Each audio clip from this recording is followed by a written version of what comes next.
fun of last year in a Halloween special where I said no good Halloween costumes were made anymore. He's like, I know how I look. I know it doesn't look good. But you know what? I'm doing my best and I'm holding it together, guys. Guys, help me.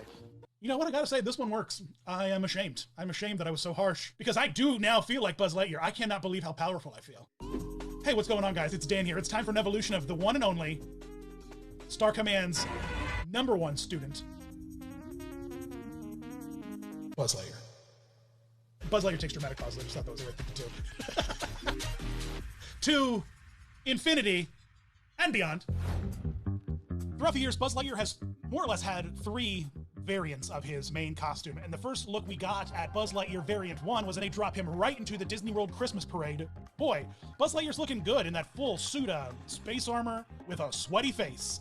You know what though? Accurate. You know, if I was in Florida for Christmas time, I'd be sweaty too, Buzz. So, you know, I'm right there with you, buddy. When they roll him into the parade, he has this voice actor, whoever was voicing Buzz Lightyear for this. I come to you from galaxies far, far away. What? To infinity and beyond! Yeah.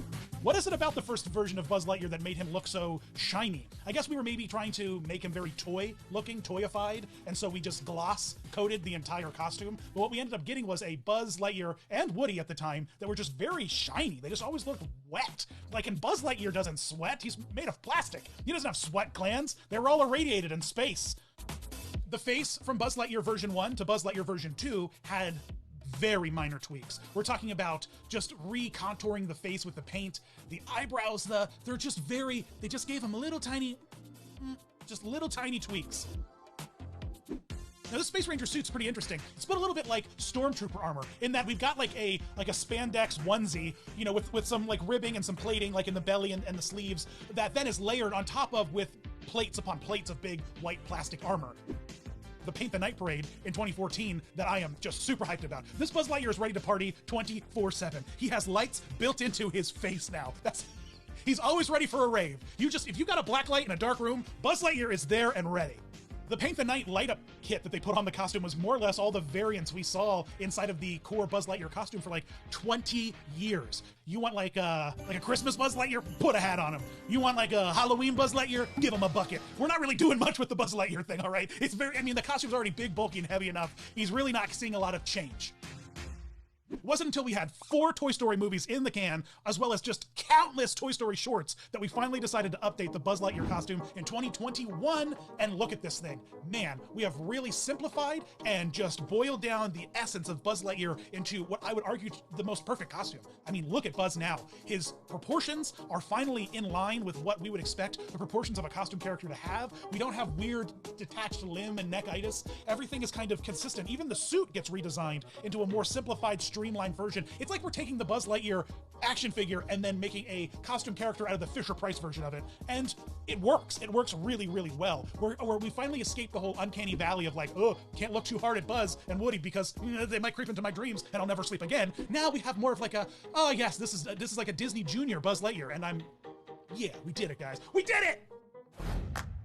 Because, you know, Buzz Lightyear, while he had his sweaty-faced problems at Disney World in 1995, in 1996, when he was chilled on ice, his face wasn't sweaty, it was weird. Like, real weird. Like, Halloween mask from the 70s weird. Just felt very flat and simplified. Lots of just, like, flat buttons. Buzz didn't feel very tactile. It just felt very hurried, in a way. And things just kept getting worse with Toy Story 2. Why are we struggling with this so much? I get that these are big arena shows and these are iconic characters, but they're humanoid iconic characters. We kind of ride that path of like, what is a costume character versus what is a live face actor? And with Buzz and Woody, man, we could not figure it out with Toy Story on Ice. This feels like a Buzz Lightyear that we could get from like a discount mascot rental from Idaho to go to Susie's 5th birthday party because she's got to have the whole toy gang there. Like, this doesn't feel like, I'm not exactly sure. And, you know, we kind of get there with Toy Story 3 on Ice. Like, we kind of get there. We drop the masks and we're like, all right, let's just go full carnival face paint. And man, we paint the face on this Buzz Lightyear. He's got big eyes, and that works, I guess, if you've got the $40 tickets. But if you've shelled out the $120, if you're down in the corner of the ice, when you get too close for this makeup, it just feels uncomfortable. Toy Story 3 on Ice really gets there. It really does. We've got a cool cowl piece. We've got some face paint. The suit itself starts to get a lot of more definition and texture with the shadowing and like the distressing of the costume itself. It looks good. It looks better. Everything looks good. I can't even begin to explain to you the promotional photos of Buzz Lightyear for any Disney on Ice kind of material. What is this face? What is this face? Who photoshopped this smooth? Like, what is it? Space travel makes your skin all smooth and perfect, and you don't have any wrinkles, and your chin gets really big. Like, ugh, I'm just so uncomfortable looking at them. That's not to say that live Buzz Lightyear face actors don't smash it, because they certainly do. The 2008 Cruisical, Toy Story the Musical on the Disney Cruise Lines was amazing. He has like a domed head, which is so cool. And man, when the Buzz Lightyear costume is introduced in the musical, he glows in the dark. It almost feels like the Stormtrooper armor that you can meet in the parks, in that it's very practical and built to be on a human body instead of built up to look like a costume mascot. So very, very practical costuming effects that went into this that look great. And he even gets like hooked up to cranes and rockets and stuff. Well, hey, you know what? If you want to learn more about this musical, check out that video I did on this musical. Whenever I point up here, guys, there's cards. Unless you're watching on a format that doesn't support cards. In which case, sorry. This doesn't account, though, for the endless amounts of theme park attraction Buzz Lightyears we've gotten throughout the years, baby. Buzz has just been he's like the Stitch of Pixar, all right? It's just, if we could put him on something, let's put him on something. There are different Dark Blaster Buzz Lightyear Ranger rides literally at almost every Disney resort around the world. And in each of those, they all have their own iconic different variants on a Buzz Lightyear animatronic. And you know what? I gotta say, he works really well. He's a toy, so he's got very stiff joints already. So an animatronic of a toy it just works, baby. It just works. Now, do I agree with the fact that we've got a projection face on Buzz Lightyear's robotic animatronic toy thing? Well, no, because that looks lame and doesn't really always work all the time. And, it just kind of looks almost as bad as those Frozen Epcot animatronics that we've got. But hey, I'm digging the robot.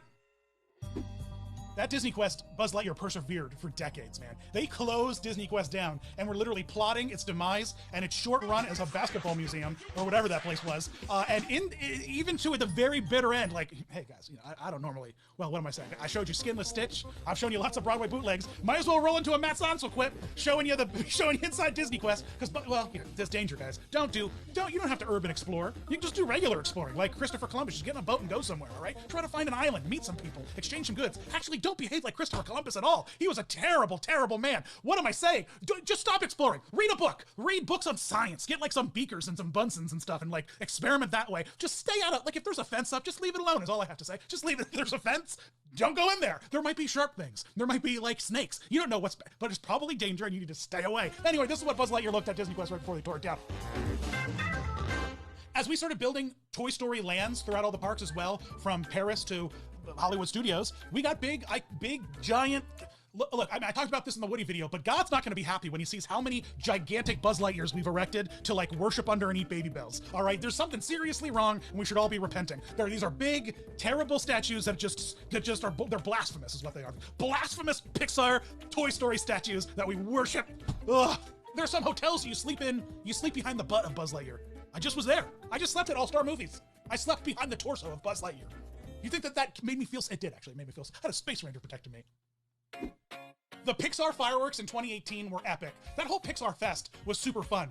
And what we got at the fireworks show was a flying Buzz Lightyear. To Infinity and Beyond, Buzz Lightyear has flown over Disneyland. That's really cool. Like, I don't ever want to see Tinkerbell fly over a castle ever again now that I have a Buzz Lightyear option. If you want the God's honest truth, this costume is amazing. So it's essentially the Tinkerbell thing. Remember, we've talked about similar rigs like this in the Dumbo evolution when Dumbo also flied over the castle. And inside here, we've just got the cast member just violently flailing and kicking about so it looks from a distance like Buzz is waving. And he flew, and he lit up. That wasn't flying. That was falling with style. That's really cool. Buzz Lightyear even has a car. All right? He's a toy. He has a, what is that, a Camaro? I don't know anything about cars. Is that a Tesla? Is that a Jeep? I don't know what this is, but it looks expensive. And decal work isn't cheap. I don't know what Buzz Lightyear's doing for a living, but he's even got a chauffeur? I lied to you guys. All right, Buzz Lightyear's flown more than just in Disneyland. He's also flown in New York. He was once a gaseous large balloon. It just feels like they just put it over top of the Superman balloon. He's doing the same thing Superman balloon does. If I scan that Buzz Lightyear balloon, would I find Superman inside? Well, thanks, Space Rangers, for watching. Star Command's gonna be real proud. Man, you know what? I feel so good and confident in this. I feel like I could honestly fight crime. I get it now. I 100% know why Chris Pratt signed up for this. No. Chris Pine. Chris Evans. I know why all the Chris's wear spacesuits now, baby. I got it figured out. Move over, Thanos. This is Danos. Space Danos, Ranger. Oh, no, this one. Bzzz. Bam. Make the camera explode at the end of this video. Boom. and then just show me flying.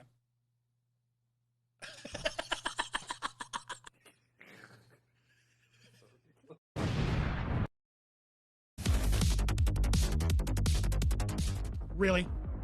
Really? I invite one character into my set, and this is what happens? Now it's forever covered in toilet paper for this episode. People are gonna be like, hey, Dan, what's going on with your set? Why is it covered with toilet paper? I don't understand. And then every time people are asking, I have to re-explain, oh yeah, well, I did an evolution of Stitch. He showed up to my set, he trashed the place like he likes to do. It's just, really, Stitch? These were my memories.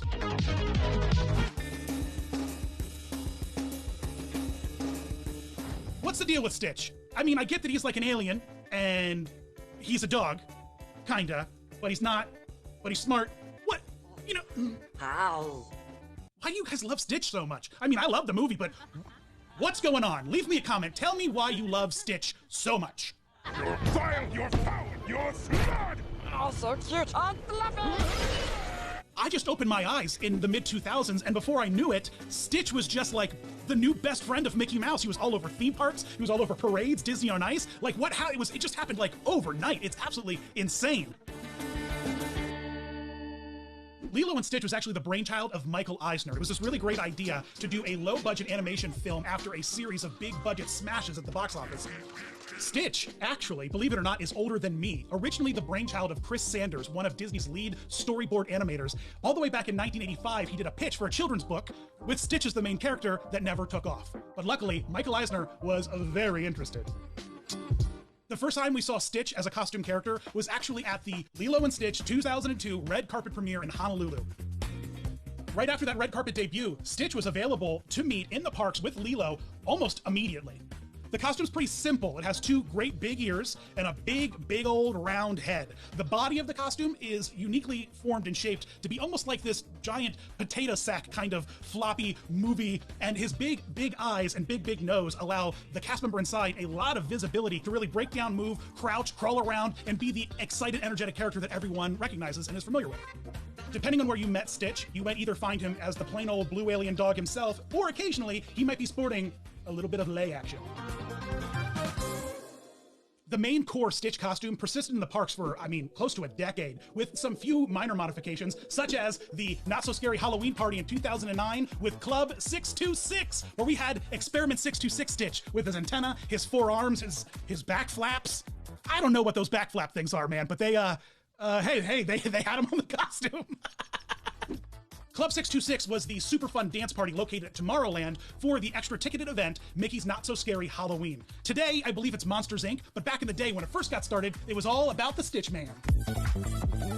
It took 11 years for the Stitch costume to get updated. But when it finally did, it got a brand new face. His new head design had a big open mouth with lots of visible teeth. You could now see him grinning, that mischievous Stitch grin that we all know and love. This new look debuted in the US parks in 2013, but eventually rolled out to the rest of the world, such as Paris, Tokyo in 2015.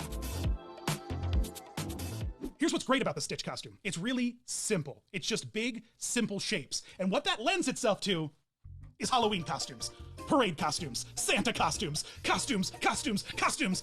Stitch has had more costume changes than Duffy Bear. I can't believe how many different outfits we put this character in. You can serve me Stitch's Elvis any day of the week. I am always going to be here for it. Well, that's it. There's Stitch. There is, oh no. Oh no, we're not done. We're not done. Stitch is crazy, man. He's in every corner of the world. He's doing all kinds of wacky stuff. We need to explore. We need to travel. We need to see all of the crazy Stitches that have ever stitched. Because there's some Stitches I didn't even know stitched. Look, I know everyone likes Hawaiian Ice. So do I. But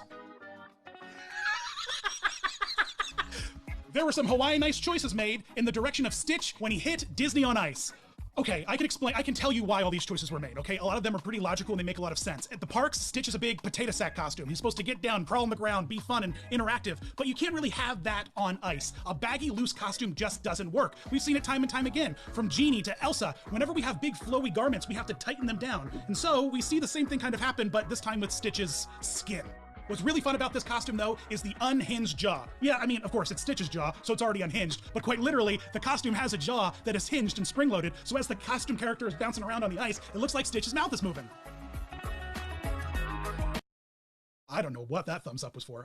You know what? I got into it a little bit. Costume character is bouncing around on the ice. I got into ice skating, and it just happened. All the silliness aside, the on-ice version is a very clean, crisp-looking Stitch. It is very literally the cartoon of Stitch. It's kind of beautiful and bold, the way that the colors just really pop on ice. At some point in like the late 2000s, 2009, 2010, a couple of the Disney on Ice shows got theme park Stitch costumes. Not exactly sure why this happened, not really 100% up on it, other than perhaps they just needed Stitch's ancillary characters in later productions, and it was just easier to pull from the archive of used and retired costumes of Stitch. Hey man, did you know that Stitch has friends? Like all kinds of friends. In 2011, they had a Hawaii party at Disneyland Paris, and whoo, there's some Stitch lore that I need to get caught up on, man, because there's like 1, 2, 3, 4, 5, 6, there's like 6 different Stitches, but they're Pride Stitches, and I'm here for that message, actually. These guys look like an alternate reality version of the Teletubbies. Like, these are variant Teletubbies, and I'm just expecting the TVA to show up and bring them at any time. That's Tinky Winky there. They'll have way better reception because they've got literal satellite dishes on their heads, but it's funny how much Stitch stands out amongst all the other costume characters of his friends. He's just made of a different material. While Stitch was rocking and rolling, hugging and signing in the parks, he was up to some other mischievous stuff. Some stuff that I actually wasn't even aware of. I'm kind of hyped to tell you about this. Do you know how many rides Stitch has? Rides. Not just one defunct closed ride. He has many rides. Starting with Stitch's Great Escape in 2004, the answer to traumatizing all of your children on your once-in-a-lifetime Disney World vacation was apparently to give them the same terrifying locked-in experience, just this time with the dainty taste of chili dogs in their mouth. You're literally restrained like an infant about to get an x-ray, and Stitch spits on you, burps on you. I don't know if we're allowed to show what's left of the animatronic, Kenny. Isn't that potentially illegal? Aren't those behind the scenes? You know what though? We've used some bootleg stuff in some Broadway videos, so I guess. Who are we? Well, this is what Stitch looks like without skin. There you go, kids. Ugh. Now imagine how much this smells like old chili dogs. What's up with weird blue characters liking chili dogs? Sonic is into that too. Hashtag blue chili dog secrets. I don't know, you tell me. 2008 saw a total refurb to It's a Small World in Disneyland, and it brought in 37 IP characters to everyone's joy and delight, including Lilo and Stitch in the Polynesia section. Stitch is on a surfboard. He's got weird, flat, shiny teeth that I'm not really comfortable looking into Stitch's mouth on this ride. It's just, there's a lot of, I don't know what kind of phobia I have for like shiny, flat, pale holes in inside the mouth of an alien dog, but I've got that phobia, and this makes me really uncomfortable. We need more characters, though, in It's a Small World. In all It's a Small World, refurb all of them, put all the IP in. You think 37 was a lot? No. I want to see 60 to 100 IP characters inside of It's a Small World after they're all refurbed. Post-haste, please. In 2008, over in Hong Kong Disneyland, Stitch got his own interactive digital ride, similar to Monsters, Inc. Laugh Floor or Turtle Talk with Crush. I didn't even know about this. This is really amazing. It's this fun, interactive kind of comedy bit that slowly devolves into a communal video game, which is... I just want to go play this right now. This looks like so much fun. And while it's all in a different language that I don't specifically understand, it seems fun, and the audience was laughing a lot, and I just want to hang out and laugh with them. Here's what really broke my brain though, folks. Mahalo, Stitch has his own enchanted tiki room layover. Move over under new management and give me alien domination. This is amazing. I love this. So we took the Stitch animatronic from Stitch's Great Escape, cut 2 arms off of him and his antenna. This is so much fun. It's really fun to hear all of the songs from the Stitch soundtrack sung by all the birds and plants in the room, and then particularly fun to have Stitch show up out of nowhere and play us some incredible Hawaiian music. Stitch has been everywhere. He's been in your parks hugging you. He's been on your rides burping at you. And now he's on top of your merch kingdom spitting on you and wearing different hats. In 2006, we put a really fun Stitch statue right up front and center in downtown Disney that just occasionally spits at people like those camels in Magic Kingdom and provides everyone fun and relatable character, merchandise, store entrance, relatability. Remember when they took Stitch down when they redid World of Disney and everyone lost their minds? And then they put him right back up and everyone's just like, phew. But none of us kind of looked around to say, hey, are you guys, is everyone okay? Because we all just got really upset about something kind of minor. And I'm kind of worried about you all right now. You all seem really stressed out by the fact that Stitch just got taken down to probably just get repainted. You know what though? The Disney community is an interesting one, and God bless all of you. Here's my favorite Stitch theme park experiences. Parades. Oh my gosh, I love Disney parades. This Stitch float is really cool. There's this big kind of rocking acrobatic float inside of the bigger float, hanging 10 just under Stitch. I just love when there is kind of cirque gymnastics on a parade float. Sign me up for that anytime. It's really important to mention here just how big Stitch is in the Disney Asia market. Asian Disney theme parks from Hong Kong to Shanghai to Tokyo, Stitch is up there. It's like, it's Mickey Mouse, Duffy Bear, and Stitch. He's super, super popular, and no better way to see that than in 2006's Tokyo Disneyland Parade, Huli Huli Ohana Bash, an entire parade dedicated to the eclectic, colorful love that is Stitch. This parade looks like Stitch ate the rainbow and then threw it up. Everything in this parade is colorful, from all of Stitch's ragtag Teletubby friends to the parade floats. There's a big Stitch head where he's like licking paint. There's another big Stitch where he's like literally eating the concept of music. Figure that one out. This is a really fun parade. If you want me to feature this parade in one of my parade deep dives, let me know in the comments below. When I started this journey, I did not understand Stitch. But now that I have truly dived into the depths of this blue furry alien dog soul, I get it. He's, the mascot for the outcast and the misfits, the people who don't feel like they fit in everywhere. He's fun, he's mischievous, he's weird. Maybe I was too harsh on you, Stitch. You're right, you were good. I deserve this. This was right. This is the mischievous thing to do. As always, guys, thanks for watching. You rock. What's going on, Disney fans? It's Dan here, and I am back with the evolution of a costume character that is very important to this channel. It practically made this channel. But new things have happened, and I've uncovered grand new stories about this fantastic character. That's right, guys. It's time to go all the way back to Mickey Mouse and take a deep dive into his costume evolution in and out of theme parks. M-I-C, see all these costumes, K-E-Y, why? Because there were some choices. M-O-U-S-E, let's go.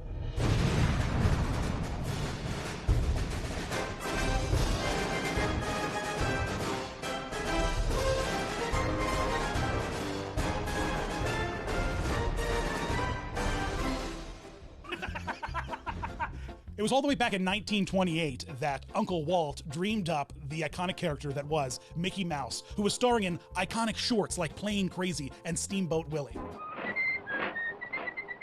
But Mickey Mouse wasn't the only thing rockin' and rollin' in movie theaters back in the 30s. There was a vaudeville act called Fashawn and Marco who had a very brilliant idea to bring Mickey Mouse into the real world. This vaudeville act was huge, touring the country with massive audiences that would sell out time and time again. They designed the first Mickey Mouse costume to appear in their short films and vaudeville acts.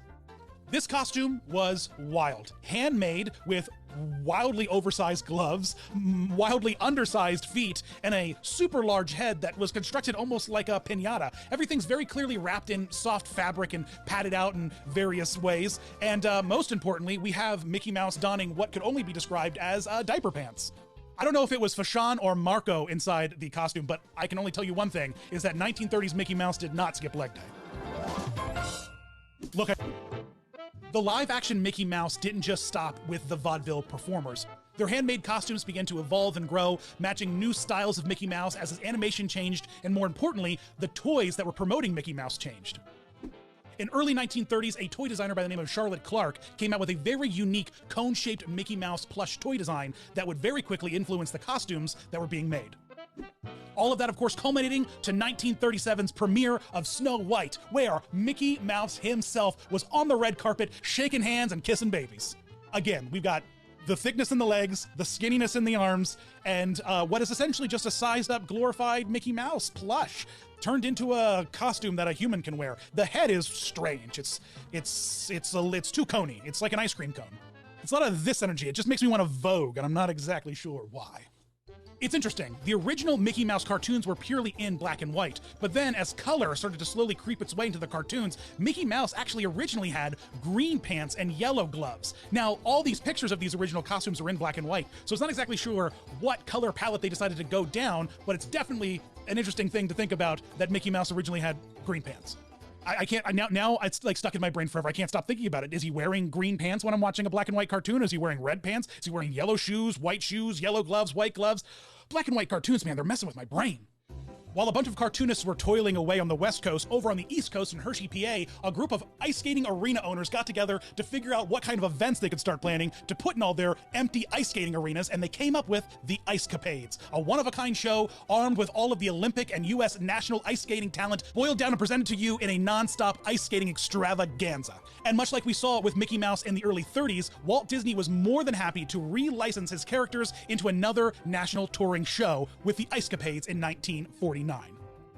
The Mickey Mouse Icecapades costume is a hand-sculpted foam head full of tiny little vision holes placed precariously all over the head, lined with a fine mesh, allowing the performer to see where they're going, while at the same time allowing this large arena space to see their favorite, iconic, one-of-a-kind mouse hero. The costume, much like the costumes already before it, mainly consisted of a black unitard spandex outfit with a pair of shorts over it, some white gloves, and a costumed head. But what's really fun about this character is that they made specialized shoes with ice skates attached to them for Mickey. Introducing these big costume heads into the Icecapades was challenging for performers. If you gotta carve Mickey's face up a little more so that the performer inside can see, it's an arena show. Big rooms, it's fine, do what you gotta do.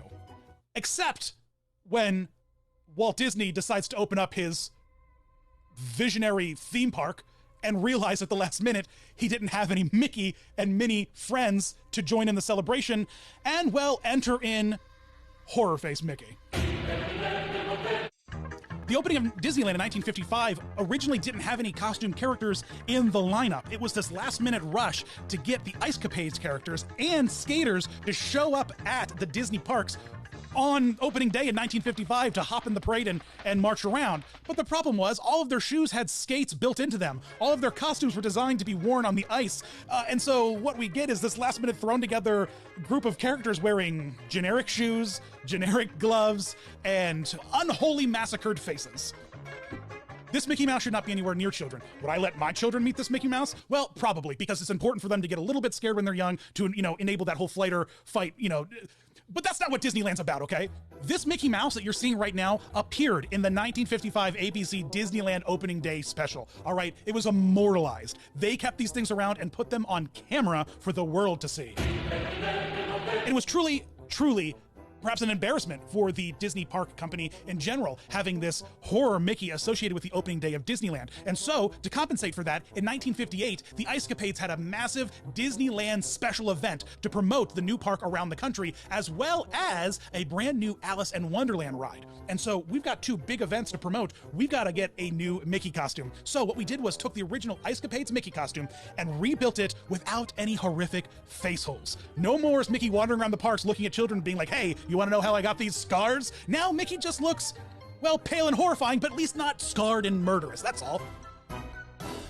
The Disney parks after this quickly set forth plans to design their own Mickey Mouse. And they did that in 1959 with a large, what could only be described as a papier-mâché bobblehead type look with a very skinny cast member performer inside it underneath. What we're doing is we're scaling up the head to try to play with the proportions of a character humanoid mouse thing and making it look more like it's supposed to on screen. But what we end up getting is the odd proportions of just a skinny dude in a black skin-tight outfit wearing shorts with a piñata on the top of him.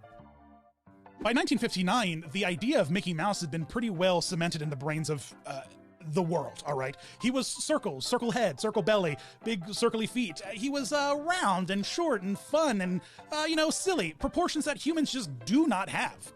It left families experiencing the meeting of their favorite iconic character becoming just meeting a dude in a suit with a mask on. It wasn't really fulfilling for a lot of kids. Determined to offer guests a more measured character meet and greet experience, the Summer of Fun in 1961 rolled out what would become known as the Big Heads. This new costume was designed to bring Mickey's eyeline closer to the younger audience, putting him in a scale closer to a child than a towering adult. A unique design allowed Mickey to appear more compact than ever with the cast member's head inside the newly added top hat. And you can't just have a mouse wearing a top hat and short shorts, so the entire wardrobe of Mickey was redone to include him in a full tux and tails.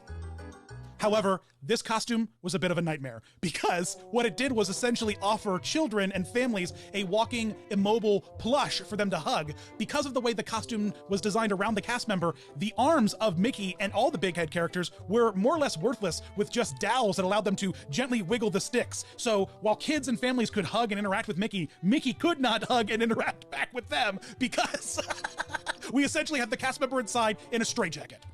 These big-headed Disney characters were made of rubber, like Halloween mask rubber. They were pliable. Cast members inside would like push out the cheeks and wiggle the nose and, you know, and make the characters move in weird ways. They were kind of flowy and well, rubbery. After a lot of complaints about the character meet and greets being a little bit awkward with Mickey not really being able to interact back with the families and kids, to solve this, they would set in motion an iconic height restriction that would exist through to today. What can you do if you can't make anybody look good in a Mickey costume? Well, you find someone short enough to look good inside a very specific Mickey costume. And in 1963, that's exactly what we did. Enter Paul Castle, a skater from the Ice Capades, including some of those Disney sections we talked about earlier.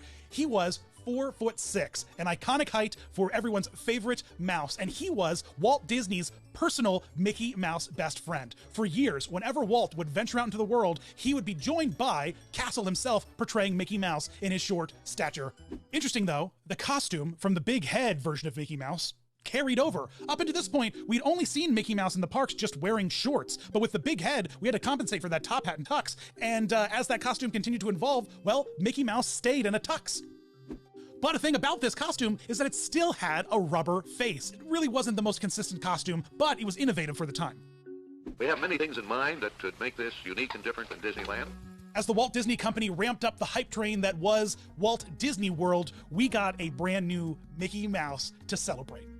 First and foremost, we moved away from the rubber head. Now we had a hard sculpted head made out of a plastic type material, the stuff we're familiar with today. No more are the squished Mickey faces and wiggling noses of the past. Now we have consistent hard plastic Mickey face. His tie was shortened to just be a regular bow tie, and interestingly enough, his iconic pants buttons were removed in lieu of a pointed white vest. Mickey continued to carry on this look all the way up to probably one of the biggest events for any mouse's life, his 50th birthday. The 1978 Mickey's birthday Mickey Mouse is the Mickey Mouse that you all know and love today. It's where it all got started. It's where everything started to come together. We had the iconic hard plastic head, and we ditched the human body in regular clothes and replaced it with a padded, rounded mouse body. That's right, Mickey's got hips, baby. We're bulking up Mickey across the board here, okay? We're not just messing around with his hips. He's got new padded gloves. He's got a sleeker, tighter bow tie, shoes. All kinds of new stuff is slightly being tweaked and refined to make Mickey Mouse look more and more like the cartoon that you know and love.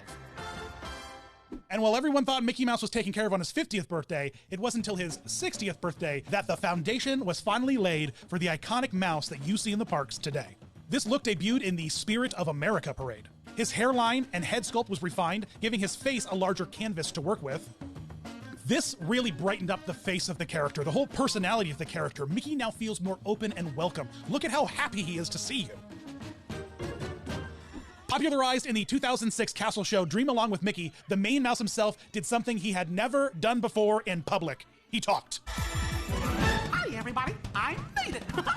He sang. He danced. It was truly amazing. Up until this point, we were just used to a Mickey Mouse with a static head dancing around on parade floats and on stages with the music, and we all kind of suspended our disbelief and we're like, yeah, sure, I guess he's singing, but now he actually sings. It's incredible. Well, I mean, like, it was just, I remember when this happened, I was just like, awesome. Hi. How are ya? It's good to see ya. Aw, thank you. For the first time, the Mickey costume was being controlled by more than one person. Using a series of soundboards, cues, and rehearsals, a team of cast members were able to literally bring Mickey Mouse to life for you to meet and interact with in meet and greet scenarios. It was really wild. It was really, really wild. I remember the first time I saw it, and you know what? It's been about 10 years, and I'm still shocked. I mean, look at me. The Main Street Theater that housed the Mickey Mouse meet and greet was laid out in a very specific and clever way because it took us into the dressing room for Mickey Mouse for his big magic show. We had a one-way mirror that allowed cast members behind the mirror to watch the room, see what was going on, communicate with the cast member inside of Mickey, and craft a beautiful experience time after time after time. My gosh, there are videos of kids meeting Mickey Mouse that tear me apart. Oh my gosh, true magic that was made with this costume character. Interesting fact, and this is something that maybe warrants an entire video, but at first, the articulated heads were controlled by the cast members inside with specialized buttons inside their gloves that allowed them to both blink and move the mouth open and closed. Eventually, though, all of the heads that you see articulated interacting with shows and parades are now all radio controlled. If you want more sneaky, speaky Mickey secrets, leave me a comment below. Hashtag sneaky, speaky Mickey secrets. That's a hard one. You can just ask me. You don't have to put the hashtag in. I don't even know how to spell it myself. But Mickey wasn't done being retooled and reinvented. In 2016, with the opening of Shanghai Disneyland, we got, surprisingly, a brand new Mickey sculpt. This sculpt further refined the idea of the modern Mickey, changing everything from his hairline to his eye shapes to the roundness of his cheeks and his nose to the fullness of his tongue inside the mouth. It was really kind of a modernized re-looking at the Mickey Mouse that we had been kind of accustomed to and refining it further into that cartoon brought to life look. You could argue that Mickey essentially looks like he got a facelift with this. I mean, because that's what happened. Someone took a lot of Scotch tape to his temples and pulled hard.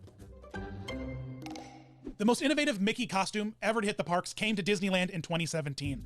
Look at it. That is a free walking, no one-way mirror helping Mickey Mouse interacting with people out on the streets of Disneyland. I sure am glad you came to see me. He's just talking to people. Mickey, Minnie, and Donald are just having a conversation with guests as they wander to meet them, and there's no one around to control them. This is all being operated by the cast members inside the costumes. To be able to talk to Mickey Mouse as I walk through Disneyland would be truly, truly the future. The future. And for whatever reasons I don't know and I can't explain to you, Disney got rid of it. They got rid of talking Mickey in Main Street. They got rid of all these freewheeling talking Mickeys. There's, and rumors on the street where that it was confusing guests and it wasn't a consistent experience. There were talking Mickeys in some places and not other places. Like, who was complaining about that? Who was complaining about that? Really, honestly. Someone tell me that you were the one who complained about it so that I can find you and we can have a little talk about it. You can go back and take back all the things you said because I want talking Mickey back. I want talking Mickey back. I can't believe they got rid of talking Mickey, dude. Magician Mickey is still there. Mickey meet and greets in Disneyland are still there, but now the costumes are just static. They don't move, and I think that's really a bummer, guys. Come on, Disney. Bring back Talking Mickey. Now listen, there may be a chance they got rid of Talking Mickey because they were building all new, better Talking Mickeys, but it's been years, folks. Where are the Talking Mickeys? Stop giving to me for Christmas shows. I want to meet them. I want to meet them and shake their hands and have them do a silly magic trick with me. Man, Talking Mickey was magical, and I'm so mad it's gone. Mickey Mouse has had other animatronics, right? 1971 Mickey Mouse Review. There was that thing, it came up, it was like doo-doo-doo. It wasn't really as nearly cool as the animatronics we're seeing in Runaway Railway, that's for sure. What's really cool about this 2020 Mickey is that it has reinvented the look of Mickey Mouse based off of the new shorts that they've been putting. This is a new Mickey Mouse look. What we're really seeing is a habit of the Disney parks kind of following through with the new Mickeys that they design. If Mickey's going to be brighter and bolder and more colorful, well, the costumes are going to reflect that. It's really great to see it represented in this ride. Listen, I just went through the broad strokes of the core changes to the Mickey Mouse costume. The mouse himself has appeared in many, many events, many celebrations, parades, stage shows, live events. Mickey has seen many costumes. So here's what I want you guys to do. I'm gonna make a video about all these costumes, but in the comments below, I need you guys to start telling me what some of your favorite Mickey Mouse outfits have been out there. I wanna know what you love seeing them in.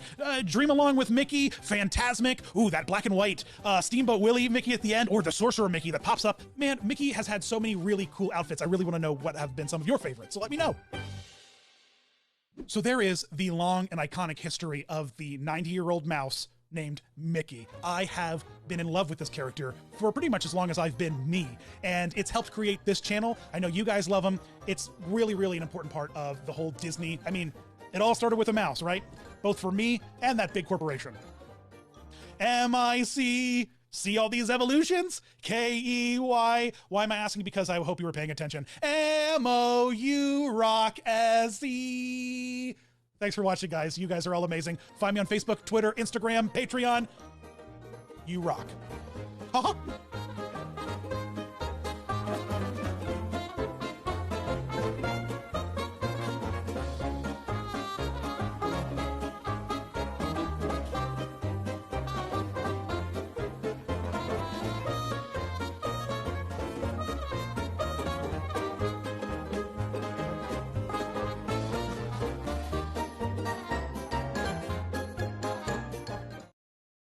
there's a lot of problems with Chuck E. Cheese across the board. And the first one starts with, it's a never-ending ripoff of the Disney Corporation. It's just trying to be Disney when Atari co-founder Nolan Bushnell was a Disney fanatic and couldn't get a job there and just like, well, fine, I'll make my own Disney with pizza and coyotes. Hey guys, it's Dan. If you were a kid like me, Chuck E. Cheese was your own personal Disney World wherever you lived, right? They had terrible pizza. They had fun, engaging activities that gave you limited amounts of memories. They had take-home pictures, write-offs. They had walk-around characters. It was truly an experience to behold, and I loved Chuck E. Cheese. I wanted to go all the time. Getting all those tickets was amazing. I bet you did too. But Chuck E. Cheese wasn't always the mouse that we know and love today. In fact, once he was a coyote, and we need to talk about it. Let's go.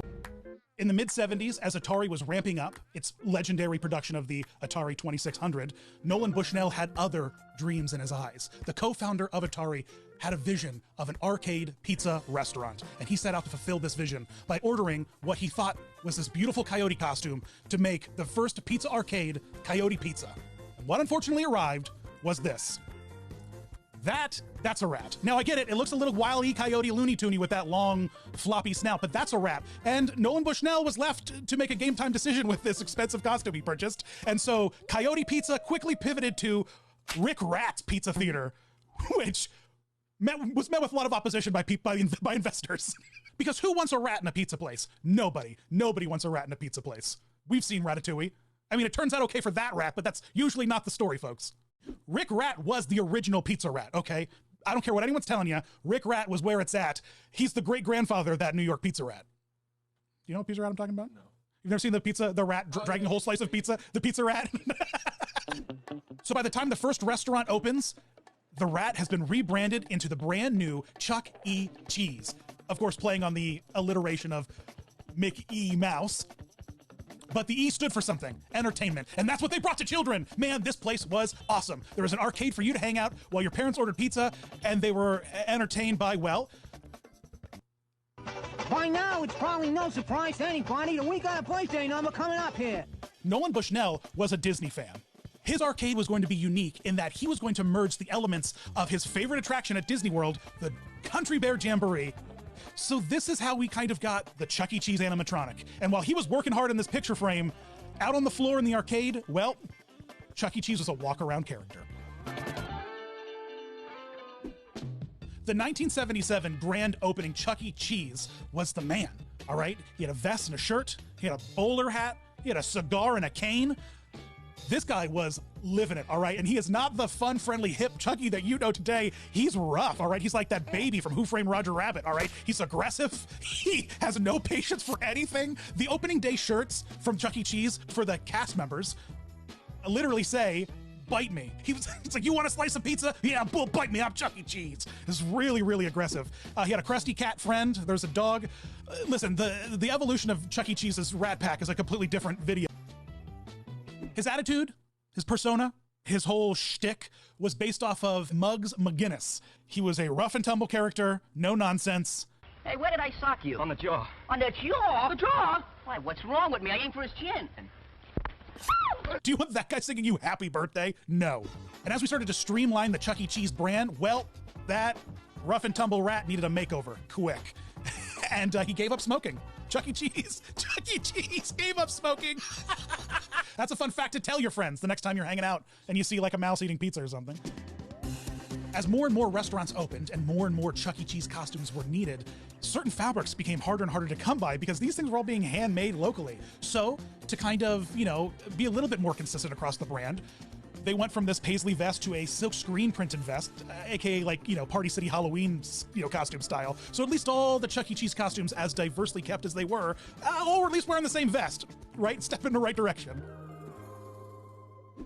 Being a kid in the 80s was rough if you were a Chuck E. Cheese fan, because you would see the coolest Chuck E. Cheese costume in the commercials with an articulated head, man, soft features, very welcoming, and you showed up at your local Chuck E. Cheese and you were smacked in the face with woof. I loved it though. I loved it. Before we go any further, it's important to point out here that if this kind of tickles your fancy, the Chuck E. Cheese community, the historians of Chuck E. Cheese, are incredibly powerful and well-versed. Check out great videos like Nathan Spies and his incredible hour-long deep dive into every iteration of Chuck E. Cheese and how every different animatronic and costume looked. It's really, really incredible. We're just talking broad strokes here. There are incredible stories about the sad, miserable teenagers that had to perform in these costumes. Like, you would show up and see your schedule, and if your shift was highlighted in yellow, well, that meant you came to work in shorts and a t-shirt and sneakers because you were Chuck today. Most restaurants had 2 costumes, an AM one and a PM one, because it usually took about 12 hours to dry out after these teenagers are in there for 45 minutes at a time. Man. The next time you go into a Chuck E. Cheese and you're like, what is that smell? It's I don't know what it is, but I can't. That's what it is. It's the costumes. It's the costumes. It's the costumes. It's why all character meet and greets at Disney are very well ventilated. As the Chuck E. Cheese brand rapidly expanded across America in the mid-'80s, the video game market took a hard nosedive, and Atari, well, pretty much everyone got beat up that were investors in Chuck E. Cheese, and, well, they went bankrupt. But Showbiz Pizza Theater, they bought him out. And for a time, Chuck E. Cheese had a brand new boss, and they dolled him up.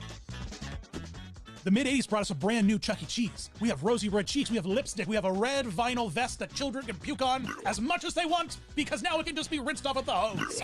True innovation in the 80s. Ladies and gentlemen, we proudly present an exciting new musical review with your merrymaking master of ceremonies, Chuck E. Cheese. That's me, Chuck E. Cheese. Your host with the most. Showbiz Pizza Time had both Pizza Time Theater and Showbiz Theater restaurants operating separately. So, in 1989, they decided to fully unify both brands into one by removing the Rockafire Explosion and converting it into a new show called Chuck E. Cheese and Munch's Make-Believe Band. They even rehoused certain animatronics from Rockafire Explosion, like Rolf de Wolf, into a new Chuck E. Cheese. And all the remaining Showbiz Pizza locations in the US were rebranded as Chuck E. Cheese's. Chuck E. Cheese looks good in a tuxedo. I want him to marry me. I want him to, like, pilot the cruise ship I'm on. I want him to fly a plane. I want him, I want to invest in whatever stocks he's looking into. Man, just his tuxedo just looks good on Chuck E. Cheese. He's the Frank Sinatra of children's pizza. This is high-class mouse. Rat. Chuck E. Cheese was not alone in the pursuit of children and extracurricular activities in pizza. They had many competitors. All failed to the mighty Thanos that was Chuck. You should have gone for the head. But there was a time when Discovery Zone was super cool and everyone wanted to go there, man. It was amazing. There was colors. There was tubes you could climb through. There were slides. It was incredible. Everyone was, this is so cool. And Chuck E. Cheese got so threatened. And they were like, man, we gotta, someone watch an episode of Saved by the Bell and throw Chuck E. Cheese in the first freaking costume you see. Hey, it was cool. Chuck E. Cheese could have been an extra in Free Willy with this outfit on, I'll tell you that much. This is not the Chuck E. Cheese you bring home to mom and dad, all right? What happened to the tux, Chuck?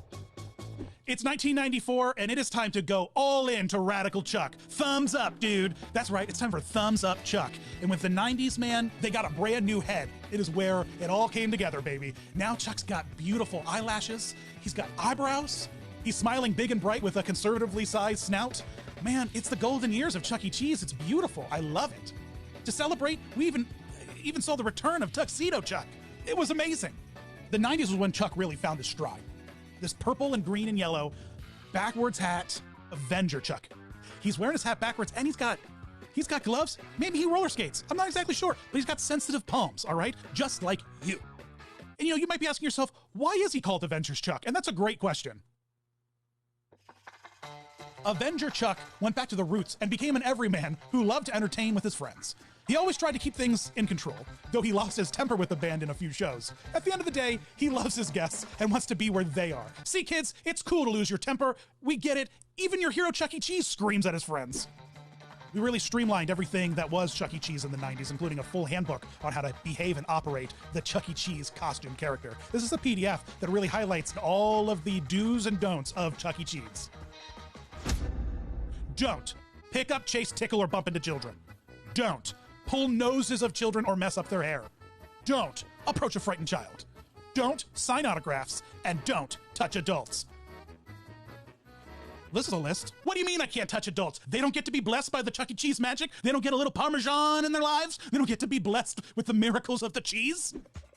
We're putting Chuck E. Cheese into all kinds of stuff, all right? Where we have a really versatile rat now, okay? He's got soccer outfits, he's got cool guy outfits, he's got tuxedo outfits. There's not an event that Chuck E. Cheese would maybe go to and would be able to look good at. Happy birthday from Chucky. Happy birthday to you. Yeah!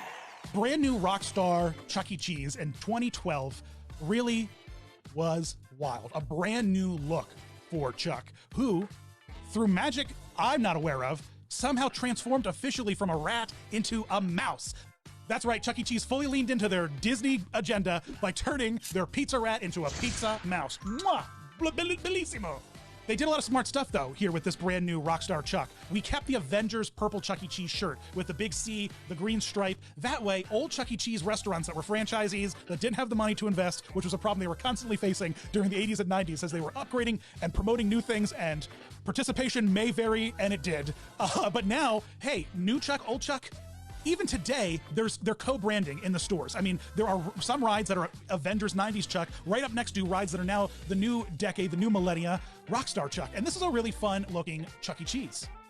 Big round ears, now scaled more to the size of an actual mouse, represented both in new animatronics, a new puppet for the in-house movies, and the brand new YouTube channel that Chucky had with all his puppet friends. And we got a brand new walk-around Chuck E. Cheese costume that modernized him. You know, he was a little bit more slim fit, more traditional looking from the neck down, but hey, brand new head sculpt that really leaned into this highly refined CGI look.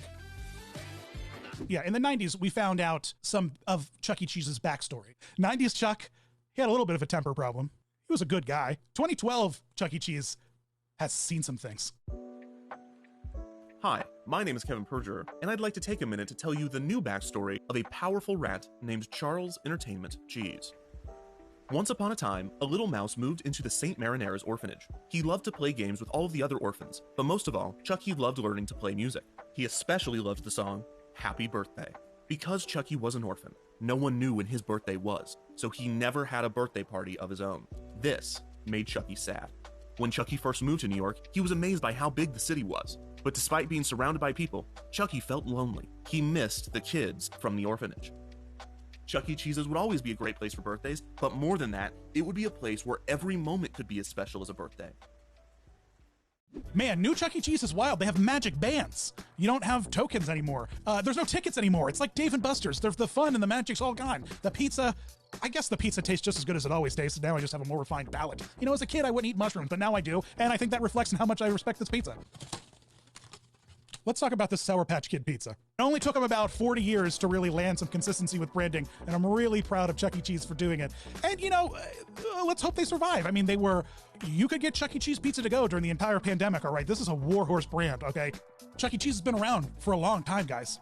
He was conceptualized right around the time Nixon resigned. Think about that. Only seeing you here again on the video. What's that? I didn't answer all your rodent costume evolution questions. You want to know more about the design choices of mice and entertainment? Well, good news. Next month is Mickey month. Long live the king.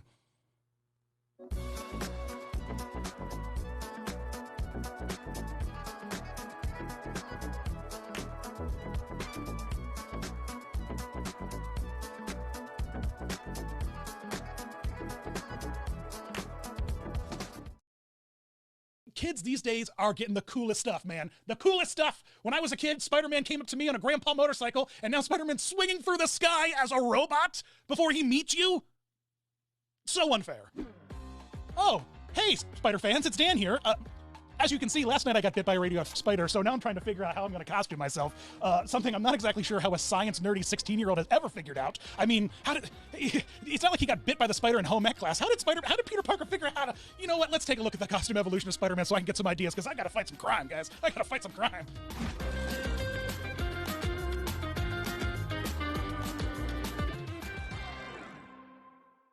Spider-Man's been around for over 50 years. At the time of recording this video, it's almost been 60 years. He has seen a lot, and he is more or less Marvel's #1 superhero, and he has been since he's been swinging on the comic book pages. He's been in cartoons, he's been in movies, he's everywhere. And when your parents were growing up, if they wanted to meet Spider-Man, they had to go to like a mall in the summer and hope he was there sometimes, or maybe had to watch the Thanksgiving Day parade to see the Spider-Man float, as well as a stunt float show with Spider-Man in it, with tiny little beady eyes and a spandex suit. Boy, his costume appearances have been rough. And you know what? Theme parks, unfortunately, have not helped. Have not helped one bit. Starting with 1999's Universal Studios Islands of Adventure, the first Spider-Man theme park look. As the world at large was worried about Y2K wiping out computers everywhere, Islands of Adventure was milking the financial failures of Marvel by buying up the rights to the Marvel superheroes to make a new land in Islands of Adventure, Marvel Island. And Spider-Man, he's got a ride, he's got a meet and greet, he's got like a grandpa tricycle? I'm not exactly sure what we're doing here, Universal Studios. See, Universal had already been working with Marvel for years at this point, including an early 90s short-lived stunt show that gave us kind of an early peek at some of the Marvel costumes we'd later see in Islands of Adventure.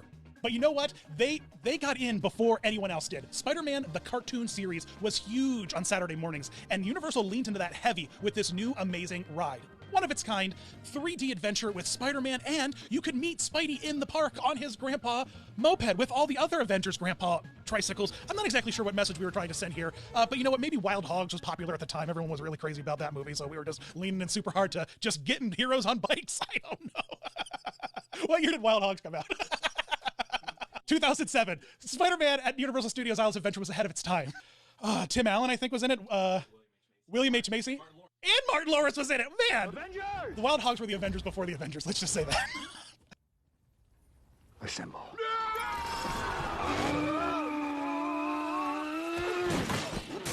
The original theme park Spider-Man costume wasn't doing him any favors, but at the same time, it wasn't necessarily doing any crimes. It looks like a good Spider-Man costume. Now, your mileage may vary depending on the thickness of the team member inside the costume, but overall, if you're like a 4 to 9-year-old kid, you're like, holy crap, that's Spider-Man. Let's go shake his hand. And that's all he needed to do in the parks. And loose-fitting costume aside, it works. It works. It works. Look, up to this point, Spider-Man's just been spandex, spandex, spandex. So what's another spandex suit gonna hurt? What does anyone know any difference on what to do? It's just gonna be a Lycra suit on a skinny college kid. The end. It wasn't until 2002 that Spider-Man started to get some gosh darn respect in terms of his suit, because Tobey Maguire, ooh, he was so svelte and tight. Look at that suit. Oh, it's got all the, he's got the six-pack and the shoulders, and he's got the things. Tobey Maguire Spider-Man is the true American Spider-Man, all right? He loves a young woman with red hair, true patriot. He makes his costume red, white, and blue, true patriot. He's swinging around Manhattan, saving Americans, true patriot. Tobey Maguire is the true American Spider-Man, all right, guys? There's no question in my heart and minds. Tobey Maguire's where it's at. So as this brand new movie drops in theaters, Universal Studios gets the great idea to be like, hey guys, we got to put something together fast. And what we get is their answer to Tarzan Rocks.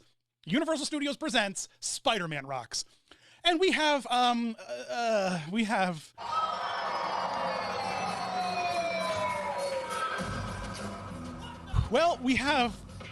Spider-Man and top 40s hits like She Bangs by Ricky Martin. You know what? This show is rough. There was this girl.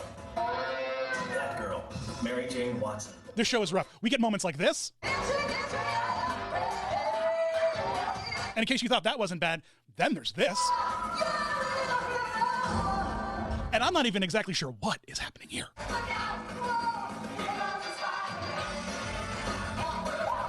Nothing really happened with this show in terms of Spider-Man's costume, except for the fact that his eyes on the suit got a little bit bigger to help with the periphery vision of, like, you know, doing flips and rocking out hard. And his gloves, he went from regular Spidey Thwip gloves to hard rockin' stunt gloves. Like, we couldn't have, like, you know, got a red Sharpie maybe and just like colored in the tops just a little bit. Maybe just like got gloves that had like spiderweb prints on them. You know, hey, it's okay. What, you know what? We made choices. It's fine. It's fine. It's fine.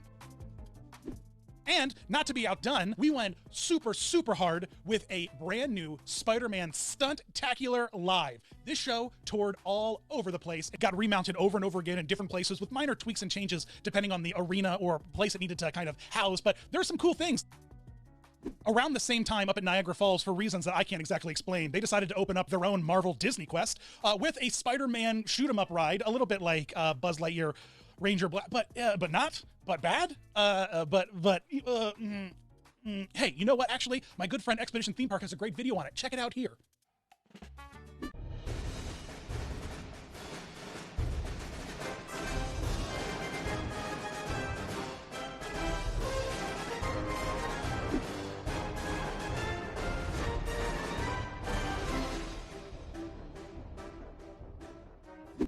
'12 rolls around, and we are desperate for a new Spider-Man movie because Sony needs to make a new one to hold onto the rights. And while Sam Raimi was kind of fiddle-faddling around on Spider-Man 4, they threw that out the window and decided to make a whole new Spider-Man nigh overnight with Andrew Garfield, Spider-Bangs. And this is incredible. We get a whole new costume, we get all new great looks, and by the time we get Amazing Spider-Man 2, they're kind of blending some ideas from the Raimi Spider-Man with the raised webs and the more defined spider patterns. We ditch the redhead, we get a blonde in this one. This is really incredible. Cruella de Vil is in this movie, guys. It's wild, all right? And it's important to remember, by this point, Disney had already bought Marvel for like $4 billion in 2009. And we saw that come to life in 2014 when Disneyland Paris announces a brand new meet and greet with the Spider-Bangs himself, Andrew Garfield. He drops into the Disneyland parks, he shakes some hands, takes some pictures, and now Spider-Man, the Andrew Garfield Amazing Spider-Man costume, is available for you to meet in the parks. It's fun, it's great, it's got that dark blue, it's a fun costume, and it stays in the Disney parks for some time, actually. And I don't even want to begin to speculate what the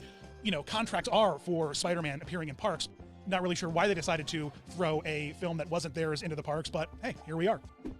It's a great costume. This costume is really, really swell. They don't try to overcomplicate it. It's a very simple blue. It's a very simple red. It has a lot of very, very clean lines. A little bit of padding built into the suit because you want Spider-Man to look swole, right? You want a thick, muscly Spider-Man. But here's the strange thing about this costume is that they kept using it. Once we got Spider-Kid, Timmy Holland. All right, we got a new Spider-Man, but Disney's just like, we'll keep using the same costume. And Civil War debuts in 2016, and they roll out Captain America and Spider-Man for meet and greets inside of Disney's California Adventure. And what Spider-Man is it? It's the Andrew Garfield Spider-Man. It's not the Tom Holland Spider-Man. It's not the new Spider-Gear Tony Stark Spider... I don't know. What kind of storytelling is Disney trying to do here? Not 100% sure. But while in the theaters you could see Tom Holland swinging around talking about the physics of flying shields, in the parks, you could meet Andrew Garfield. It wasn't until 2019 that the Tom Holland MCU Spider-Man made his way into theme parks with the big rollout, hype campaign that was coming to the culmination of the Avengers campus opening up. And then, well, the pandemic happened and that didn't happen. But this new Spider-Man costume was superb. As Far From Home hit theaters, Spider-Man got re-released into the parks with a brand new tech Stark outfit. And this is kind of the web slinger Stark influenced outfit that we have been seeing now permanently in the parks all over the world, wherever Spider-Man's making appearances inside of Disney parks, as a lead up for this big new Spider-Man ride in California Adventure with the meet and greets. Look at this thing swinging around. That's Spider-Man swinging through the air. Do you understand that this is... Kids these days are getting the coolest stuff, man. The coolest stuff. When I was a kid, Spider-Man came up to me on a grandpa motorcycle, and now Spider-Man's swinging through the sky as a robot before he meets you? So unfair. A lot of these modern Spider-Man costumes have a hockey mask kind of form-fitting skull layer inside the mask to give Spider-Man a consistent look across the board. It works if the actor's head inside the costume is big, like my head, say. But sometimes when there's a little actor playing it and they have this universal-sized hockey mask, boy, sometimes we get some strange thicknesses going on with Spider-Boy. Spider-Man is very much a tech Spider-Man. He is a technology Spider. He's a smart baby Spidey. All right, he knows how to solder things we really weren't being told in some of the previous. Andrew Garfield Spider-Man was good at chemicals and stuff, right? He was making his own Spidey juice, and that was cool. But Baby Maguire, man, he was just whipping from his own wrist holes, which is right. He didn't have Spidey juice. He just had to drink whole milk. So.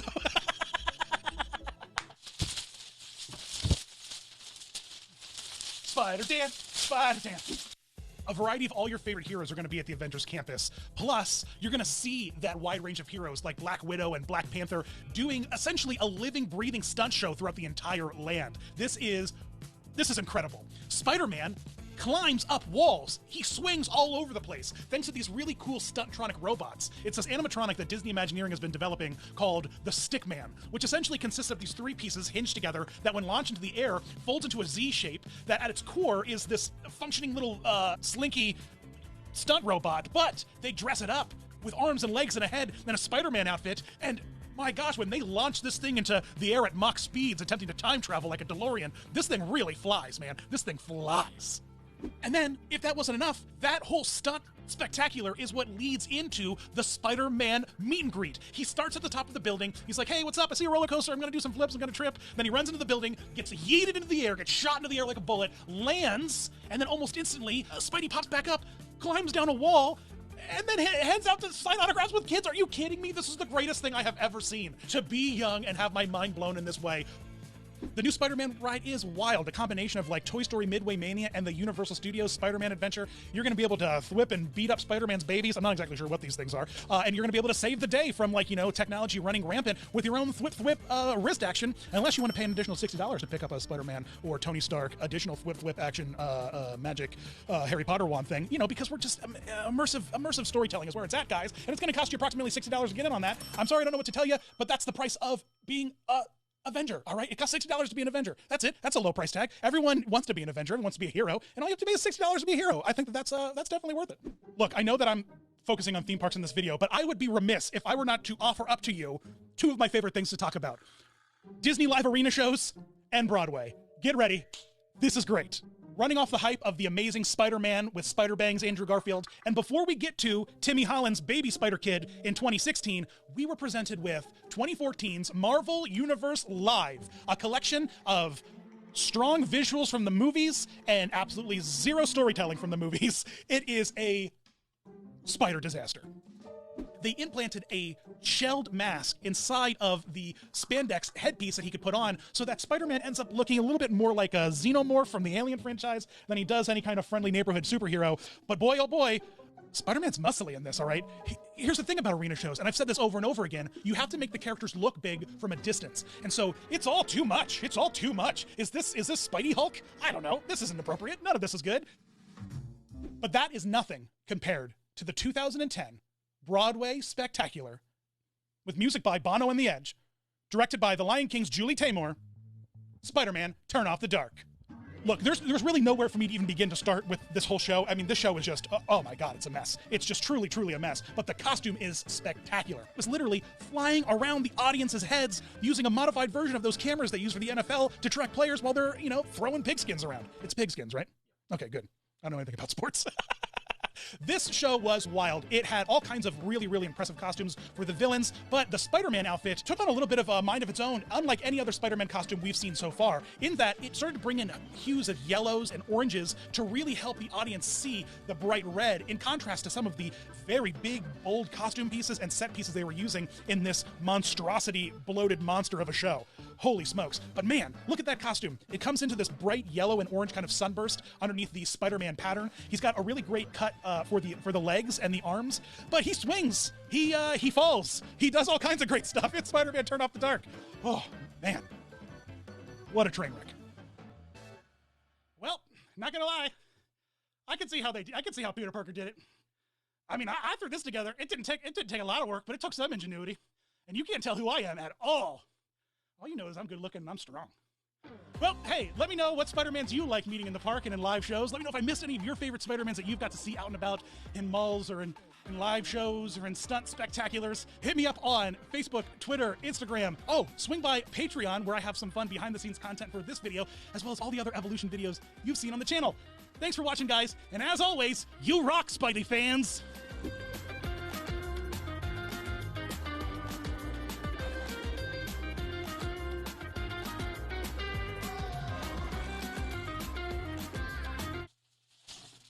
Fighting crime.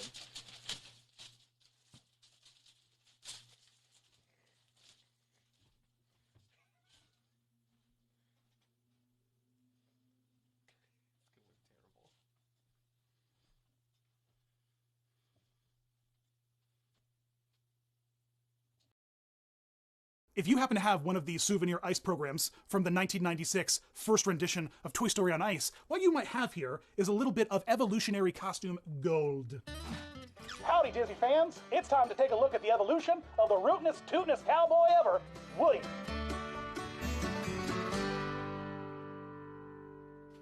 Somebody's poisoned the Dole Whip. There's a vlogger in my ride vehicle. Let me take you back to a time called 1995, where Disney and Pixar released the iconic Toy Story. And it was a smash hit right away in the theaters. Everyone loved this movie, and Disney knew it. And so right away, right in 1995, we get the first appearance of a live costume character, Woody, in the Disney Christmas Parade. And holy smokes, Merry Christmas, everybody. Hello. Listen to Regis Philbin talk to these two. Merry Christmas, everybody, and welcome to Walt Disney World in Florida. What are these voices? Whose voices? What are these voices? What are these voices? What are these voices? Hello? So the first Woody costume character we get is this very high glossed, kind of shiny. He kind of looks like wet and sticky. He's got bright rosy cheeks, and his features are just all a little bit too tightly compressed together, because what they were doing was kind of giving you that interpretation of that plasticky, animated looking figure in the parks, like they were known to do with other characters, translating screen to real life. And whatever's going on with the eyelids makes Woody just look tired and upset. He just looks like Dad on a Sunday. He just wants to sleep. Can you guys keep it down? Woody's got to be up at 5 o'clock in the morning to entertain Andy. He just needs a little bit of shut-eye. Just let him sleep for 5 more minutes. But you know what? The rest of the costume, with the scarf, the holster, the jeans, the boots, they do a really beautiful job of translating it right away from screen to park almost instantly. Immediately we're met with the biggest problem we're gonna have with the Woody costume character throughout the rest of the iterations: proportions. You know what happens when you make Barbie human scale? She looks like a disfigured monster because, you know, body standards aren't toys. So when you try to take a skinny, dangly sheriff cowboy toy and translate it into human proportions, it gets a little weird.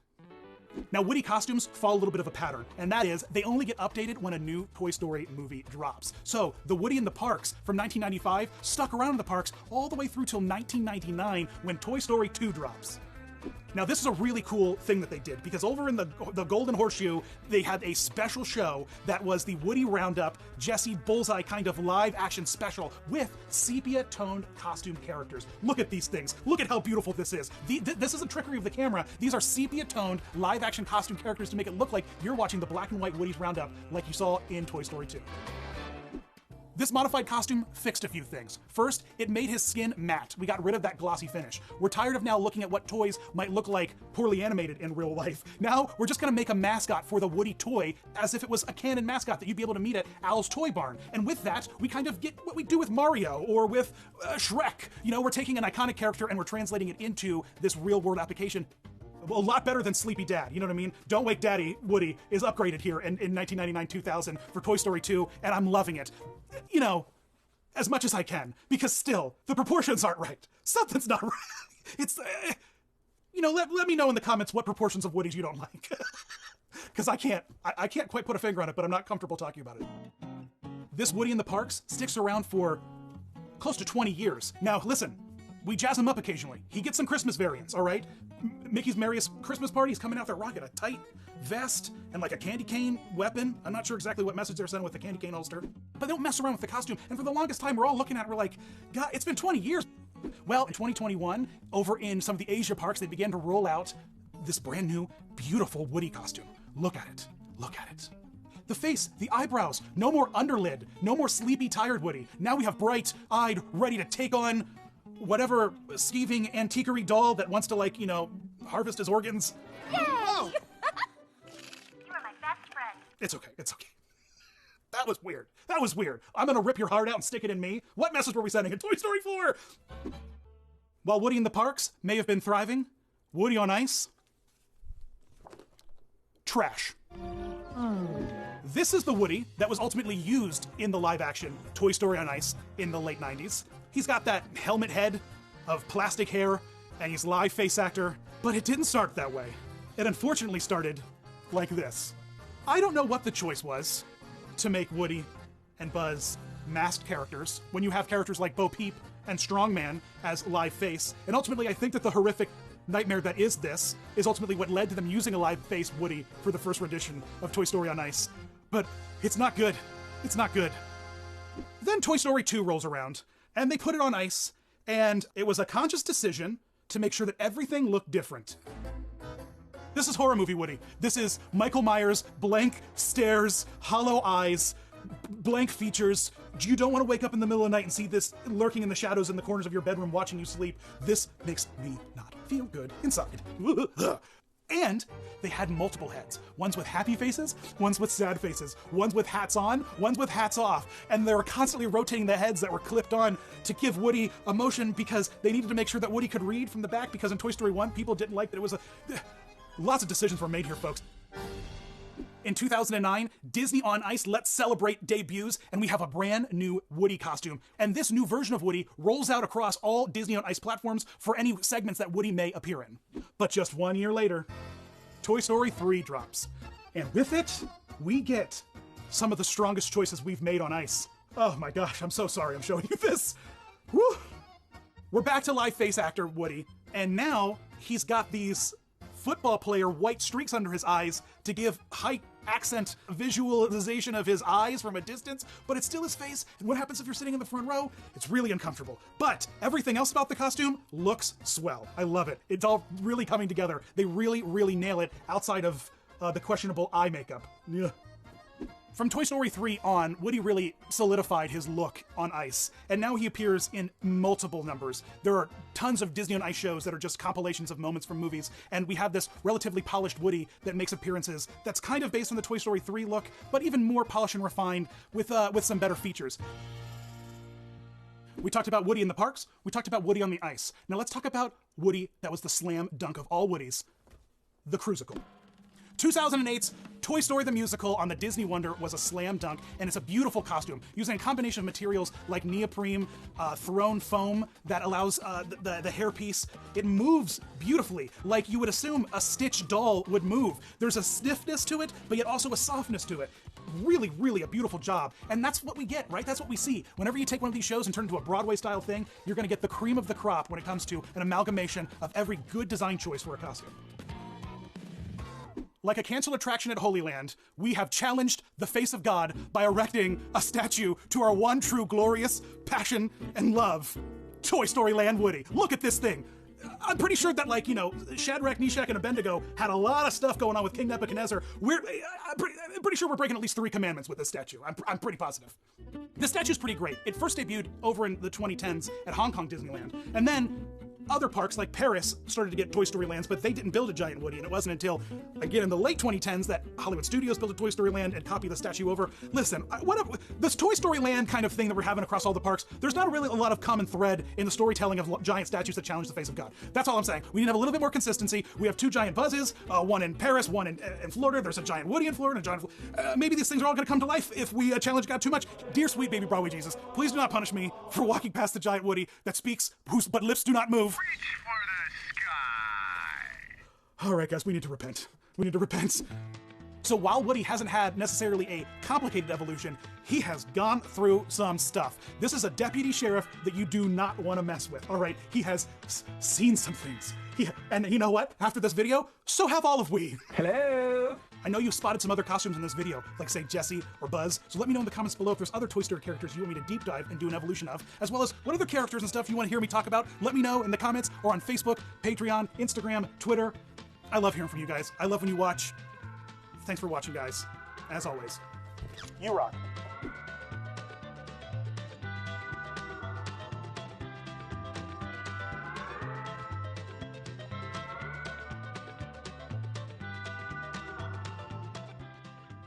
You're my favorite cast member.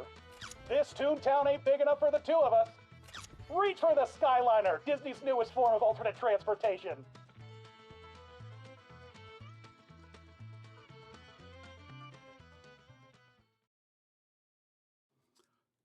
You know what? I'm stoked that there are 2 of these in this bag. Yes! Look at how awesome this is. This is like Figment's dad.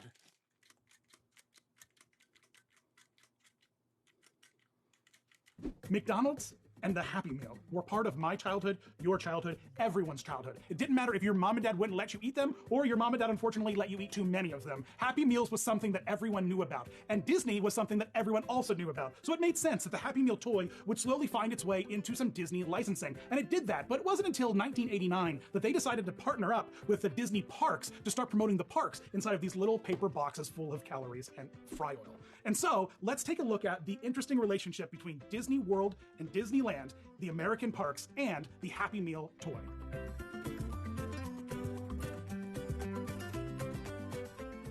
Our first Disney Park Happy Meal was brought to us by Mickey's Birthday Land in 1989. A small corner in the back of Magic Kingdom got transverted into a bunch of circus tents, and built there was a walk-through Mickey Mouse house, which is really kind of cool, with his car parked out front. So of course, what better way to celebrate than to have a whole host of the Fab Five in their own unique little vehicles watching the commercials, these toys look kind of relatively big, but then when you realize that they're being played with tiny child hands, and then you realize, my God, look how small these things are. It was absolutely wild. But there were 5 of them.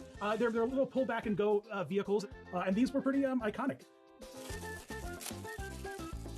I love making garbage, which is what I'm doing. Some of these are lunatics. Chaos and unpredictability is the last thing I need in my 30s. So, hey kids, do you love international travel as much as adults do? You're about to. Because we opened a theme park about international travel domestically. Listen, don't ask us about it. We weren't really thinking about it either, but hey, you can drink there and your parents love it, and you're gonna hate it. It's gonna be the worst day of your Disney World trip. And it's time to have a adventure. I'm sorry, am I too violent in this? So in 1994, they decided to rebrand Epcot as a park in general and call it Epcot 94. They did so again in 95 with Epcot 95, and then in 1996, they gave up and just called the park Epcot again. But for 2 glorious years, we had Epcot 94 and 95, and in Epcot 94, we got Epcot 94 Adventures. This campaign had 4 unique Happy Meal box designs, each one featuring one of the different 9 Happy Meal toy characters, the Disney characters dressed in unique garbs from the lands of Epcot, from all the different world showcases. And the 4 boxes all have different puzzles and like activities and games. And then there are a collection of these characters that all represent a different country in the world showcase.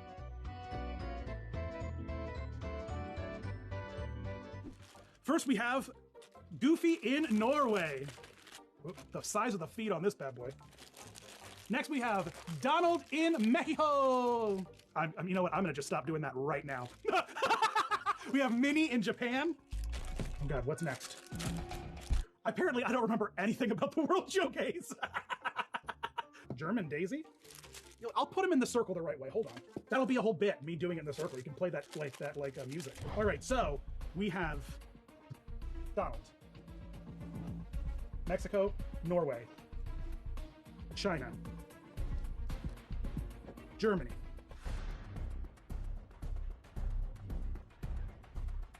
America.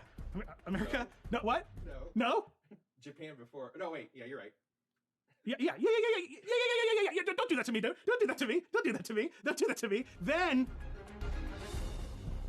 it's Japan. Yep. Then it's Morocco.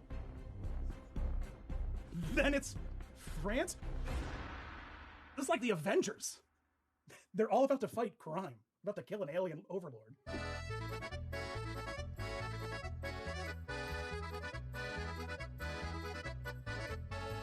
1995 gave us Disneyland's 40th birthday and a celebration in the park called 40 Years of Adventure. And we get a really cool Happy Meal toy release to celebrate this with these little pocket touristy single slide viewfinder toys. And they're pretty fun. You get some parade action with the Lion King parade that was going on. You have Splash Mountain. There's lots of really great little scenes that are kind of highlighted in each of these individual toys. And we're really committing to some Disney Park Happy Meal toys now happening every year. It was around this time that the Disney Park McDonald's partnership really started to cement itself, because at the Magic Kingdom, right outside the parking lot of the TTC, was a mega McDonald's, a really big McDonald's, kind of like this, and this McDonald's keeps getting remade and remade and remade into this super cool new green space that's like wild. The weight of the world weighs heavy on the farts of cows that were used to make McDonald's burgers, so 1997, it's the 25th anniversary of Walt Disney World, and the commercials show a magic hat floating through a magic kingdom with a beautiful gray and blue and gold castle. Covered in pixie dust, this hat flies through space or whatever. It's powered by McDonald's love. Then it lands on a kid who believes in magic and Jesus and French fries at the end. It's really an American commercial. But what that commercial really doesn't tell you is that the park has a big pink castle now. It looks like a cake. You're gonna have to live with it. It's upset a lot of people, and hey, there's a Happy Meal toy about it too. Hooray! And so we get this 4 Happy Meal toy release for the 25th birthday celebration of Disney World that also coincides with a commemorative glass. Remember when fast food's like, hey, pour your drink from one cup into a glass cup when you get home and drink like a fancy person. And everyone was like, that sounds great. And we did it. This was just like the tip of the iceberg for how the marketing really deceived a lot of people who hated this cake. But you know what? I love the cake. Let's bring it back. They're currently wrapping the castle in golden toilet paper. They've learned nothing. So I mean, like, let's just do this every year for all I care. Let's dress up the castle every year like a freaking Build-A-Bear. 1998, Animal Kingdom opens, and McDonald's and Disney World are like two peas in a pod if McDonald's sold vegetables. I don't think they really do, so that's probably a poor analogy. And Animal Kingdom is the pinnacle of this. We have a McDonald's in a Disney park in the Animal Kingdom. You can get French fries at tariff fries? Was that the pun? Tariff fries? But you know, whatever. It's a dinosaur thing. We were all into it. It sounded good. There were commercials galore for this. They had breakfast sandwiches. They had highly collectible cups, so much so that I was able to buy them off eBay 20 years later. Yikes. We have the Iguanodon from Disney's powerhouse knockout film, Dinosaur. Crowd favorite, everyone bonkers. How crazy is that? This is a movie promotion inside of a park promotion toy. Wild. We have a crocodile, zebracegias, triceratops. Oh, this one was a water gun. I feel like there are true mysteries of these toys that I'm not unlocking. You got a rhino? I think the rhino's a fullback toy. Sure is. We have gorilla and babies. We have a trash panda. This was the original, like, baby Groot, whatever the heck they're doing in the parks. Does it look okay, or is it like hidden in my beard? It's hidden in your beard. Perfect. He loves that. That's their natural environment. I think maybe some of these are whistles, but I'm not putting my lips on a single one of these. You know what? I'm stoked that there are two of these in this bag. Yes! Look at how awesome this is. This is like Figment's dad.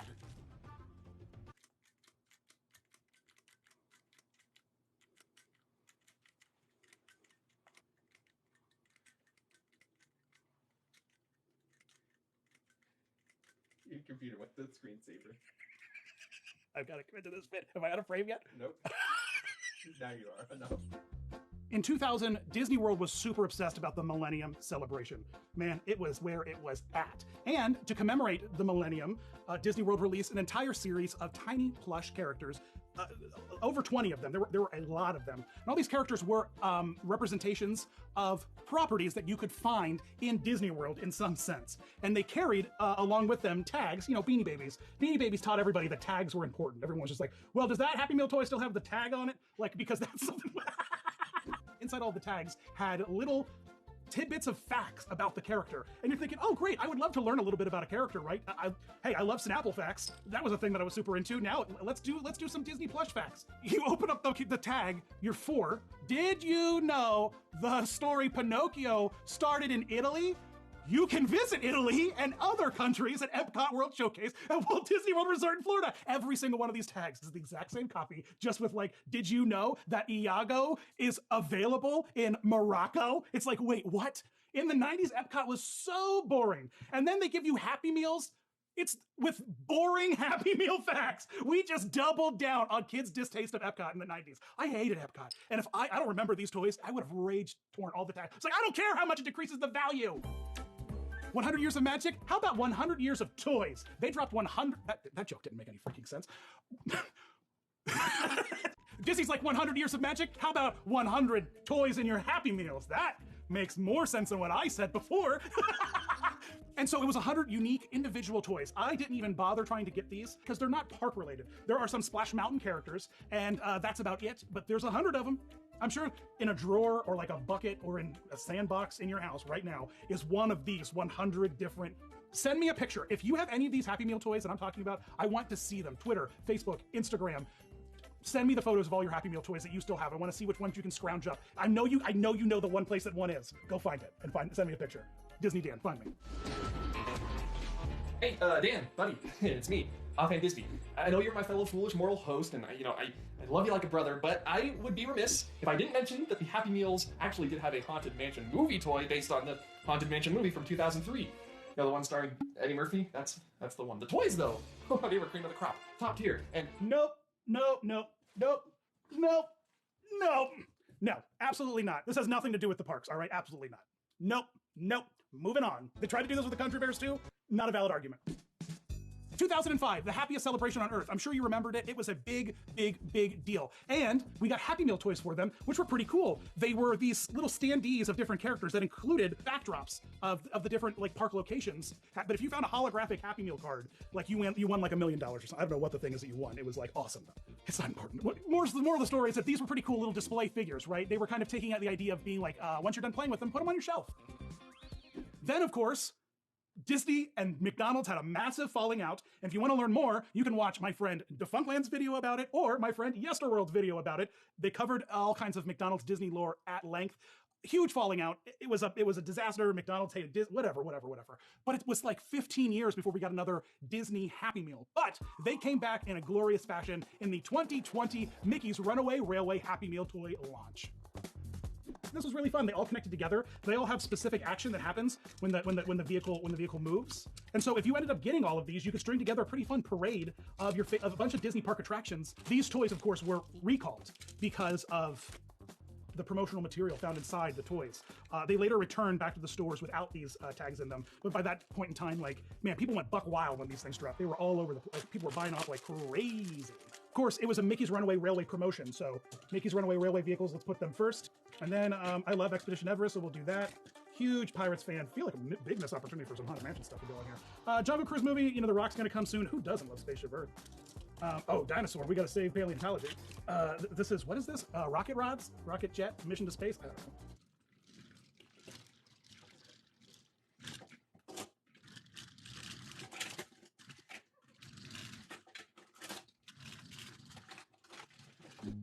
Oh my God, is this Soaring Over Epcot? The Happy Meal toy? I just got that. Wow. Man, I love Happy Meal toys. Let me know in the comments below if you had any of these toys. Send me pictures of the ones you found in your collections and in those drawers and closets. I know you have some of these Happy Meal toys. And you might be saying to yourself, Dan, I'm pretty sure I've seen other Disney park Happy Meals. And you know what? You're right. There are over 30 international Happy Meal toy campaigns that were honoring Disney park new releases and adventures.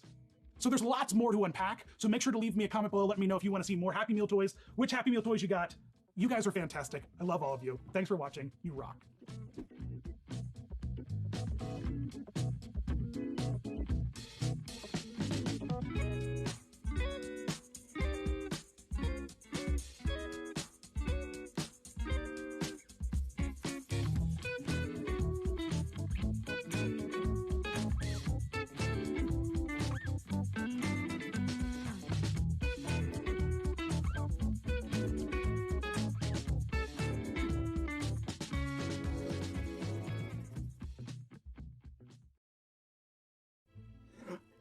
Disney fans, you came back.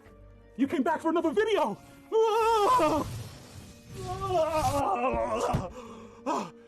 You love me. You really love me. You broke the spell. You turned me back into a human man. And now that I'm a human man, I think it's only time to talk about the evolution of the Beast transformation.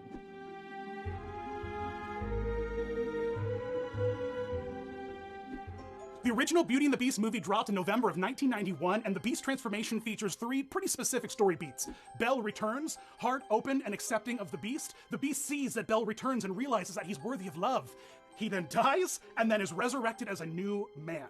The actual magic of the transformation. It heavily involves the cape of the Beast wrapping him up into kind of like a transformation cocoon, and then we see moments of the Beast's foot transforming, his hands transforming, his chest transforming, and then he lands in a heap. And then, after he recovers for a moment, stands up and does a dramatic turn to the camera, full-on nostrils, and Belle looks at him and she's like, I don't know if this is you. But then she peers into his kind eyes and remembers the Beast's kind eyes, and she's like, oh wait, it is you. And the Beast is like, you're right, of course it's me. Come on, didn't you just see that hunk of a carcass turn into me? I have a talking clock. I have a talking candle. This is suddenly the moment that you're suspicious of what's been going on? And what's really gonna blow your noggin out is when you realize that the entire Beast transformation sequence was animated as an allegory for the animator's life in him being a sinning man being transformed into a new man through the power of Jesus Christ. And if you don't believe me, here's him literally saying that. Because it's really about an inner spiritual transformation that's taking place with the Beast. And I saw it as a parable of my own life. And man, it is a triumphant moment in the film with a beautiful score, a score that you're going to hear over and over and over again as we begin to dive deep into all the live stage adaptations of the Beast transformation throughout the years. Throughout the 30-so years that this movie has been out in the world. It is absolutely wild. And it starts the same day the movie opens in MGM Studios in 1991. They start a 22-minute live theatrical version of Beauty and the Beast. People are on vacation, seeing this show in the parks and not understanding what on earth is going on because 70 minutes of it has been trimmed out. And so we get this 22-minute song celebration with live costume characters. And in it, because this was a rush job, we get a very, very simplistic Beast transformation. As the battle sequence happens, the Beast is punched. He runs off stage as we're distracted by a blood-curdling scream by Belle. Belle taking Gaston, bludgeoning Gaston to death, and then throwing him off stage. Belle does all the work of this adaptation. It is, I can only imagine seeing this and then wondering, like, I don't exactly know what just happened. How did the show end? And within that moment, the newly costumed prince returns back onto stage, back still to the audience, draped in a purple robe full of LEDs for magical effect. Of course, this is a show done in full daylight. There's no lighting that can be done to possibly make this transformation look any better. As the transformation starts, a trapdoor opens in front of the Beast that's facing upstage back to the audience. He stands up a little bit, showing that he's still wearing Beast feet, and then immediately drops his cape. And in that moment, the cape is dropped. He's shedding the boots that he's wearing, tucking them into the trapdoor that's open with the stage, someone underneath the stage grabbing it really quick, and then he does a triumphant magic Vegas act reveal that he is now the prince, fully dressed, because that's gonna happen a lot, fully dressed in his ballroom gown, ready to rock and roll. And truly the best part about the Beast transformation is the voiceover work that they have on track for the prince, the newly transformed. The whole show, he's like this, like, oh, Belle, I'm the Beast, I'm a hideous man. And then he transforms into the prince, and he's like, Belle, it's me. Belle, it's me.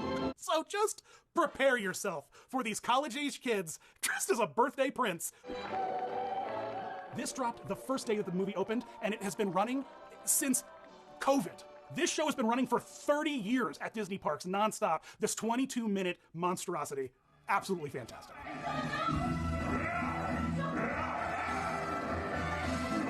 Just a few short months later, in April of 1992, Disneyland was not to be outdone. And so in the Videopolis Theater, they mounted their own live-action version, 22 minutes long, of Beauty and the Beast, and they essentially apologized for everything that happened at Disney World with a real kind of magic transformation. The Beast cocoons, butterflies, and then has this full Jesus reveal moment where he's just like, ah.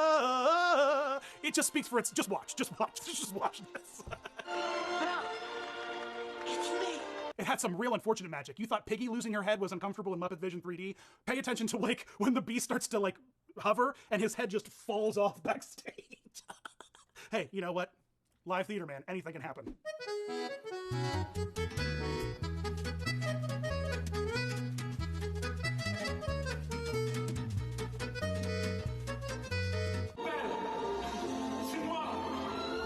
The prince tried to apologize, but it was too late, for she had seen that there was no love in his heart. As punishment, she transformed him into a hideous beast. By 1994, Beauty and the Beast was a phenomenon. Everyone was absolutely in love with it, to the point where Disney started their massive campaign to save Times Square with Beauty and the Beast live on Broadway. And this show was an absolute knockout, from the costuming to the special effects. Most importantly, though, the special effects of the Beast transforming at the end of the show. An effect, an illusion designed by David Copperfield's people. This was a real deal illusion. The end of Act 2 has a big fight sequence between Gaston and the Beast on stage. What you don't realize, though, is that while that's happening, the Beast that's fighting the Gaston actor isn't. This was a real deal illusion. The end of Act 2 has a big fight sequence to the special effects. Most importantly, though, the special effects of the Beast transforming at the end of the show.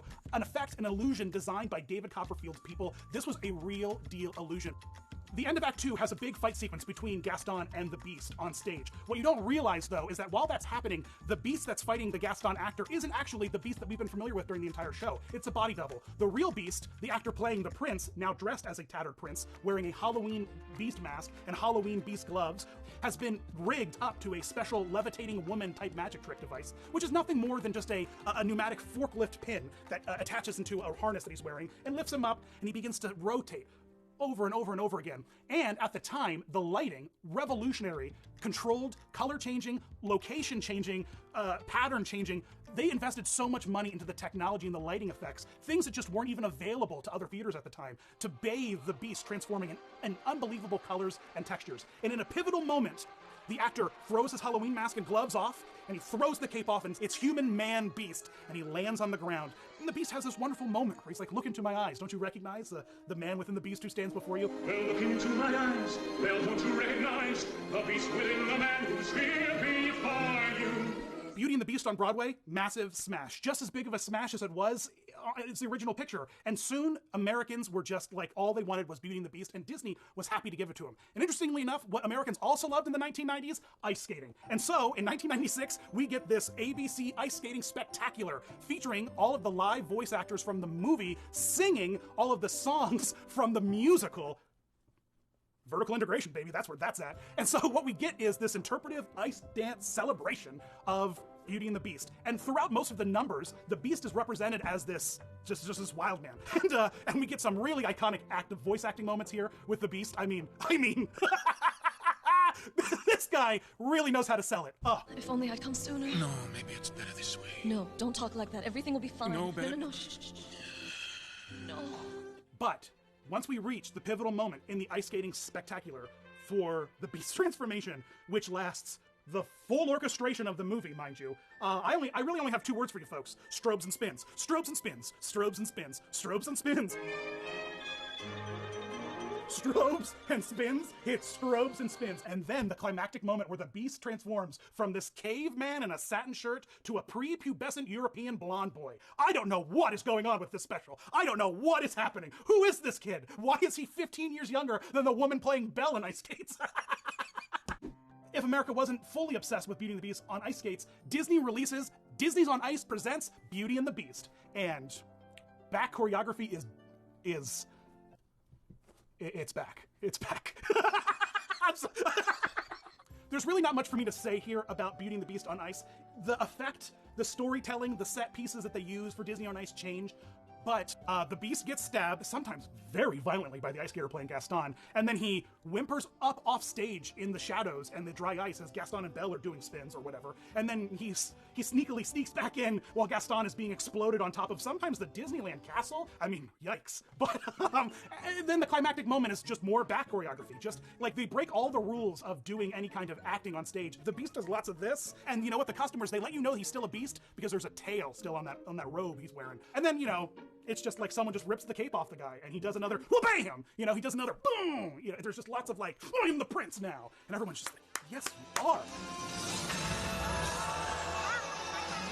In the early 2000s, MGM Studios over in the Walt Disney World Resort started to go under some renovations, specifically over in the Hollywood area with the Sunset Boulevard Tower of Terror kind of thing, where the Beauty and the Beast show was located. So it went down for a little bit, but then came back in kind of a new revamped theater space with all new choreography for the Beast transformation that was worse than what it was before. Worse. We had so much of an opportunity to get better, and we just turned it into bedsheet choreography. But an interesting element is rolled into this transformation. The sorceress returns. She returns as the Beast dies, and a bedsheet is held in front of the person playing the Beast so that he can stand up and the prince can lay down and do some very interpretive dance. I mean, my God, you should see what these young college kids are doing with their legs, and they're transforming, and they're doing all kinds of really intense stuff with their necks. It looks great. I just don't understand why we needed a bedsheet to tell this story.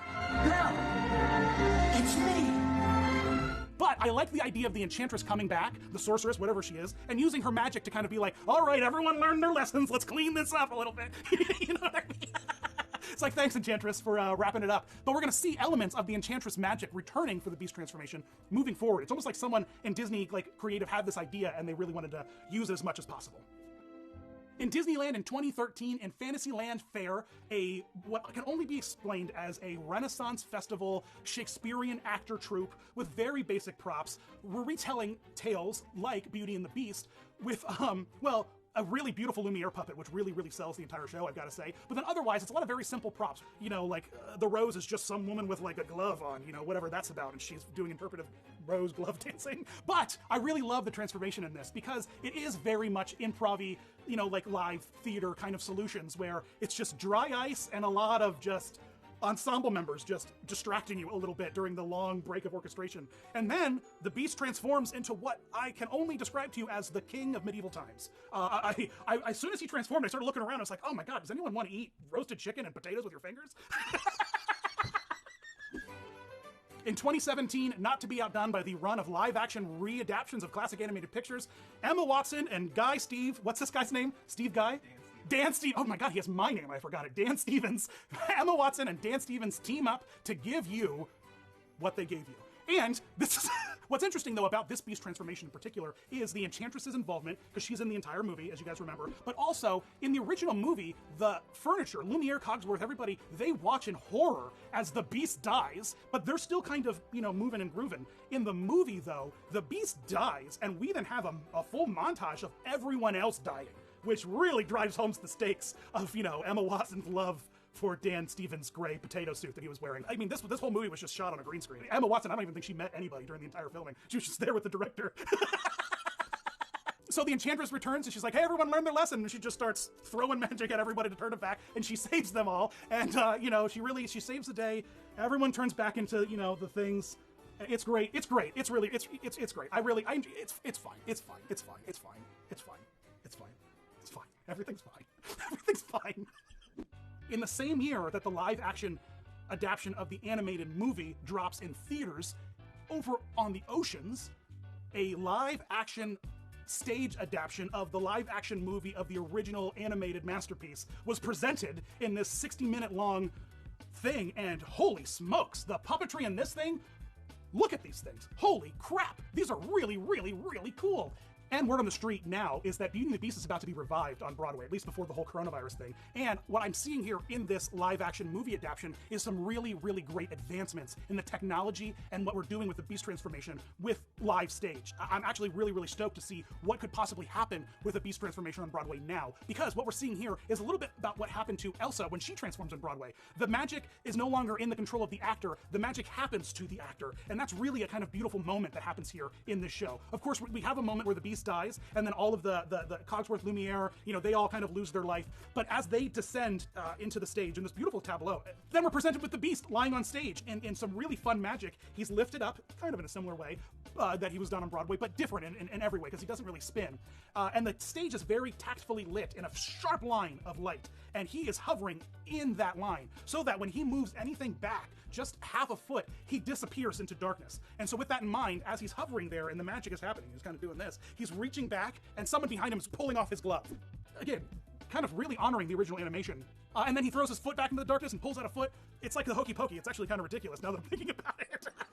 And then he lands and then he does this whole like, oh. It's actually a pretty solid effect, and it delivers. I love whenever you're watching home videos of these things from people who are on the cruise. The three people were like,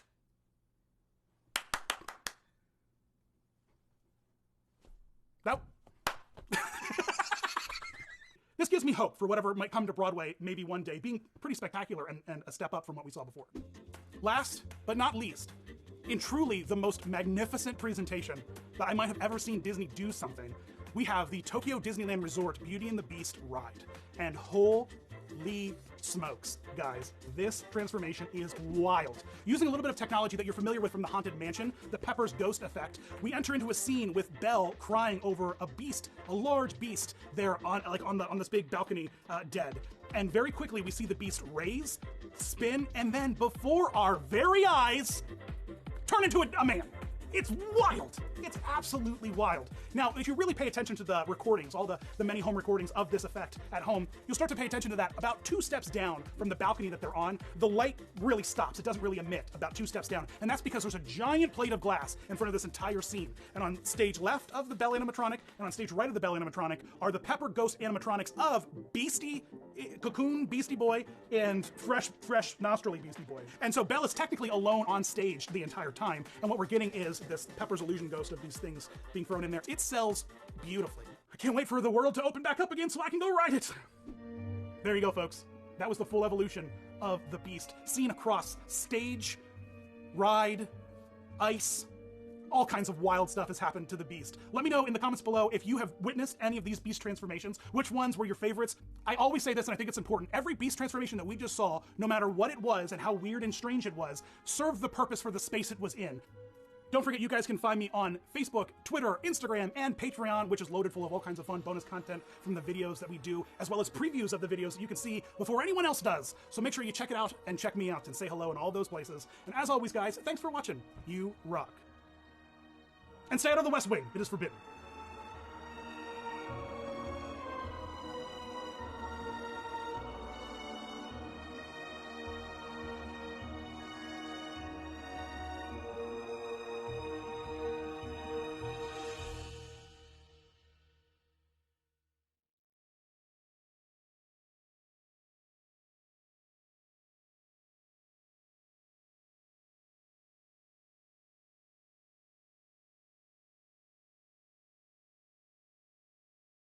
What's going on, toy fans? It's Dan here, and today we're going to talk about everyone's favorite genus giraffe, Jeffrey.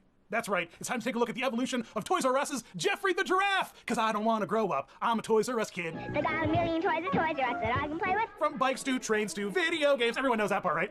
It's the biggest toy store there is, gee whiz! I don't want to grow up, don't want to grow up, I want to be a Toys R Us kid. That's all I got. That's all there is, really. I mean, no one really knows the rest of the song, right? Let's go all the way back, where Charles Lazarus, the owner of Children's Bargain Supermarket, a children's furniture store, starts to sell toys, but before he knew it, the little section of toys he was selling in the corner of his store took off, and everyone was coming to visit him to buy toys more than they were furniture. And to help market his brand new corner toy store called Toys R Us, he invented the lovable character named Dr. G. Raff, who was this very anatomically correct drawn giraffe who had those big ossicone things, which are violent death weapons for giraffes, by the way. Those two horns on their heads are for, their violent thumb wrestling neck matches that they get, like giraffes get into. And boy, everyone loved him. And he was tall, the signs were super big.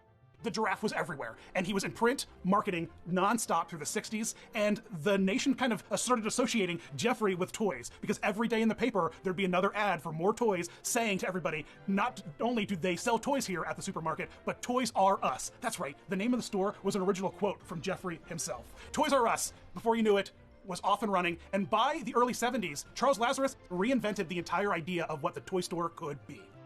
Yeah, Charles Lazarus was a wise man, and he jumped back, well, until Walmart came around. But we'll get there. Toys R Us. The first Jeffrey costume in the early 70s, all the way back to 1972, he's tap dancing, and that's not the only cool thing about him. He's also fully articulated. Trust me when I say that the amount of effort that went into making this giraffe costume was a lot of effort for the 70s, all right? Considering that this was just a regular toy retailer. Look at Disney World and what they were doing in the 70s, and it's pretty on par with what Toys R Us was putting out. It's pretty incredible. And then Jeffrey became a family man with wife Gigi, daughter Baby G, and, of course, baby Jeffrey. And these mascots almost right away were made into full costume characters, and right off the bat, they're more in tune with the scale that we're familiar with. What's cool about this costume is it was built in two pieces. It has this really, really, really long neck. This costume is over 10 feet tall. It's like 2 human people tall. And they do this ridiculous thing by giving Jeffrey this big dog collar with his name on it. But they used that collar specifically to hide the seam of this gigantic neck that had to be clicked together and bolted into the shoulders of the performer, because this performer is just going full tilt giraffe with this thing. And then suddenly, magically, nigh overnight, Jeffrey was reinvented into a compact little Jeffrey costume, and then it was boom, boom, boom, these wonderful little staggered heights between Jeffrey, his wife, and his daughter. As Jeffrey began to take shape on camera as this wonderful costumed character with lots of really great and fun jingles, he was also being animated pretty regularly for commercials as well, and he was being voiced by none other than Thurl Ravenscroft, everyone's favorite ghost host from the Haunted Mansion. Well, stop your looking and start to shop, and it's a store that has them all. In fact, there are some commercials where I'm just waiting for Jeffrey to start telling me about cadaverous pallors and foolish mortals. To find a way out. Also recognizable by Tony the Tiger, right? Thurl Ravenscroft was just everywhere, but including Jeffrey Giraffe. And Jeffrey had this really deep, bellowing voice, which was really fun to listen to. The world's biggest toy store is Toys R Us. The biggest selection, Toys R Us. The 70s were so intense, all right, when it came to this Jeffrey costume. Jeffrey, he was tap dancing, he was traveling, they were painting, they went to New York and San Francisco, and then at a certain point, they're just like, what haven't we done with Jeffrey? Oh, that's right, Neon Disco Fever Dream. This looks like a number from Trolls, if all the trolls were giraffes, all right? By the time we get to the 1980s with the Toys R Us brand, they were experimenting left and right with new ways to incorporate other kinds of merchandising, from children's clothing in their new store, Kids R Us, to all kinds of new markets and branding for toys that are coming out. And Gigi and Baby G kind of fade into the background during the 80s and aren't nearly as heavily promoted as just plain old Jeffrey in his pinstripe suit and this really beautiful little refined costume as the 80s moved on forward, and they started to make it look cuter and rounder and softer and more cuddly. They wanted to make the character as inviting and as welcoming as possible, matching up with the idea of what kids were in love with at the time. You know, Care Bears and, you know, the Muppet Babies. Everything was round, everything was soft, and the Jeffrey design 100% answered that call. He was a very specific icon to kids in the same way that Ronald or, you know, Mickey Mouse himself was. And kids wanted to go to Toys R Us to meet Jeffrey, and they could, and they were constantly reminded of that because soon Jeffrey started to be dressed like he worked at Toys R Us and didn't just represent it. The 80s is also when they started the whole "I don't want to grow up, I'm a Toys R Us kid" that they used in their commercials over and over again, including that signature moment where it's like of Mice and Men, where there's a kid sitting with the giraffe on a bench at a sunset. You know what I mean? And the kid's looking up at Jeffrey, petting him, just look at the sunset, Jeff. Just look at the sunset, you beautiful giraffe. And they use that like view that's still well through the 90s, all right? Now, if you can find a toy advertised at a lower price, anywhere, anytime, we'll match it. I'll guarantee it. Or my name isn't Charles Lazarus. Hi, Ben. Hi, Uncle Charles. Well, he's right about one thing. We do guarantee our low prices. The 1990s were real rough for Toys R Us because Walmart came around. By the end of the decade into 1999, and as the 2000s started to roll forward and the internet became bigger and bigger, Amazon set its sights on selling toys and really starting to cripple the Toys R Us market as a whole. And Toys R Us, largest toy store in the world market share, started to shrink as big, massive retailers started to offer toys to their customers. And so in the 90s, Jeffrey the giraffe as a mascot was kind of put in the background in favor of constantly reminding you, the consumer, that Toys R Us, while it may not be the place you were thinking of buying toys anymore while you're out buying groceries at Walmart and whatnot, if you bring any retail price in that's lower than Toys R Us, we'll price match it. While Jeffrey the giraffe, the costume character, really wasn't being pushed super hard, he was being animated for little segments in the commercials. Their 90s was just about like, hey guys, we have good prices, I promise. It was just all about like, here's a new toy and here's a great price for it. That's what every commercial was. New toy, great price. New toy, great price. And then a lot of, you know, kids being like, I just want toys. And then commercials of parents buying their kids toys and their kids are like, Dad, I love you. You know, there's a lot of that in the 90s. Really just emotionally manipulating parents. But it worked, kind of. I mean, they didn't close for another 20 years, so it kind of worked, right? This might seem crazy to you, but in 1997, you could go on the internet and put your zip code in and know what the weather was going to be like for 10 days. Whenever you wanted. You didn't have to wait for anyone to tell you on the news. It was revolutionary. Do you remember the Weather Channel? You've got like but do you remember the weather website? Do you remember finding the weather on the internet? The new millennia brought a new vision to the Toys R Us store, and with that, a new flagship location in Times Square, New York. This place was huge, and if you want to know more about it, my good buddy Defunctland just did a great video on the history of the store. Check that out. And with the new store opening, they decided to go as big as possible. And so, let me just read to you the big announcement from their 2001 annual report debuting the Times Square location and their new Jeffrey the Giraffe. After 41 years as a two-dimensional cartoon character, Jeffrey the Giraffe has come to life in a new way in 2001 in a 60-second televised commercial that debuted in October. The new animatronic Jeffrey, created by legendary movie creature studio expert Stan Winston, has more points of motion than the dinosaurs of Jurassic Park and features the distinctive voice of the witty Jim Hanks, brother of Tom Hanks. That's right, we got big robot giraffes, and you're gonna love that they sound exactly like Woody from Toy Story. There's a snake in my boot. What? Jeffrey, are you sure about this? Are you kidding? We're launching our biggest season ever with great low prices and more selection than anyone. You know what, though?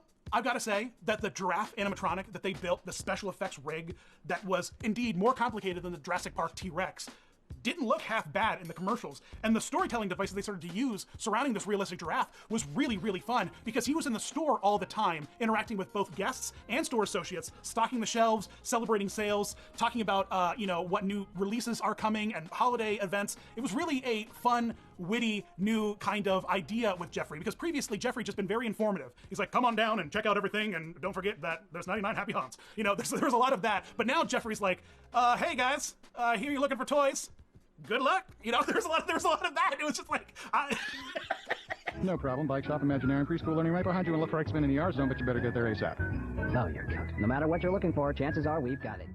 And the stores answered to this realistic Jeffrey animatronic that they were using commercials all the time by making a new costume character version for the stores that really just like threw away the whole idea of the cartoony, playful, mascots that we'd previously seen in stores and tried to represent the realistic giraffe as a realistic mascot. And what you get is a human body with a horribly out of scale, realistic giraffe head. Like the kinds of giraffes you see, like FAO Schwartz, like during around the holiday seasons where they're selling all those giant, oversized, realistic-looking stuffed animals that, for like $400, and you're like, who is ever going to buy that giraffe for $400?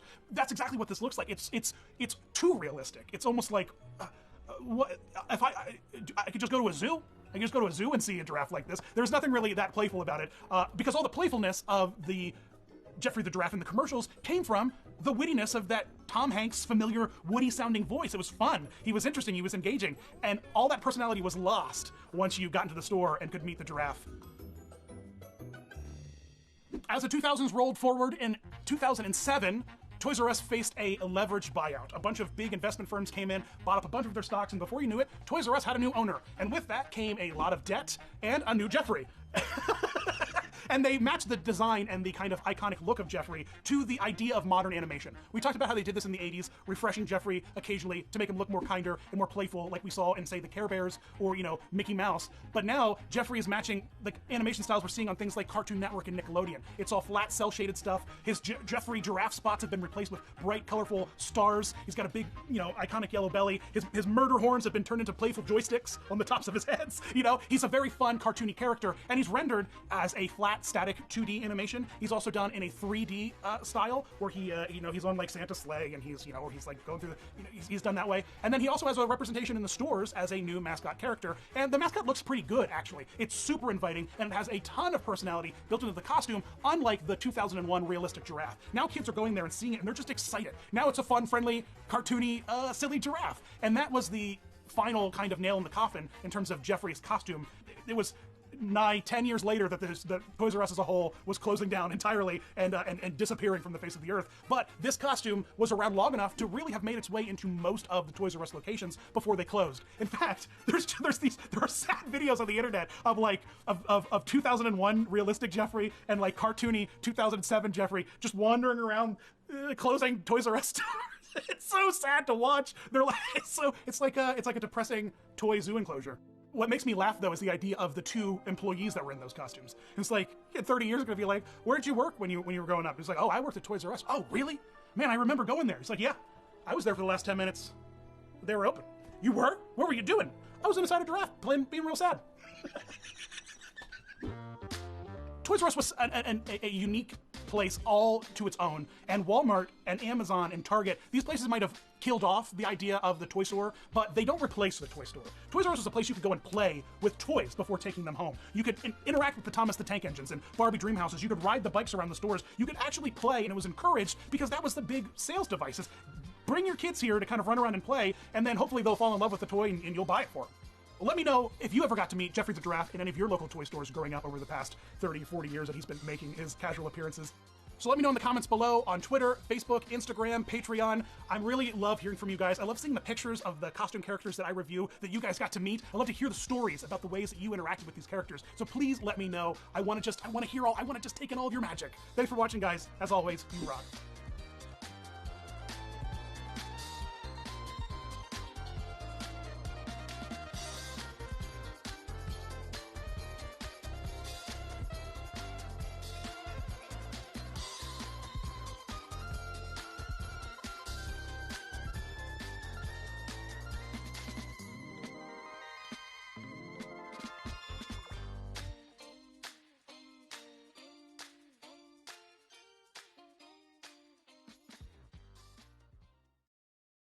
Could the episode start with a red curtain with the Distery Dan logo? It's the Distery Dan Show! Do-do-do-do-do-do! To show you evolutions is what I'm here to do, so it really makes me happy to evolute for you, Miss Piggy! Yeah! Whew, that was commitment. Evolute's a word. I looked it up. It's a mathematical term, nothing to do with evolution, but I'm sticking with that lyric.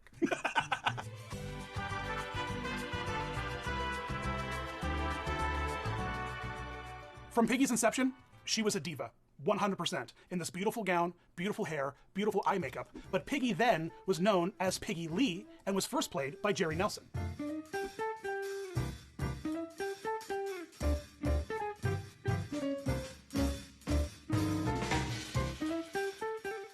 Initially introduced as a bit character in a talent recruitment episode of The Herb Alpert Show,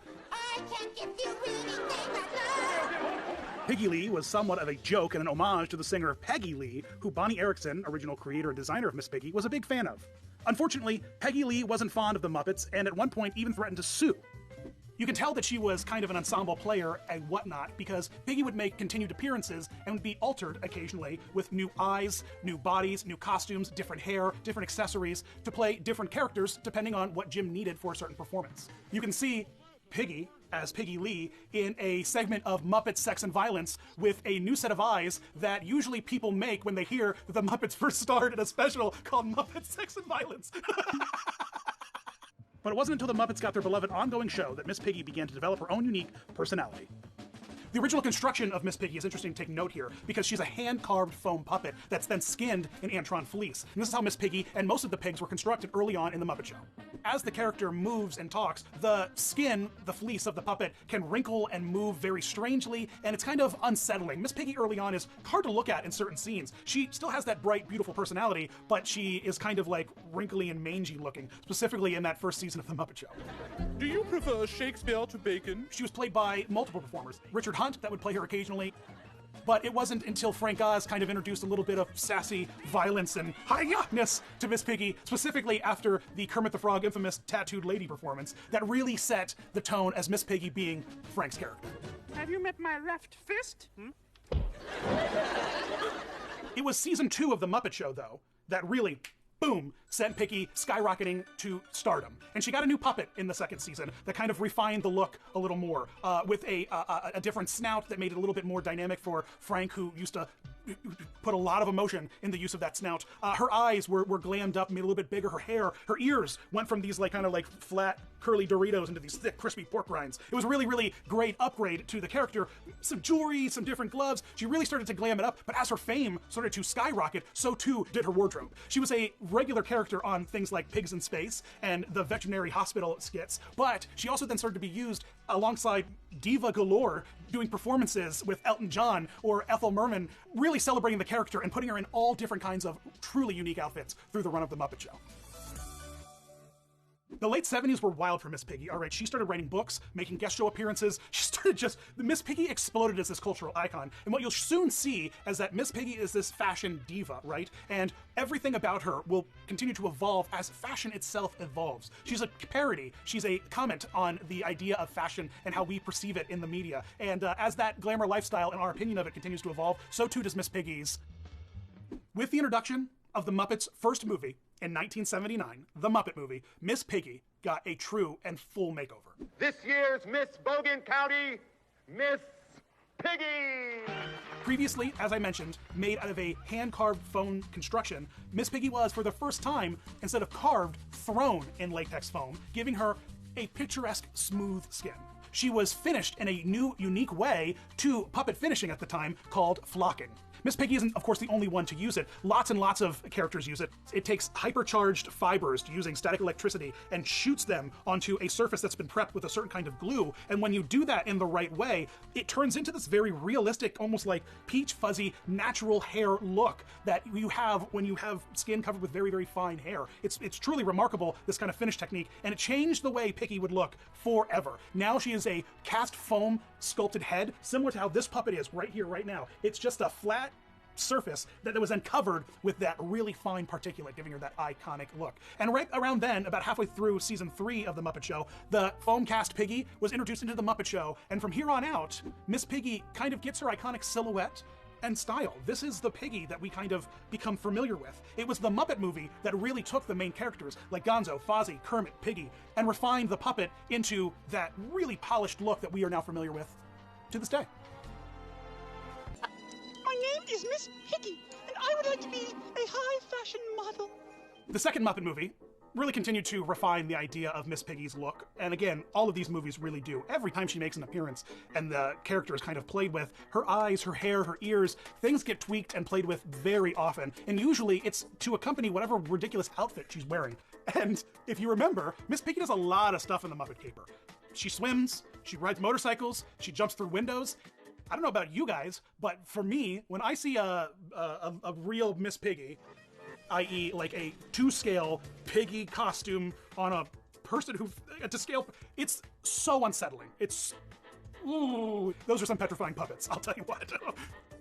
The Miss Piggy stunt puppet wasn't done being used. They just turned it up to 11 in the next movie, in 1984's The Muppets Take Manhattan, where Miss Piggy is, of course, iconically mugged in Central Park, and then takes chase after the mugger, where you get this, no one was prepared.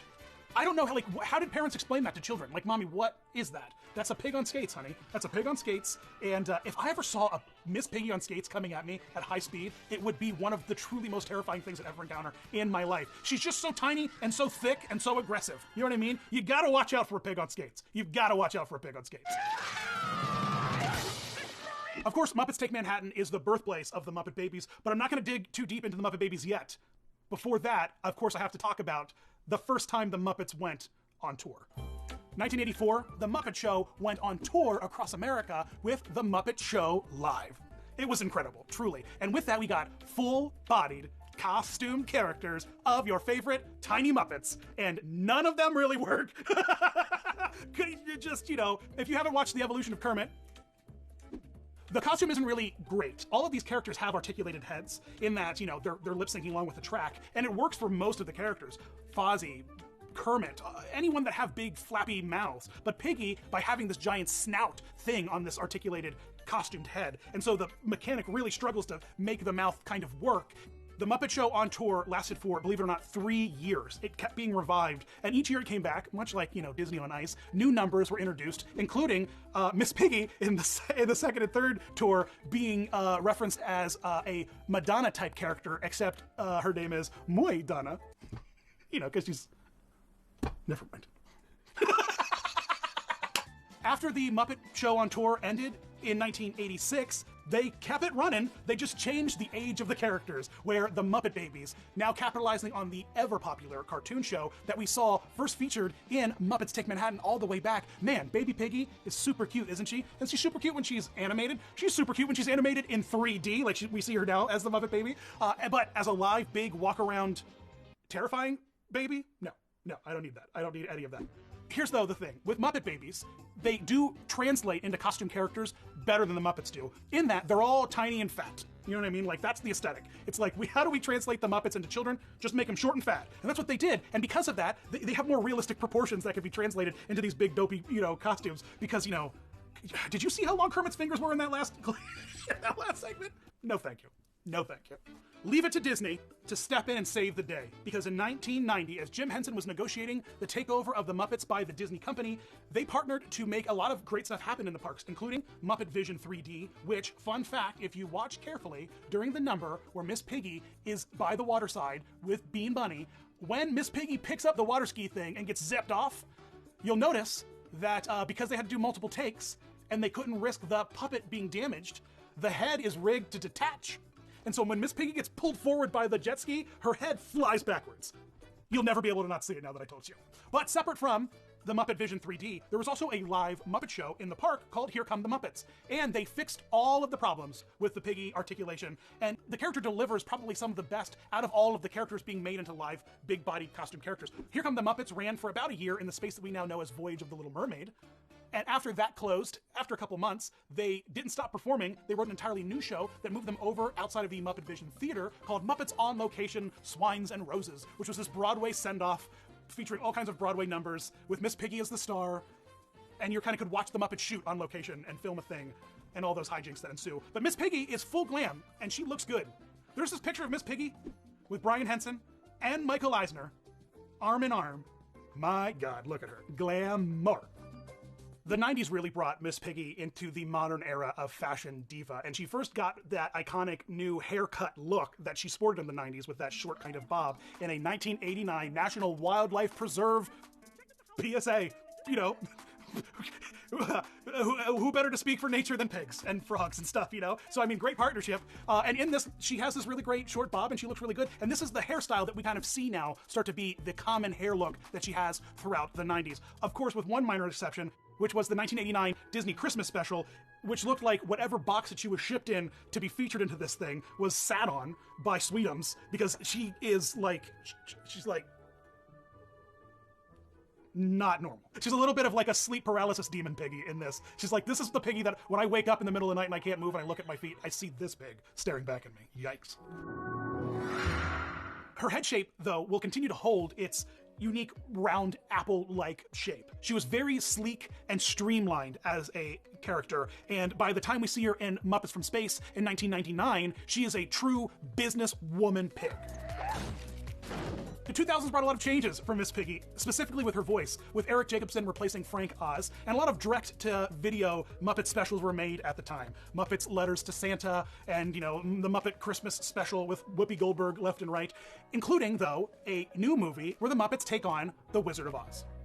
We see a lot of fun stuff being done with Miss Piggy as she plays all of the witches, including the first time we see Miss Piggy in like with black hair. We've never seen this before. And she started doing the red carpet as a brunette, which I thought was really cool. Although it's weird. It's like, you know, growing up with a best friend that's got glasses and he wears glasses all the time. And then he like sneezes for the first time ever, like 5 years into your friendship, and his glasses fall off and you see him without glasses on. And you're like, dude, what's wrong with your face? And you realize, oh God, he's not wearing glasses. It's like that, but with hair on a pig.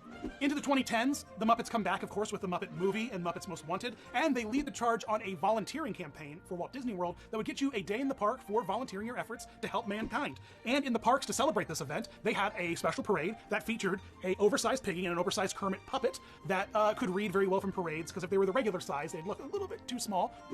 Of course, Miss Piggy will always continue to find new looks, new styles, new great ways to show off how much of a diva she is. But we got to look a little bit into the future in Muppets Most Wanted to get a peek at how Piggy and Kermit are gonna play out when they're older. And I think what's interesting about this is that she goes from one signature pearl necklace, which has all along been used to hide the neck seam, and now she's got 3 pearl necklaces. Kermit has really run out of ideas for Christmas. He just keeps buying this pig pearls at varying lengths. Miss Piggy throughout the years has had hundreds, maybe thousands of looks. But specifically, how her puppet's been used throughout the years by puppeteers, not just how she's been built, really influences the way that she looks on camera.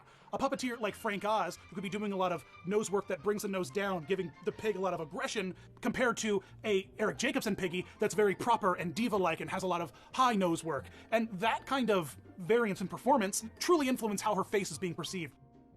Now that the Muppet Show, the original Muppet Show, all 5 seasons are on Disney+, you all need to be going there right now to be watching that vintage pig in action and finding her footing as the diva that you now know and love. Not sponsored, but Disney+, please call me. I've got some ideas. Let me know which Miss Piggy throughout the years you've attached to. What appearance in a movie, what stunt or vicious act of violence against amphibians has really stood out in your mind as a titular moment for this iconic diva pig? Let me know in the comments below on Twitter, Instagram, Facebook, Patreon, all those really great places that I want to hear from you and talk to you. Let me know about your favorite bovine. No, bovines are cows. Swine. Yeah. She's a feminist icon. Is she? Thanks for watching, guys. As always, you rock.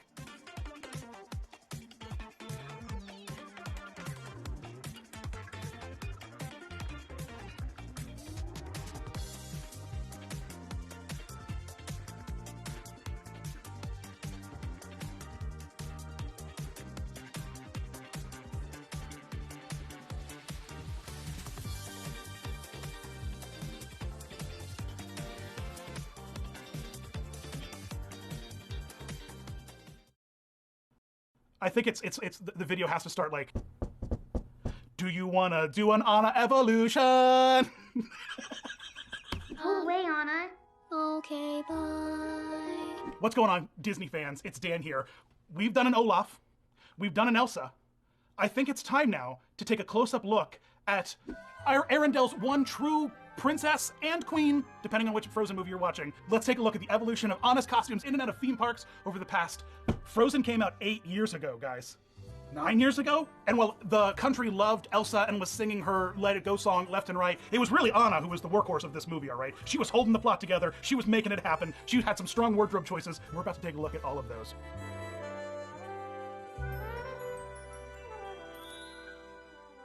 What you have to understand is that when Frozen came out, Disney already had some minor workings going in order to get the characters into the parks. It's what they always do, right? We can meet Moana right after the movie comes out. We can meet, Tiana right after the movie comes out. This is a thing that they do. So they already had an Anna and Elsa costume kind of ready and in the works. What we got was the Elsa ice dress look that landed in Disney Hollywood Studios and Disneyland in 2013. We have this beautiful blue wintry outdoor dress and cloak that she would wear during her outdoor adventures. And this blue and purple cloak dress ensemble we see repeated over and over and over again in 2013 as she makes appearances left and right in parks galore. She appears in the Pinocchio gift shop in Disneyland. They appear in Disney Hollywood Studios for a moment for meet and greets, unannounced, unprepared, as they made way for a meet and greet opportunity in Norway at Epcot. They were showing up left and right and had any and all opportunities for guests to meet these characters. You have to understand that Elsa and Anna from 2013, 2014, as they were building up the popularity, you could meet them in 2 parks. Rare for any kind of costume character in Disney World, all right? You're not wasting space on the same character unless it's Mickey Mouse and Donald and Daisy and Goofy. But you could meet Elsa and Anna in Magic Kingdom and in Norway at the same time. People were crazy for these characters. And Anna's translation of this blue outdoor, purple cloaked winter wardrobe was executed really beautifully. It's like they just peeled her right out of the screen, put it into a 3D fabric printer, and out popped the Anna costume. Really gorgeous. The colors, the detailing, the design work. So for the first year or two of Frozen fever, we just got blue dress Anna in our face everywhere we looked. So in 2014, we get the Festival of Fantasy Parade update with a Frozen parade float that is beautiful. It's blue and it's white and it's made of ice and it's towering tall with snowflakes and a little adorable little animatronic Olaf, which was super cute. And what's even cooler is that Elsa and Anna get some new outfits. Specifically, Anna gets her green coronation dress, which is, that big moment in the movie, it's Coronation Day. She's throwing on the dress and it's beautiful. It's green. It has those long layered stripes. It's a big full skirt. And they turn up the colors though here. It's on a big white and blue parade float out in the daylight. These colors need to pop. They need to scream. They need to hit. And so you kind of edge a little bit on neon green coronation dress, but that's okay. That's okay because we need it to be bright and vibrant and poppin' and full of magic because it's a parade at Disneyland and Disney World, all right? Parades need to be full of color. At the same time, in 2014, as the parade is raging on in the parks, over at Once Upon a Time, ABC's favorite place for Disney fairy tales to go and die, they introduced Elsa and Anna's characters. For the most part, they translated the Anna blue wardrobe and cloak really beautifully. They look very authentic and very real. Oh my God, when the scene with her, that purple cloak over top of the blue dress, really great layering, really great detail work, really brought the characters into the real world in a way that the parks weren't even trying to do. Less than a year after the movie debuted in 2013, we had a full-scale Frozen on ice show. I'm talking top to bottom, entire retelling of the story. No other princesses really involved here. This was unprecedented, all right? You're looking at a time where Disney on Ice shows were just these anthology shows, right? It's like, here's 20 minutes of this story, 20 minutes of this story, 20 minutes of this story, take a break, go buy $45 cotton candy, come back, we've got another 45 minutes of anthology stories to tell you. And that's not what happened here. It was just Frozen. It was just Frozen, Frozen, Frozen. Frozen at the top, Frozen at the beginning, Frozen at the end, an intermission. That was just Frozen. This was a really cool opportunity to get some fun looks at, the young Anna and Elsa pajamas. The coronation dress, of course, is modified like all Disney. God forbid we just let a Disney princess go to Disney on Ice without having her skirt shortened in some kind of way. But they did it again here with Anna, although just minimally, not like they did with Elsa and gave her those Olympic figure skater skirts. Here it's still that big bustling skirt, but it's made of that lighter fabric, right? Because we're on ice, we're gliding, we're skating, we're twirling. We want that fabric to lift and breathe and flow, and it really is gorgeous. They do a really great job. Otherwise, it's not looking too much different than the stuff we've already seen in the parks. You guys have heard me say this time and time again when I'm talking about a Disney on Ice show, that this is a huge arena, all right? So if you're sitting in the nosebleed seats, you're gonna need to see Anna from a distance and still need to be able to make out the character. And they solved that by taking things like the flowers on her skirt and just blowing them up, just maximizing them, really heightening all the designs and the colors so they become very visible from very far away. Because some of these ice skating, they're hockey arenas. The houses are humongous, and those costumes have to play from a great distance.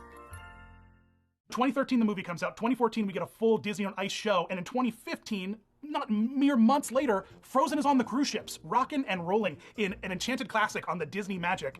There is this full new number that involves Anna in her coronation dress, which is way more designed like a ball gown in a traditional sense, unlike it was on Disney on Ice. This thing needs to be big and puffy and fluffy the entire time, not when we're just doing spins. And so we've got like lots of padding and, you know, fluff underneath that skirt, and it's much more traditional and toned down. This is a theatrical show. We don't need bright, banging colors and costumes. The lighting's going to take care of that for us. A year after Frozen gets introduced onto the cruise ships for the first time, in 2016, we see a full Frozen musical put into the parks at the Hyperion in Disney's California Adventure. Now, if we look back at Frozen on Ice, we got to see the kids in the pajamas, we got to see some cloaks and some gowns of all the different characters, but it wasn't really until Frozen Live at the Hyperion that we're really paying attention to things like Anna as a child and the gown that she's wearing for pajamas, the gown she's wearing to sing in, the cloak that she wears to mourn her parents as, you know, in their passing. There's lots of minor little additions to this 90-minute production that has to have a lot of detail to do lots of quick storytelling and quick changes so that from one scene to another, you can go bang, bang, bang, and Anna can be wearing 3 different costume pieces. She was just singing to her sister because she was sad a minute ago in this bright green dress, and now not more than 60 seconds later, she's in this black trench coat and she's severely mourning her parents' loss. There's lots of storytelling being done very, very quickly and very boldly with these bright, colorful costumes in that traditional Broadway sense. But none of this holds a candle to what we're going to see later when it debuts on Broadway. As you guys know, if you watch the Elsa video, which if you haven't, you can right now. Ice magic! I really hope you're watching this on a platform that supports corner cards. If not... But at the end of the Hyperion show, they throw Anna in this kind of like white cloak as she's getting colder and colder, and it's like, you know, Hans is like, oh, I'm not gonna kiss you, and everyone's like, what? You know, because that was like such a twist at the end of the show. So, you know, Anna's heartbroken, they throw a white cloak on her, and then she starts wandering around the stage like she has a heart, she can't see anything, and then they projection map onto this white outfit the ice as she begins to freeze in place into that final pose before Elsa gives her that, you know, love hug. This is a really cool effect, though, and a kind of interesting costume choice that allows for that last bit of storytelling to happen with some fun special effects. See some real magic actually happening in front of you, and the effect, it sells pretty well. It really, I could go on about why the Frozen Hyperion really bothers me a lot because of all those big LED panels against a giant glowing LED screen. The minute I saw it, I was just like, dear Broadway Jesus. But we get a really nice look at a professionally done wardrobe for all of her looks through her entire story, thanks to the Hyperion show. Like, the coincidence that they're on a lake and Elsa falls in love with her sister or whatever, and the spell's broken or whatever, and then everything starts melting, and there's just a boat under them, thank God, to, like, you know, that Isles is like, hold on, God. Otherwise, they would have had to swim to shore because Elsa didn't have that, like, ice horse at that point in time. Listen, this next evolution of Anna really isn't super important, and it's just from a casual show at the 2016 Shanghai Golden Fanfare Fairy Tale Show, but this show is really cool. If you haven't had the chance to watch it on YouTube after you're done watching this, I highly recommend you go check out because the costumes are awesome. Elsa is wearing this like opalescent, like glittering gown, and Anna has this really beautiful detailed layer. I mean, the prints and the layering and the gold, like the gold accents and it's just a really cool show, all right? Not much to say about it. You know, Elsa and Anna don't do much. They just show up, throw some magic around, and they're like, peace, Mickey, and they run away. But it looks really cool, and you should definitely take a look at it. Over in Epcot in 2016, we were turning it up in Norway with the official opening of Frozen Ever After, the Frozen dark ride that replaced everyone's favorite oil rig, troll, polar bear, Norwegian dark water ride that confused anyone who rode it. Now we had a more cohesive thing with talking reindeer and snowmen and ice castles. You know what, actually, now come to think about it, we didn't really improve the understandability of that ride in any way, shape, or form. It's just as weird as it's always been. We need to give Frozen Ever After a little bit more respect for the weirdness that it's bringing to Epcot. There's a stretchy reindeer tongue gag in this ride, all right? Where do you get those? You don't see stretchy reindeer tongue gags left and right. But this is a fun ride because dark rides really, 3D animation lends itself to the dark ride UV light reactive paint and like UV reactive fabric kind of thing way better than any of the 2D animation really ever has. The Olaf in this ride, the Anna, the Elsa, the face projecting a little rough, but otherwise the detailing, the costumes, we get the traditional blue dress first, the first time we see Anna, but then the second time, the finale of the ride, we get the Frozen Fever sunflower dress from that Frozen short, back when Frozen shorts were welcome and didn't ruin Pixar viewing experiences, like that one terrible Olaf one in front of the Coco movie. This dress translates beautifully in this whole blacklight kind of like experience. It glows. Seeing it in person is really, really wonderful. So Frozen has already made its way to the cruise ships in 2015 as just a kind of little interstitial in a bigger show.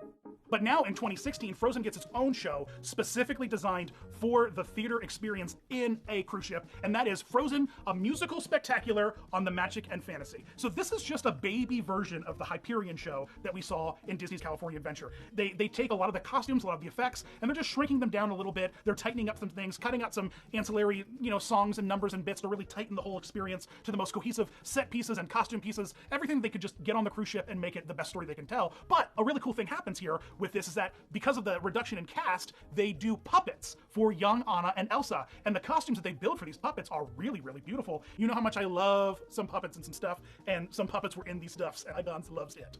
Don't try to diagram that sentence, because it will not work. One last thing that the ship did a little bit differently was her Frozen kind of outfit at the end when Anna freezes. It's more of a heavy kind of coat wardrobe instead of like this like light white gown, only because that theater is so intimate that like you're sitting on top of those actors, and so you need to put a little bit more detail in that white freezy gown that you then rip off as soon as she gets thawed out, which works. It works. I think it looks better here.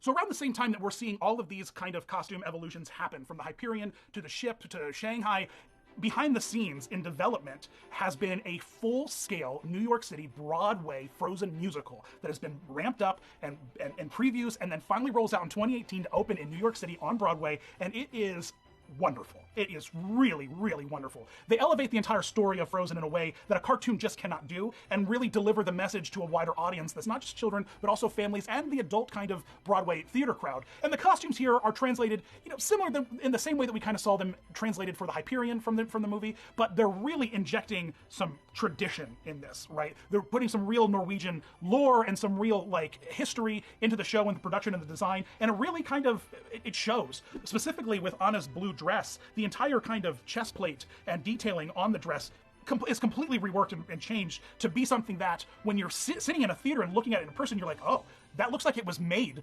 150 years ago by a fairy tale, seamstress or something, it really, really sells. And a couple other things happen differently with Anna's costume in the Frozen musical, such as when she finally makes her way to the Oaken Trading Post by the end of Act 1, into Act 2, when we get her and Sven wandering through the wilderness to find Elsa, she doesn't throw on that outdoorsy blue dress right away. She gets dressed up in some real, I'm gonna hike a mountain in Norway parka, all right? There's some serious, animal pelts and furs being wrapped around this woman so that she can traverse, wintry bridges, and it looks good, honestly. I've always, from the first time I saw that movie, I was like, you're telling me that this woman's wandering into a log cabin in the mountains, and to the point where she takes off her dress and it's like a dress sickle, and she's just gonna put on another thin, flowy dress? That never worked for me. It never once worked for me. And Broadway really solves that by putting her in this, in this cuddly, cozy parka.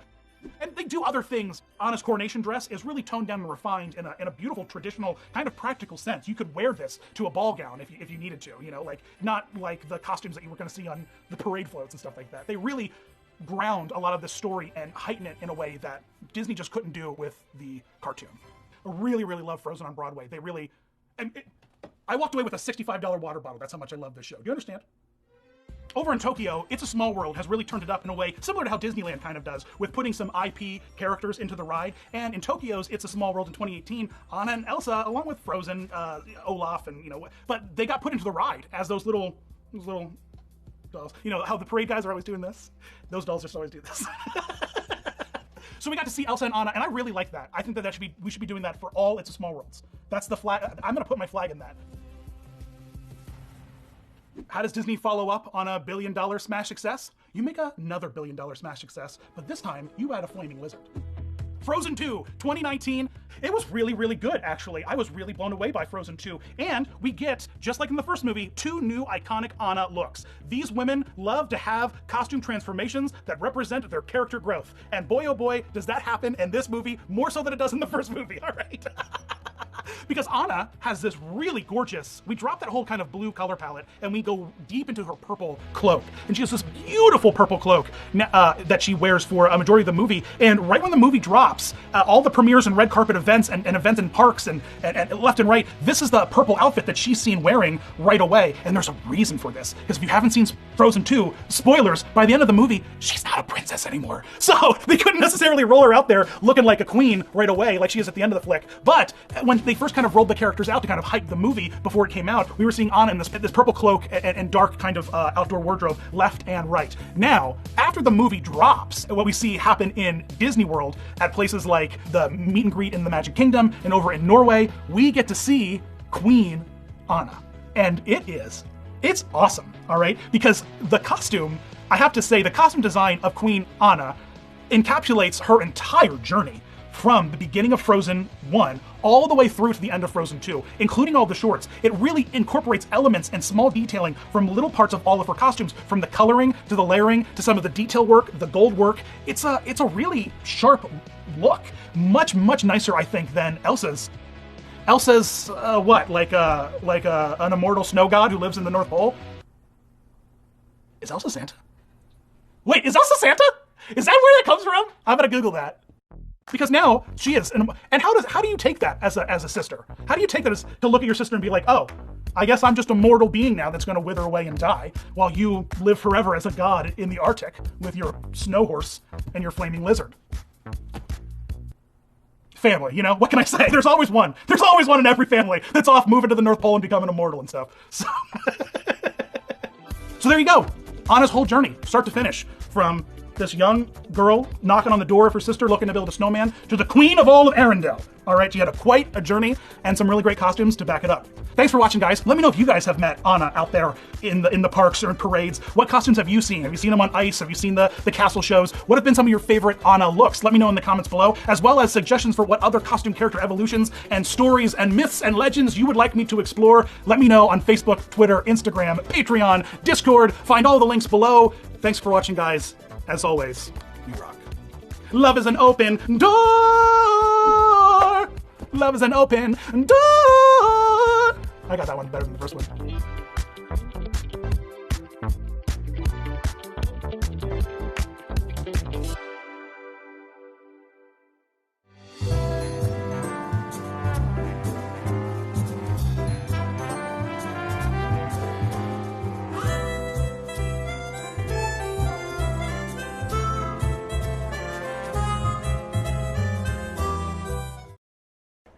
It's 2021 and Super Nintendo World is upon us, and all of us are gathering our passports and collectively, disappointingly sighing because we can't leave this country to go visit this awesome place. Because look at it, it's so cool. Look at Super Nintendo World, man.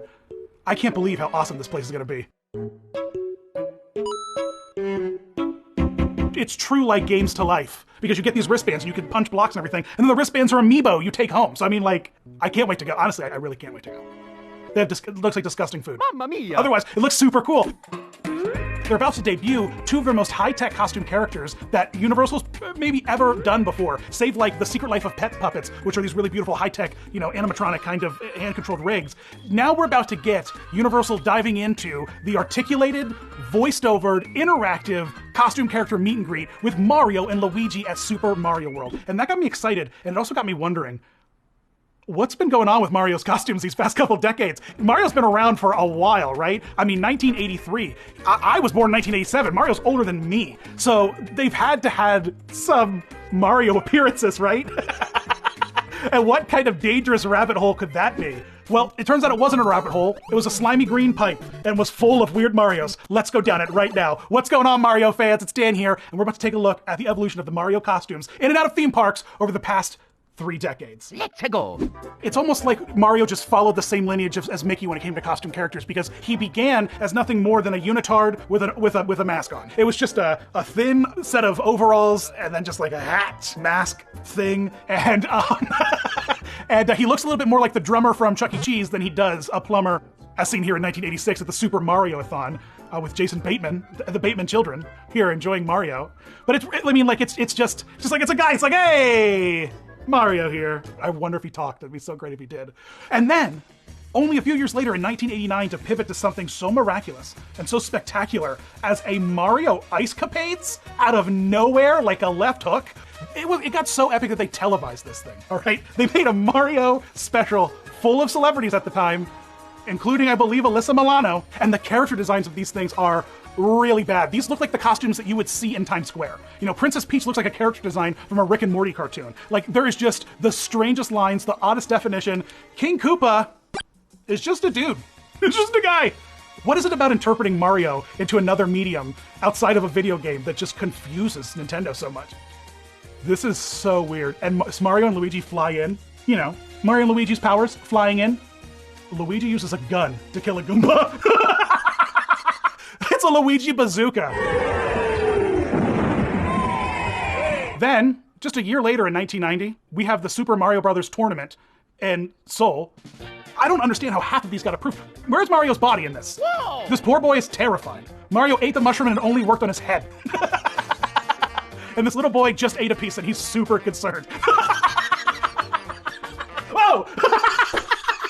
I forgot this was behind me for a second. Meanwhile, over stateside, Nintendo America, it's 1990 and the Nintendo Championship is on. And what we get is, it clearly looks like they went to a mascot building company and they're like, hey, we need a Mario mascot. And they kind of did their shtick, right? Mascots have a huge head. You know, baseball mascots, there's that one that's got a baseball on his head. What's that one? Just the baseball, he's a mascot, he's a baseball. He's just a baseball guy, baseball Bill. It's just a big head on a bodysuit. And so we really kind of, Mario loses a neck, but what he gains is a perm. Mario's hair is luscious in this version of the costume. And this Mario stuck around for quite a while, into the early 90s. He's appearing in pictures in Nintendo Magazine, events. These Mario costumes in general are designed for convention runs. With the Mario Brothers and plumbing's a game, we're not like the others who get all the fame. And once again, Nintendo is clueless when it comes to the translations of Mario outside of the video games. So they treated us to this variety show as cartoon hybrid show with two old schlubby dirty New York City plumbers, and they really leaned into stereotypes here, mostly about the Mario Brothers loving Italian food. A little piece of spaghetti on your overalls. And you have a little bit of spaghetti sauce on your shirt, as usual. Which really does a great job of highlighting how little being Italian has to do with one of the most iconic video game Italian plumber characters in the history of mankind.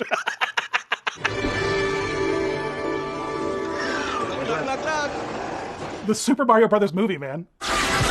The power to rule the universe. Get me the rock! Get it, lizard breath! I feel like executives are like, hey, Bob Hoskins, man, he can hold down a role. And so they're like, give him John Leguizamo and throw him in suspenders. We're sending him to Dino Space. I don't know what this movie was. This movie was the strangest thing I've ever bore witness to. You guys are so disappointed when like Hermione doesn't, you know, like have breakfast with an elf in like the third Harry Potter movie because that's not, you know, whatever. And this was just a true abomination for anyone who understood what Mario was or did. It's, I guess, in the hearts of all of us, we assigned our own stories to the legend that was the plumber Mario. And this one took this route and was not a success. Did not get the one up. Did not get the mushroom. Name? Mario. Last name? Mario. How many Marios are there between the two of you? It's three. It's Mario and Luigi Mario. The Nintendo 64. It confused a lot of us. It had three things to hold on the controller, but what it also gave us was this. It's a little bit of a redesign from the one that we've been seeing for the couple years prior in all these promotional events and whatnot. What upsets me the most about this costume is that Mario is wearing white gloves, but they're dirty, and he's a plumber. Those are poop gloves, bro. He's touching the boss with his poop gloves. That's so gross, man. Who approved that? Like, these are just someone's gardening gloves. That's a choice.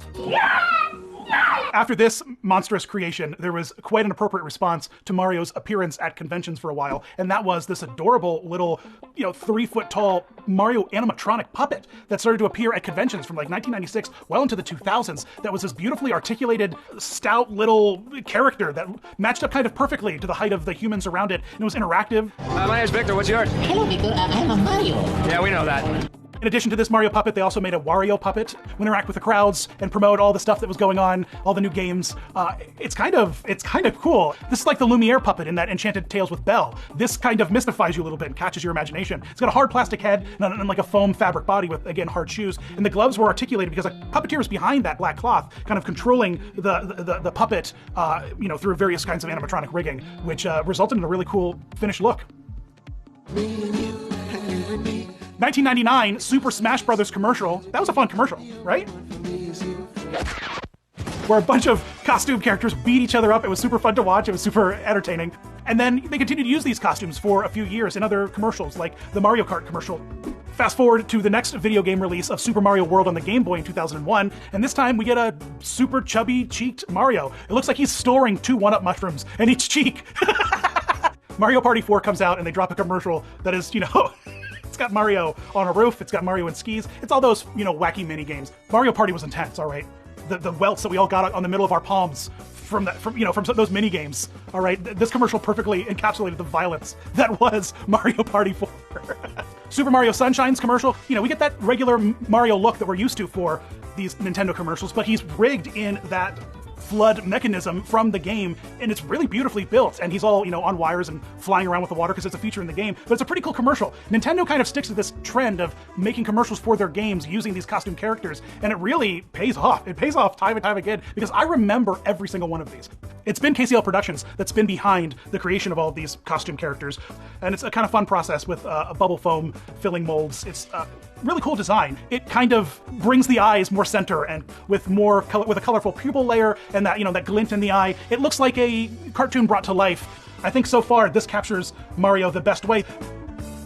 Attending in promo events was an entirely different looking Mario that got his first look in the early 2000s when Sonic joined the Nintendo team and got a game released on a Nintendo platform, and this big marketing push started happening across the globe where Mario and Sonic were seen together out in public, which meant that there were lots of interesting Marios designed by marketing teams by different Nintendo divisions around the world.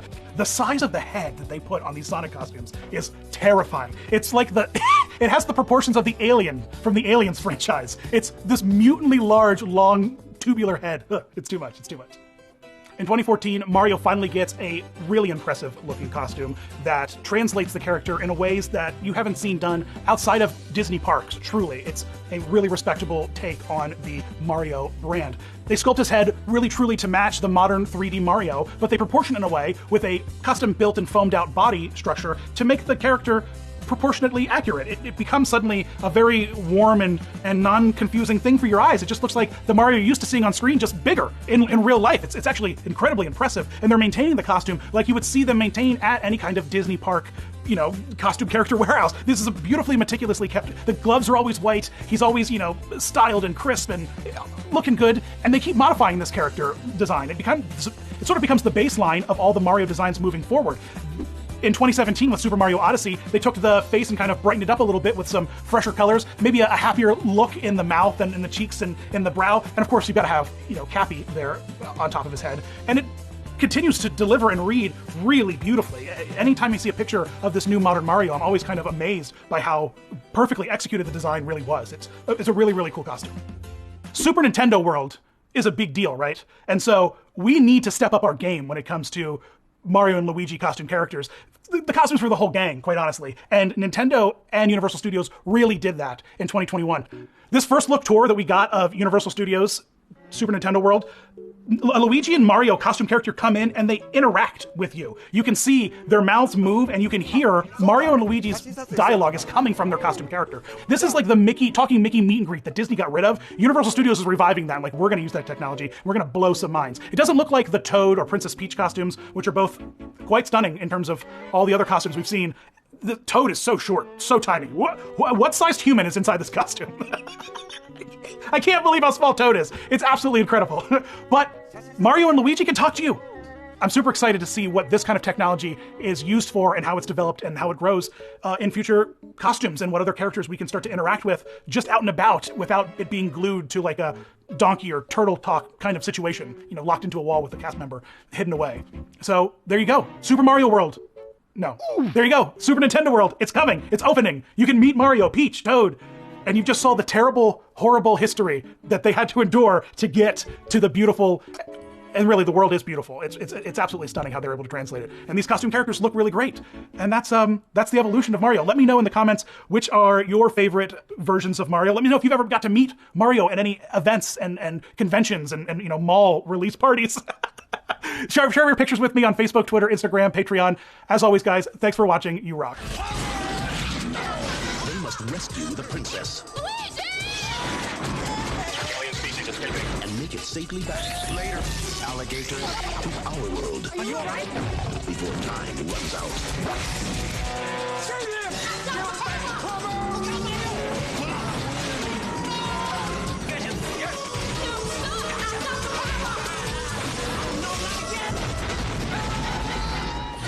Super Mario Brothers. This ain't no game. The Disney theme park community embraces a wide variety of legendary icons.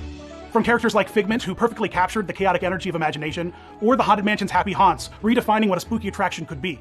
We cherish the icons we can relate to, that fuel our nostalgia, that celebrate what we celebrate.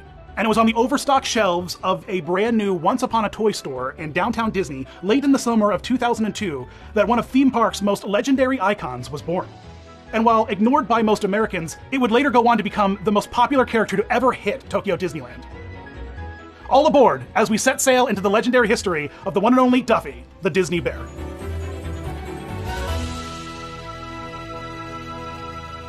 What's going on, Duffy fans? It's Dan here, and if you're this far into theme park lore, you might have occasionally stumbled upon this oddly generic-looking teddy bear dressed like a sailor following Mickey around and wondered to yourself, what is that? Well, the people of Japan would like you to know you had your chance. It's Duffy Bear, all right? It's Duffy, and the more I've researched and looked into Duffy, I am obsessed. So let me tell you the history of this iconic Duffy Bear and why we as Americans don't deserve him. In 2002, Disney was still riding the wave of high toy sales following the public's merchandising obsession with Pixar's Toy Story 1 and 2, while also recovering from the tourism slump following September 11th. To drive sales and attendance, a brand new megastore was planned in partnership with Hasbro in what can only be described as the spiritual testing ground for the kind of theming we would find in Toy Story Land today.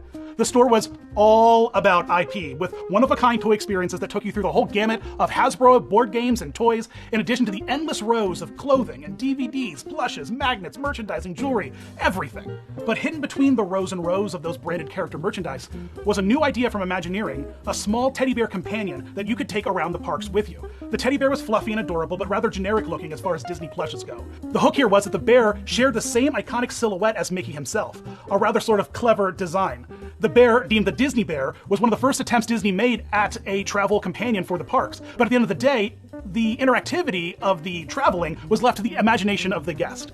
This is what I love about merchandising. Everywhere the elf on the shelf succeeded, the Disney Bear failed, all right? Because Mickey was at the Magic Kingdom with a stuffed bear, and he was in front of the castle, and he was lonely, and he wished for a best friend, and then Tinkerbell appeared, and Mickey's like, hey, Tinkerbell, I wish I had a best friend.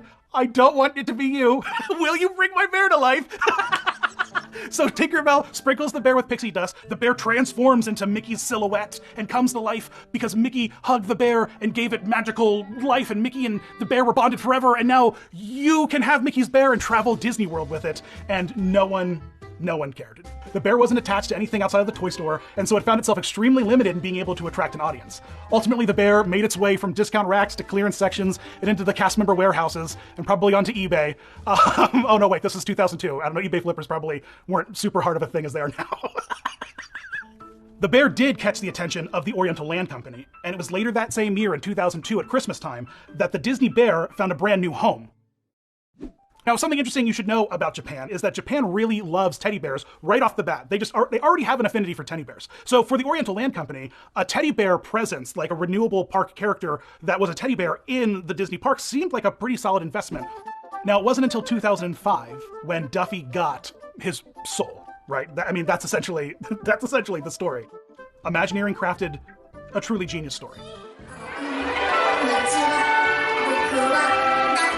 Tokyo Disney Sea also replaced that generic Mickey show that was in the Cape Cod Cook-Off Theater with a Duffy Bear show that retold the story that you could get in the little book that was attached to every Duffy's ear. Welcome to the legend of Duffy Bear. Captain Mickey, who is a sea captain, not exactly sure what his business is. I imagine just imports and exports, but he travels a lot. He's alone a lot, and so Minnie is like, boy, I bet Mickey is lonely. I should make him a teddy bear. So she does. Minnie hand stitches Mickey Mouse a teddy bear, and she ties a little bottle around its neck and puts a message in it, and it's like, Mickey, I hope this bear brings you luck and happiness while you're alone on the sea. And so Mickey's like, thanks, BT dubs. The bear was given to Mickey in a duffel bag, so Duffy. So Mickey goes sailing and doing whatever kind of sailorly, do boat captains travel alone? I don't know. I really don't know. But Mickey's out on the ocean alone, and one night he falls asleep and he's cuddling the teddy bear, and in his dreams, the bear comes to him, dressed as a sailor, and it's like, Mickey, let's have adventures. And when Mickey wakes up, the bear is alive and real. What? And then they go on adventures, and Mickey's like, this is my bear best friend, given to me by Minnie, my true love, and it's bringing me luck and happiness. Let's take selfies. And they do. They take selfies all over the place, because that's the idea. That's the magic of Duffy Bear, right? Mickey gets back home after his long voyage, and he gathers the gang around. He's like, guys, you wouldn't believe what happened to me. This bear came to life, and we went on adventures together, and everyone's like, I don't believe you. And Mickey's like, I've got proof. And he pulls out his cell phone, and there are all of his pictures on Mickey's Mixtagram. I don't know what it is. It's Mickey's Instagram. It's like, bro, did you check my stories? And everyone's like, we didn't, Mickey. Sorry, we're terrible friends. We should have checked your stories, but we didn't. Find me on Twitter and Instagram, Disney Dan. We didn't, Mickey. I'm so sorry. And Mickey's like, well, check it out. The bear's alive. And everyone's like, well, I want a bear. And Minnie's like, don't worry. I'll make bears for all of you and enchant them in the same magical way. And that's what she did. And at Aunt Peg's at Cape Cod, the shelves just filled with Duffy Bears.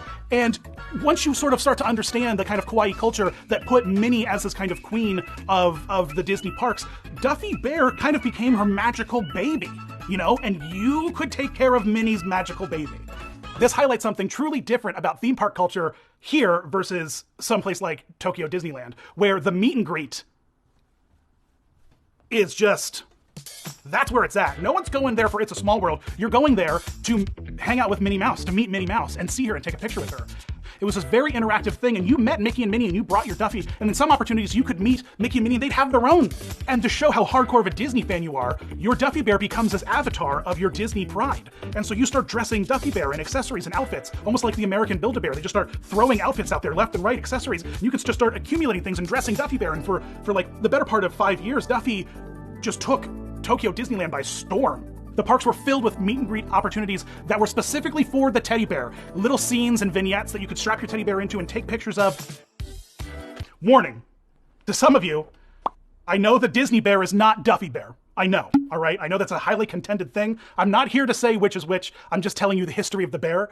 I get that some of you out there believe, and I said it, all right? Duffy Bear got his soul in Tokyo Disney, all right? Like, 100%. I don't believe, but like Duffy's ancestor, like the Neanderthal to the Homo sapien of Duffy Bear is the Disney Bear, all right? And you have to live with that. You have to live with that, all right? So knock it off, all right?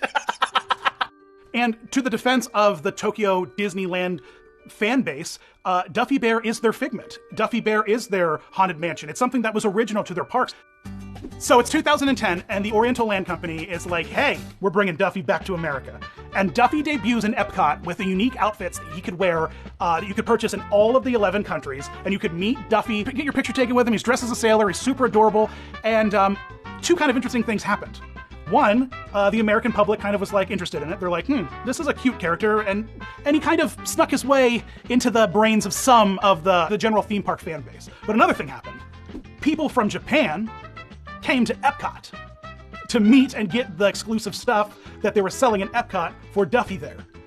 And that set off some light bulbs in the Disney marketing team, and they're like, it's time to milk some Duffy magic. And so in 2011, we get introduced to Shelly May, Duffy Bear's lady friend. Honestly, that's what it is. Oh my God, this is incredible. So this is just a lady teddy bear, and the story is that Duffy and Mickey were on a long voyage, and when they come back, Duffy's like, boy, I'm just as lonely as my dad. I wish I had a companion to keep me company and make me happy. And Minnie's like, hang on, bro, I've got you. And she makes him a new friend, and Duffy brought as an offering 2 seashells, which then gave Shelly May her name. In 2014, Shelly May gets her own segment in the live show. Disney didn't stop there. The Oriental Land Company's like, wait, let's start debuting characters that reside in other parts of Tokyo Disney Sea to encourage the guests to kind of visit around the park and explore more. And so in 2014, Gelatoni debuts, the rapscallion Italian artist. And how he comes about is that Duffy gets a gelato and it falls, and this cat comes over and it's like, boy, that sucked. I'm so sorry you lost your ice cream. Let me take care of you. And he takes his tail and starts drawing with the spilled ice cream and makes beautiful pictures, and Duffy's like, I like you. Let's be friends. Over in the Italy Mediterranean section of Tokyo Disney Sea, Gelatoni took up residence. And then in 2016, just 2 years later, they debut a Gelatoni costume character in the big Come Join Your Friends show. It's just becoming this self-fulfilling prophecy of meet and greet plushy character friends that you need to travel to find and see. And in 2017, we get a new friend, Stella Lou, who's a ballerina bunny who wants to dance on a boat. And Duffy's like, hey, I'm a sailor. Let's go to New York and dance.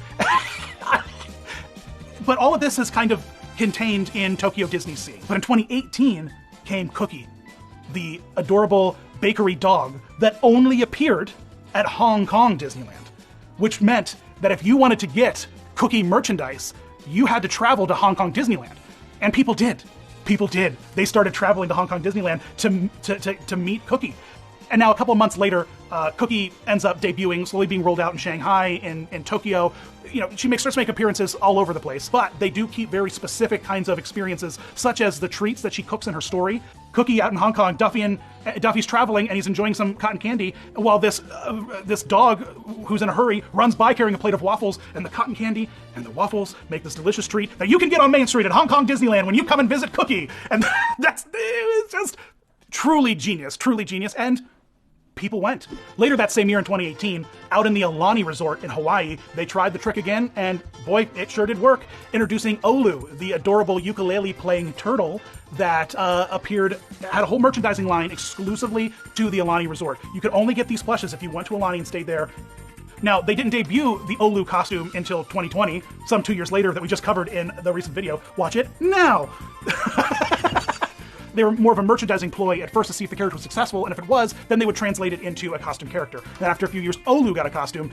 Then again, soon you'd be able to meet all the characters everywhere, but still there were pockets of exclusive merchandising in all of these locations, and it became this merchandising-fueled tourism industry that just... all because Americans couldn't be bothered by a teddy bear in the middle of downtown Disney. No one wanted anything to do with it. And now there's a fleet of them! There's an army of small, cuddly creatures. Some that bake, some that have musical talents. If you want me to dive into the costumes, because listen, they've got plenty of costumes. Every holiday, we're seeing new outfits thrown at these characters left and right. Leave a comment below. I'll 100% cover these characters as costume evolutions. Let me know which ones you want to see. It was Mickey's dreams and imagination that brought Duffy Bear to life. And the community takes that as their responsibility to inject their Duffy Bear with as much Disney love and outfits as possible to possibly bring their Duffy Bear to life in their own unique way. It just spoke to a culture and a community in a way that it just couldn't possibly speak to America and Americans. As always, guys, thanks so much for watching. If you're a big Duffy fan, let me know in the comments. Send me your pictures of Duffy, Facebook, Twitter, Instagram, Patreon. I want to see your Duffies. I want to see your Duffy outfits. I want to see your Duffy costumes. Let me know if you want to hear more about Duffy and what you want to know about Duffy, and I will dive deep into it, man. I'll dress up like Duffy, man. There's a bus that's furry and looks like Duffy in Japan that you can ride, all right? This is not a drill, folks. Duffy is more popular than anything you could possibly imagine, okay? We just painted, we didn't even paint, we put a sticker on a bus that looked like Figment. That's how little respect we have for Figment here. And in Tokyo, they took their Figment, Duffy, and they made a fuzzy bus. You understand? Thanks for watching, guys. You rock.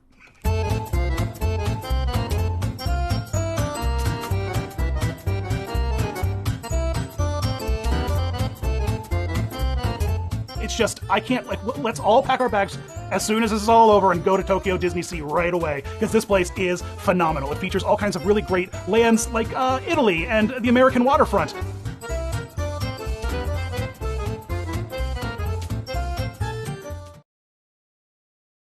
I was really looking forward to 2020 because I thought we would get like a bunch of Barbara Walters memes. And this is 2020, you know? But that wasn't it. I'm Barbara Walters, and this is 2020. Despite 2020 being the year that it was, the Disney Parks costuming department still managed to get out a couple new looks in both a brand new parade, some new costume variants, and a few brand new costumes that were released in the parks. So why don't we take a rewind back through 2020 and check out all the new costumes we saw that debuted in the parks around the world.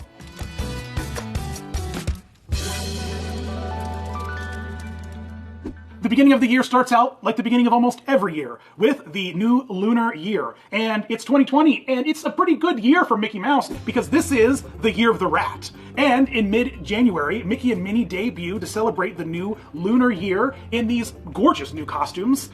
Red and gold, top to bottom. Minnie is in this beautiful vest that's tasseled. Mickey has this really great and unique kind of gold detailing that runs up the middle of his outfit, with some very shiny gold pants. You know, I'm hard pressed to ever say that Mickey doesn't look good in gold pants. He always looks good in gold pants. They of course roll out a new kind of look and design for every new Lunar New Year celebration in the beginning of the year. And in Disney California Adventure, this look premiered in January 17th, and then over in Shanghai Disneyland in January 25th. And I love these looks. I love this look. It's a really great, fun, fresh, festive variant on the Mickey and Minnie outfit. And during this event, of course, the rest of the gang was there. They were all just wearing their typical Lunar New Year outfits from previous years. Really didn't get much of an update. But this year, Mickey and Minnie saw some new threads. Rolling into February, as the entire world slowly began to fall apart, Pixar was still on track with a brand new film, Onward, where Ian and Barley Lightfoot, two, fatherless elves, roam the land with the lower torso of their dad, trying to... Listen, it was a great movie, actually. I enjoyed it a great bit. And Ian and Barley were played by, of course, Chris Pratt and the Spider Kid, Tom Holland. Tom Holland.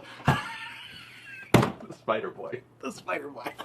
I'm a boy. I'm a man. Funny thing about these characters are they really took a lot of the kind of the characteristics of those two actors and kind of really injected them into the designs in the film. And now, 3D printing the way it is, they were able to just take the designs of both Ian and Barley and just kind of toss them over to the costuming department, and they just spit out 3D printed versions of the heads of the characters. Their first appearance, of course, being February 18th at the world premiere of Onward at the El Cap Theater in Los Angeles, leading forward with their eventual debut in early March over in Disneyland California Adventures, Pixar Pier during the Pixar Night. And of course, they were paired with a really cool backdrop in Pixar Night with Guinevere the van and the staff with the magic crystal. With Barley, it's fun. He's got that big, vest on with all the really cool patches, some thick arms, Barley's a thick elf, all right? He's got the thickness in the legs, in the arms, in the neck. He's just kind of thick all around, which is juxtaposed strongly next to Ian, who is essentially a thin, awkward rail of an elf. This whole body language that he's got, where he's always just like, you know what I mean? What really particularly stands out for me with the Ian costume is his wig. The hair work on that costume is practically flawless. If we could all just wake up with such gorgeous set hair, really cool characters rolled out, I can't wait to hopefully see them, be able to interact with them more in the parks down the line. Same month that Onward debuted, we also saw the debut of a brand new parade at Disneyland inspired by the music and smooth moves of Todrick Hall. I'm talking about the Magic Happens parade, all right? And everyone's there's more of this. There's lots of this, actually. Lots of this. It's actually a really, really fun parade, a lot of really fun modern music. And what we got were lots of new costume variants, such as Mickey's new sorcerer costume, this fun blend of blues and purples and golds, and this kind of reflective, interesting fabric and material. The whole gang actually got new looks, new outfits. Mickey, Minnie, Pluto, Donald, they all had kind of fun variants and vests and hats and things to wear and dance around in the parade.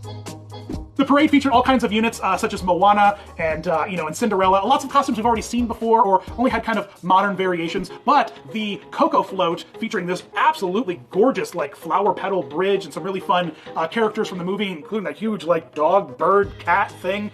That kind of walk down the parade. But we got a Miguel costume in some really fun traditional robes with his the guitar, remember me. Hopefully we're gonna see a lot more of him in Epcot in the Mexico Pavilion in the near future. Maybe he's gonna unthrone, oh my gosh, I didn't even think about this. He might unthrone Mexican Donald in the Mexican Donald meet and greet. I didn't even think about this. Where else are we gonna meet Donald in a poncho? Oh, we gotta write some letters, guys. No, I'm really excited about this. And again, another beautifully designed costume. We saw a float from Frozen 2 in that parade, featuring a lot of the outfits that we've already kind of seen and we've already talked about, like in our other Elsa video. There's a card somewhere popping up right now, and you can watch it! I don't know where they are, where it is. It's somewhere around here. If you see it, click it. The pumpkin float that Cinderella was in, chef's kiss, gorgeous, loved it. Sword in the Stone float, we got a new kind of jazzy Merlin. He was doing a lot of this. Merlin was moving in this parade. He was moving. The next sections featured, of course, Tiana from Princess and the Frog, old costumes, but the creme de la creme, the piece de la resistance of the Magic Happens parade, of course, has to be Aurora from Sleeping Beauty in the final float, wearing a dress that transforms from pink to blue as she dances. What? Are you kidding me? This is gorgeous! This is the coolest thing I've ever seen. This is beautiful. I love this. A lot of these promotional videos, a lot of the things we're seeing are daytime parades because they were from previews and stuff like that, but this is actually supposed to be a nighttime parade. And so the effect of this, dress spinning at night, properly lit in this parade, it is an insanely beautiful effect.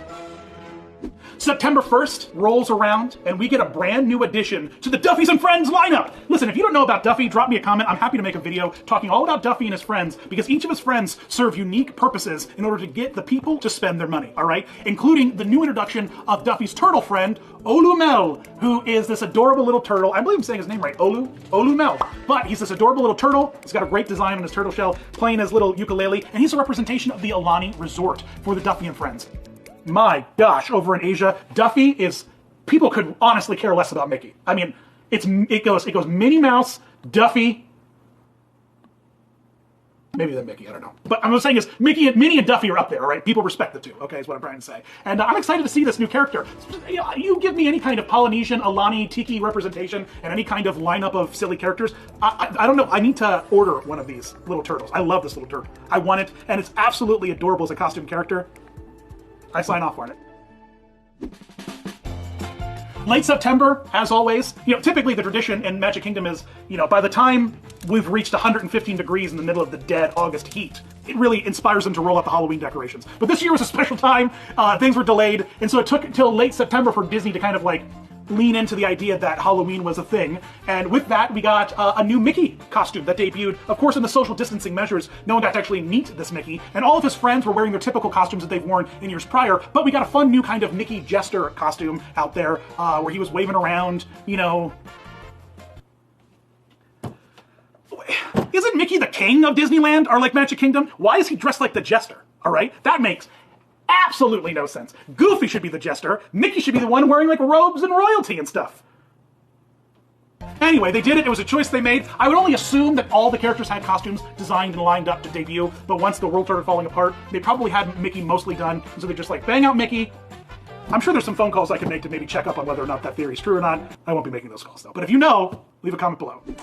Last but not least, and I seriously, honestly mean this because I'm super excited about this character. We now have an Indian Disney Junior royal detective. Her name is Mira, and her show is actually pretty gosh darn cool. And on October 10th, she debuted at Disney Hollywood Studios in the Disney Junior Stars Motorcade, where she has her own unique, fun, the scrolling on the side of this car is beautiful.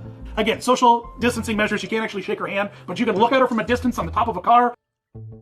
Despite everything that kind of happened, I still think it's pretty impressive that we managed to get that many new looks and new designs and new characters out in the parks, considering the parks weren't even open for most of the year, which I think is pretty wild when you think about it. So there you go. There are all the new costumes, I believe. If I missed any, make sure you leave a comment below and I'll share them on my social media. Speaking of which, Twitter, Instagram, Facebook, Patreon. Come visit me, come find me, come join me, come follow me. Let's have a good time. Let's have some hootenannies. Subscribe, like, comment, bells, ring them, do all the things, click them, touch that stuff, over here, that stuff. Woohoo! Thanks for watching. You guys rock.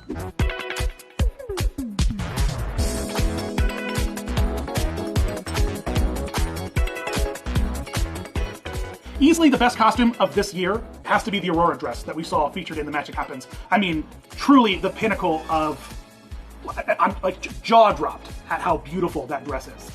Really, really loved it. So let me know in the comments below which of the new costumes were your favorites and which costumes you're looking forward to. How can I tell you? Tell me what costumes you're looking forward to see, because you don't know what they're making. I don't even know what they're making. So I don't know how you could tell me what you think they're going to make. I mean, by all means, if you want to tell me, you can, I guess. But there were the new costumes of 2020. Did we get it? It was a beautiful, sunny day in Florida in 1995 when a small, gray, metallic trash can gained consciousness and started talking to the guests. He was beloved by the people, and his name was Push, the talking trash can. At first, he roamed around the land, gaining popularity with his extra personal interactions and exchanges, all while still striving to maintain cleanliness by continuing to serve as a functional yet sentient trash can. Soon, his message of togetherness through proper trash receptacle use gained quite a following, and it wasn't long until the people hoisted him up on their shoulders and started a grassroots campaign to make him mayor of Tomorrowland. I'm voting for Push for mayor! See, Push the Talking Trash Can uniquely crossed over the line that few fictional characters do, into a new type of recognizable public figure. And even with his apparent lack of hands, Push the Talking Trash Can even managed to sign autographs. What's going on, Disney fans? It's Dan here, and today we're talking about autograph collecting, specifically how the tradition got started at Disney parks. I personally don't collect autographs. I really don't love a celebrity or hero enough to actually physically chase after them with a piece of pen or paper in my hand looking to get their signature. And honestly, most of the people I know that are Disney World fans don't collect autographs either.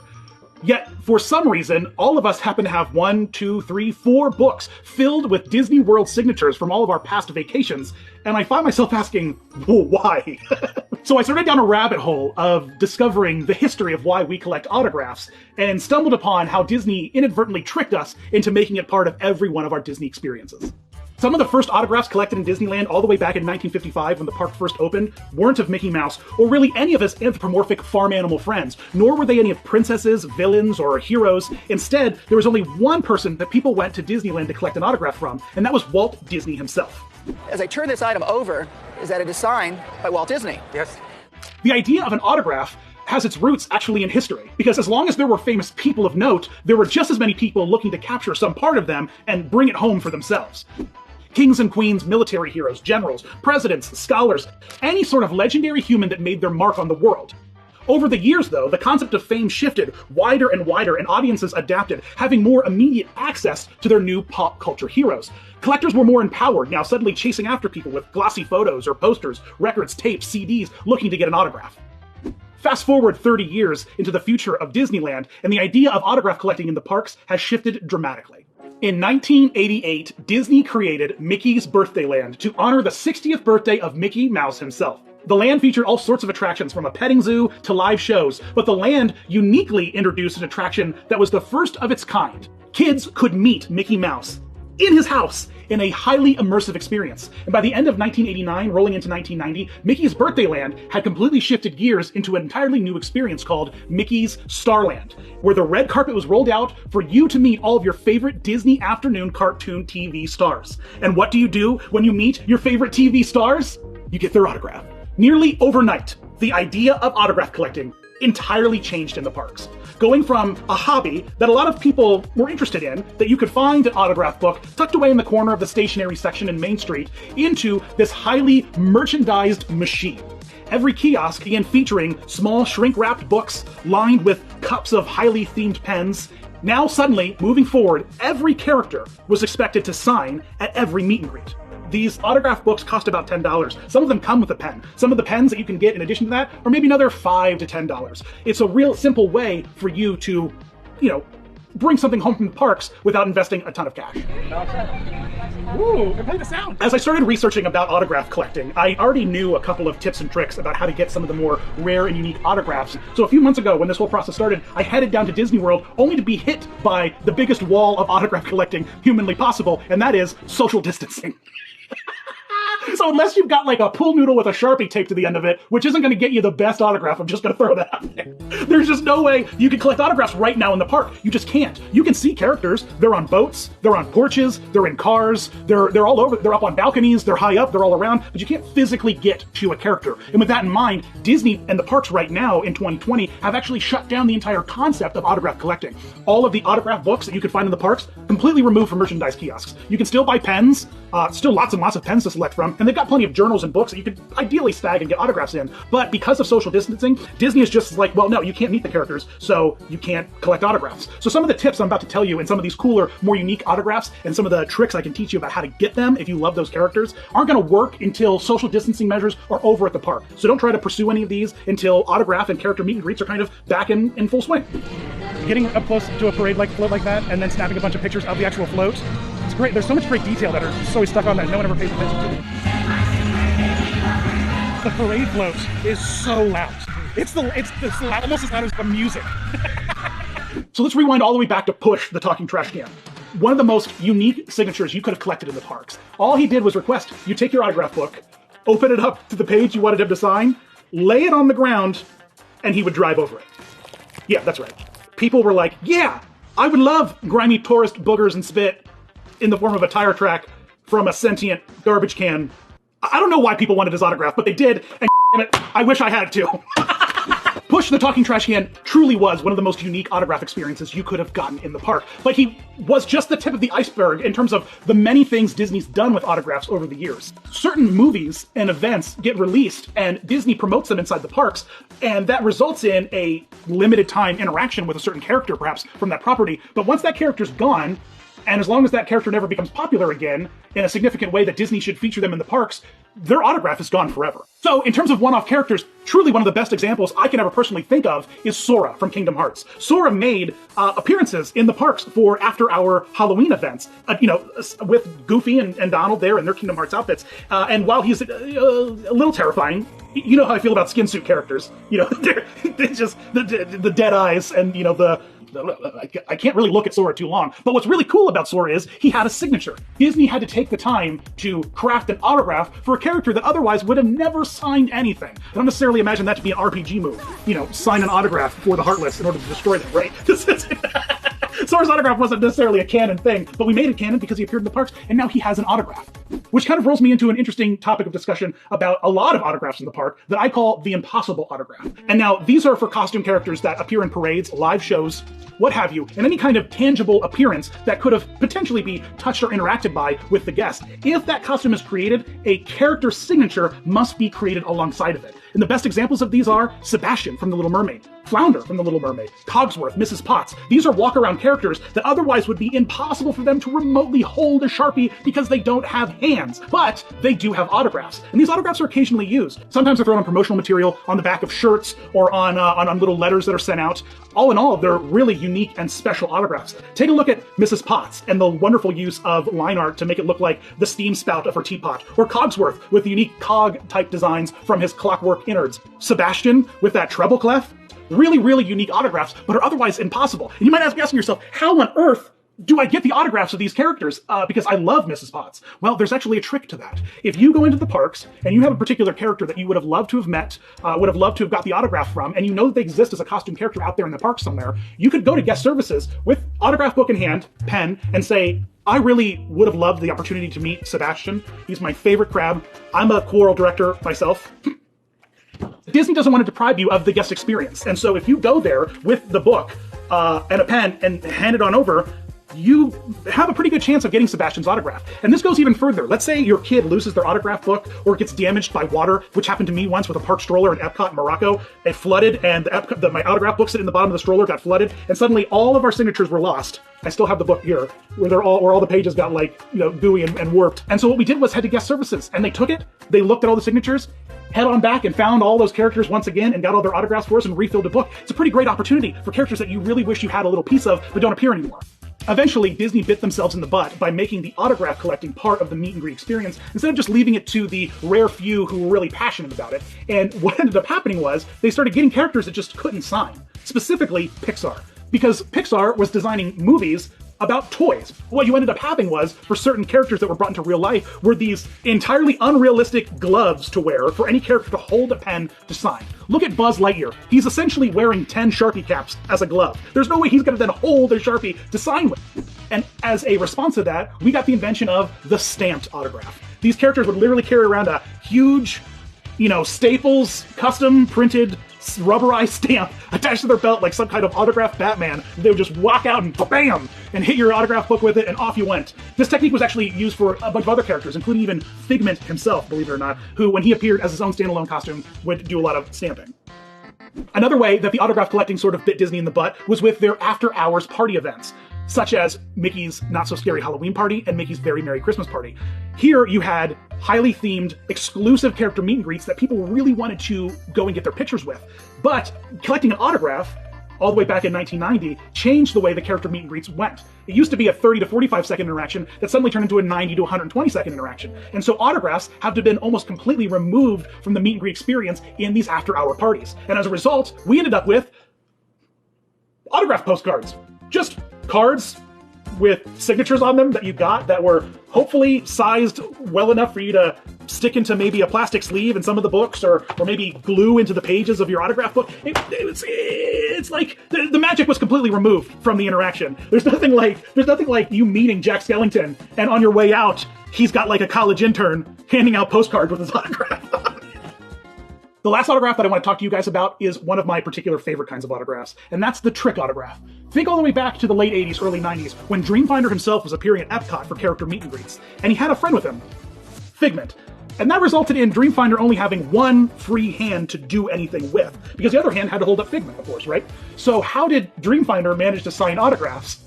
Well, gets tricky because back then, characters, when they were out and about in the parks, didn't have a cast member attendant following them around with a pocket full of Sharpies and wet wipes and, you know, a compass and a whistle or whatever they've got in their pockets in order to keep these characters safe. Dreamfinder was out there on his own, just wandering through the land, doing his best to entertain guests. And if someone wanted an autograph from him, well, Dreamfinder needed help, or he needed to get creative. So he would do all sorts of things, like make the parents hold open the books, or the kids hold open the books.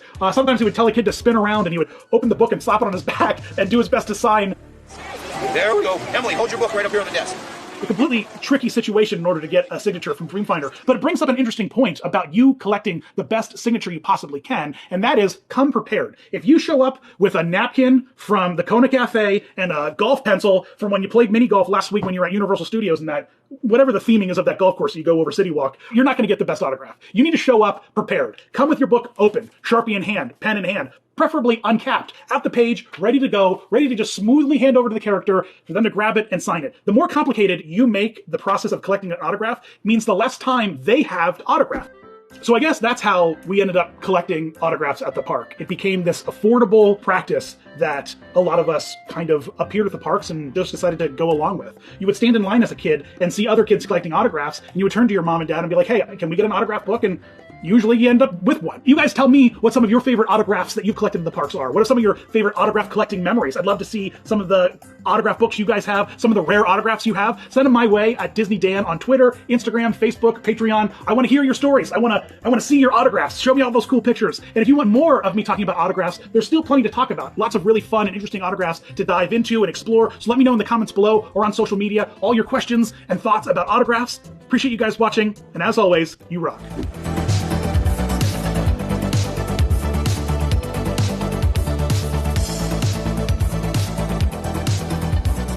Mickey's signature turned into Walt's signature. And Walt Disney's autograph is a thing all on its own because very few of the autographs out there that are authenticated as Walt Disney are actually signed by Walt Disney.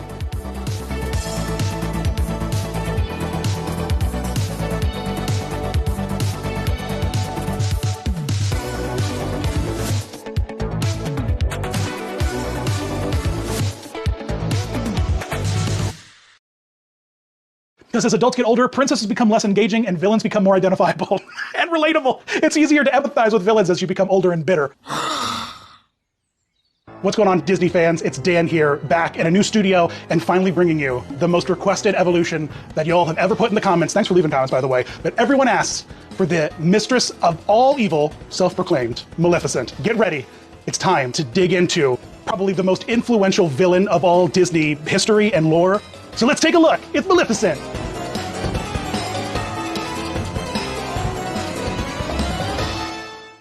This takes us all the way back to the early 1950s. Walt Disney is planning Disneyland, and he's also planning a feature film to release alongside the park's opening in 1955 called Sleeping Beauty. He literally builds a theme park as a billboard for this movie, and the movie did not come out in the same year as Disneyland's opening. Instead, Lady and the Tramp came out in 1955. And this film was unfortunately delayed because of production issues, starting all the way back in the early 50s when they couldn't even get a solid design together for Maleficent. While they were busy trying to make something that was so uniquely different than the previous villains like Lady Tremaine or the Evil Queen from Snow White, they went so deep and so hard into evil fairy lore that what we ended up with, to get away from the evil crown, they went with this kind of dual-pointed tiara, a little bit like Loki, that ended up looking like, Martian antenna, really. We kind of got this very old regal fairy god Martian look that just was not working whatsoever. Walt didn't like it. And so what they did was they brought in legendary animator Mark Davis, and he took the reins from Maleficent and turned her into the icon that you're familiar with today.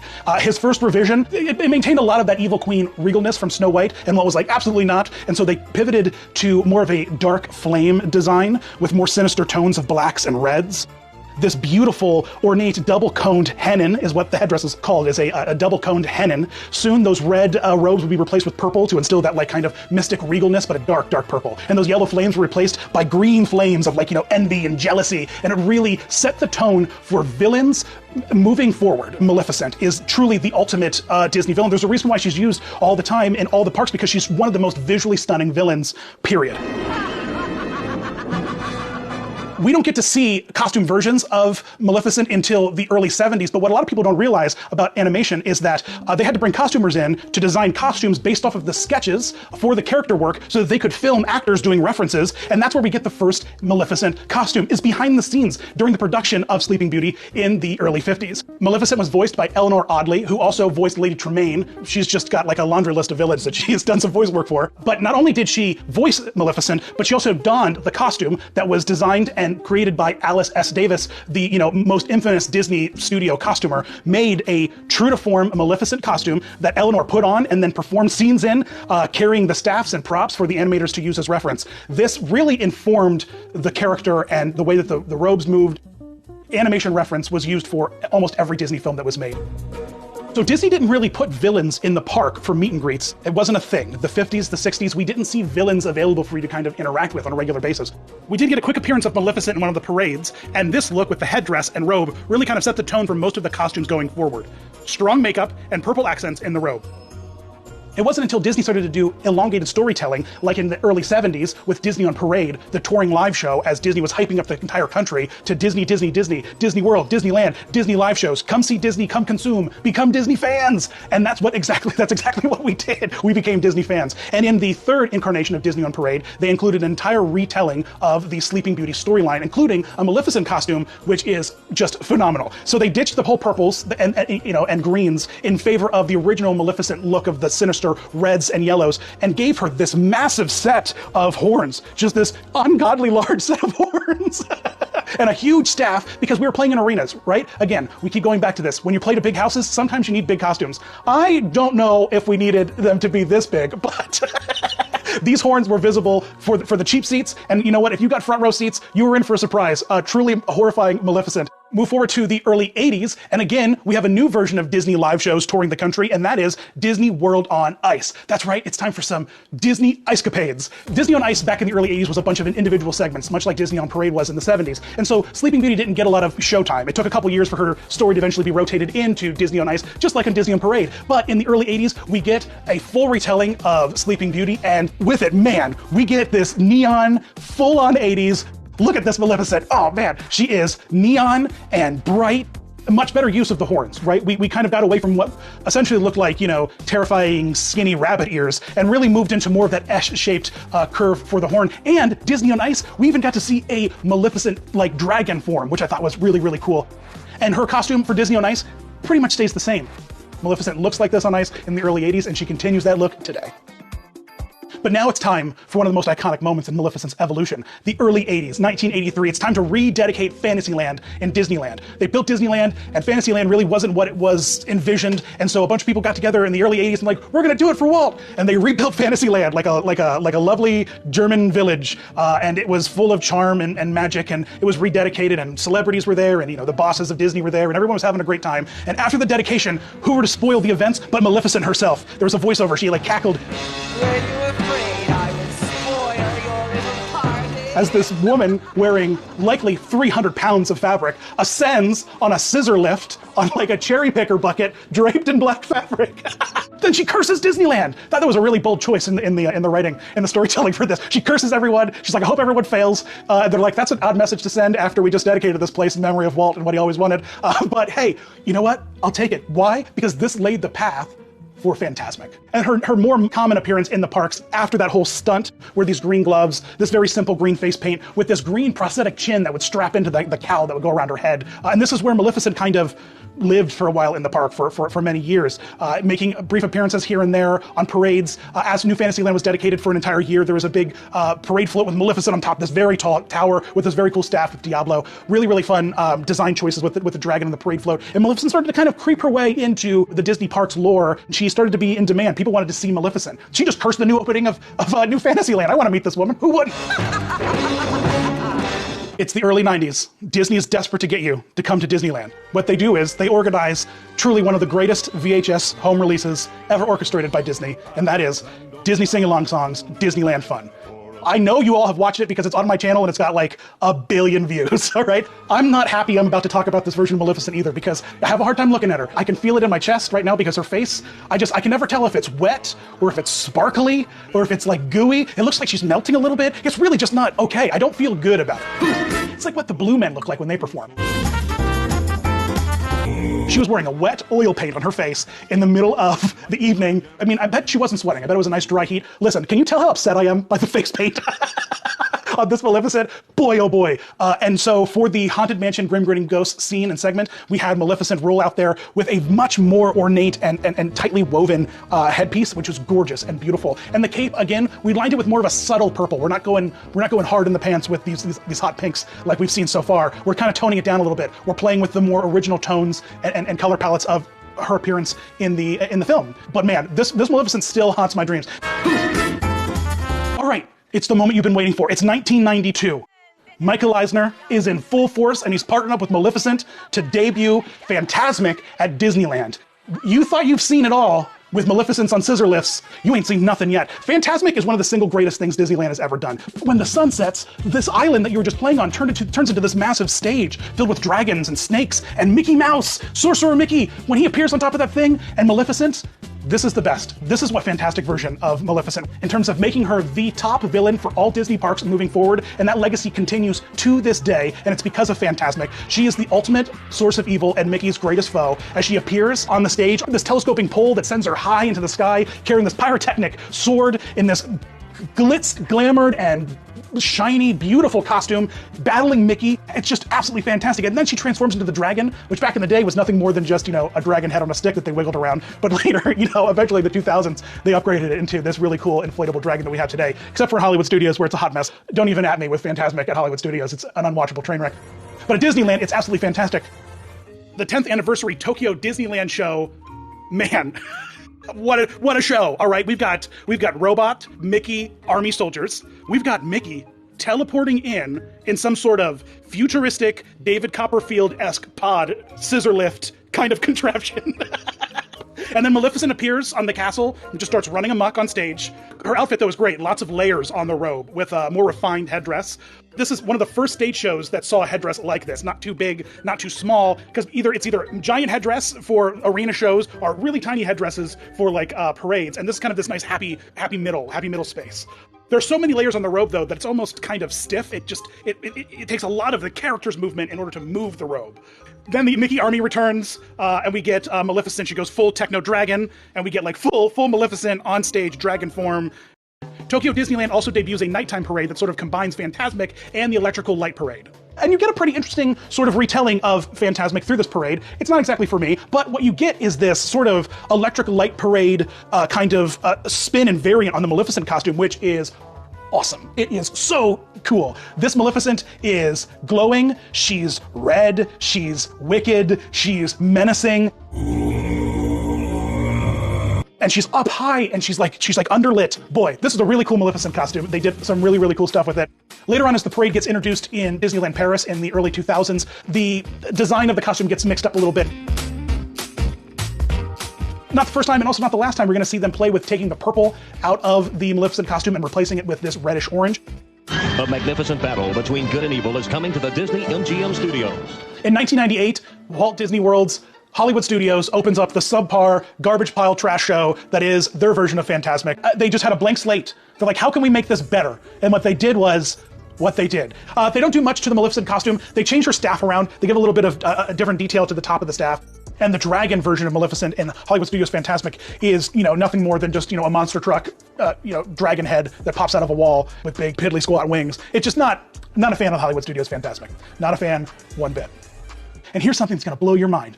Maleficent in Fantasmic is typically played by a man. Have you noticed how a lot of these guys, the faces in these pictures I'm showing you have looked a little bit strange? Well, you know what, for Fantasmic, you gotta be specially trained to handle the pyrotechnics, and that costume is so heavy because it's attached to all that fabric underneath it. And so what you end up needing is a big, tall, strong person to play Maleficent in Fantasmic, and what you end up with is a bunch of drag queens in green paint, wearing glitter, throwing fireballs at a rodent to entertain thousands of tourists every night. Man, much respect to any and all of you Maleficent portrayers out there.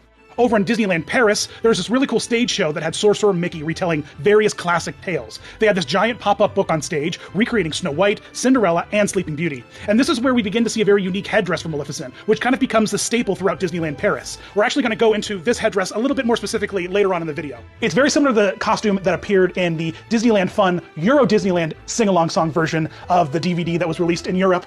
Her gown is much lighter and simpler. The performer is able to move a lot more. There's also a layer of color underneath the black. In fact, in this version, there's actually red instead of purple, that kind of purpley hot pink that we're so fond of seeing Maleficent thrown into. And this is actually a really nice throwback to the original concept art of Mark Davis back when she had that red internal flame kind of designed to her robe.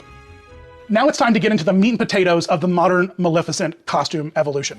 It's 1995, Mickey's Halloween Party and the Oogie Boogie Bash starts rolling out in Disneyland California Adventure, and we see kind of what sort of becomes the stock Maleficent park costume that minor changes and tweaks are kind of thrown at. They do all kinds of things with these Maleficent costumes. They do minor tweaks left and right to give it a fresher feel, to give it its own unique spin, and they will change little things like staffs. They will change little things like the horns, how thick the lines are, how thin the lines are, what material they're made of. They'll change the robes, the color of the lining, the texture of the fabric, the accents on the lines. Textures, things need to change, little things need to be modified to give Maleficent, a fresh, continued look, while at the same time keeping her as iconic and classic because you can't mess with perfection. Share Dream Come True Parade in 2001, we get Maleficent out there in the float, and there we go, sharp chin. There's a reason why some of these costumes look so horrific when we look at them up close, is because they're not meant to be looked at up close. But what's really cool about this one in particular is her Diablo staff. Man, look at that beautiful staff. That's a really cool carved. It just looks like it goes with the costume in the best kind of way. In 2004, Tokyo Disneyland, One Man's Dream 2, The Magic Lives On. Oh my gosh, I love this version of this Maleficent costume. Not only because it's fully glammed and glittered, but also because of just how small and frail of a woman they always decide to put in this costume, and how absolutely ridiculously oversized the costume is for an intimate theater show, right? The theater isn't that big. People aren't that far away. This Maleficent version looks a little bit like Power Rangers Rita Repulsa. Look at this. And then the way that they frame her face, it gives her such a tiny little face. She looks like she has such a tiny little face, and she looks so angry. She looks so angry. They make this costume way too big for the size of the person they cast to put inside of it. I just love it. I just love it. But look at this bright purple shiny velour, and the bright purple accents now through the horns. Again, same costumes appearing time after time. We're just changing the color palette. We're changing the texture of the fabric. We're using more glitters. We're using more shiny velour-y purples instead of more of a satin flat look. And it's just a modified version of that robe, but a fierce one. My goodness, I love this version of Maleficent so much. Now we see some really fun, true Halloweeny. It's never not fun to say Halloweeny. Boo-to-You parade that debuts in 2005 at the Magic Kingdom at Mickey's Not So Scary Halloween Party. They do something really fun with this Maleficent, and they turn her into a Halloween Maleficent. And they take that purple out of the design, and they don't replace it with red, they replace it with a Halloween orange. And we get this really, really fun, really, really spooky, kind of modernized, Halloween variant of Maleficent, and I am here for it. It looks fantastic, it looks really good.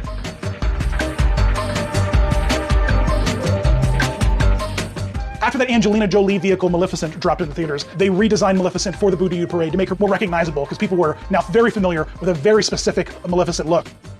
Along with the parades in 2005, also came a castle show. We got to see that more traditional purple and black look. And so we start to see Maleficent appear in these nighttime shows as a host, as one of the participants, as the villain. It really just depends. But she makes consistent appearances starting here on out in any kind of Halloween nighttime show. Not only does she make appearances in every nighttime show for the Halloween events, but starting in 2006, Disney was just like, you know what? We need Maleficent everywhere. And they put her into the daytime shows with the Dream Along with Mickey castle show that, plays 4 or 5 times every day in front of the castle. You can always tell, because no matter where you are, you see those fireworks shoot off. I like what they did with the horns in this, in terms of making it more of this shiny, reflective, kind of like leather fabric, a more light pink accent put in the robe instead of a dark purple. I think that this version of Maleficent is probably one of the best refined versions of Maleficent we saw in the parks.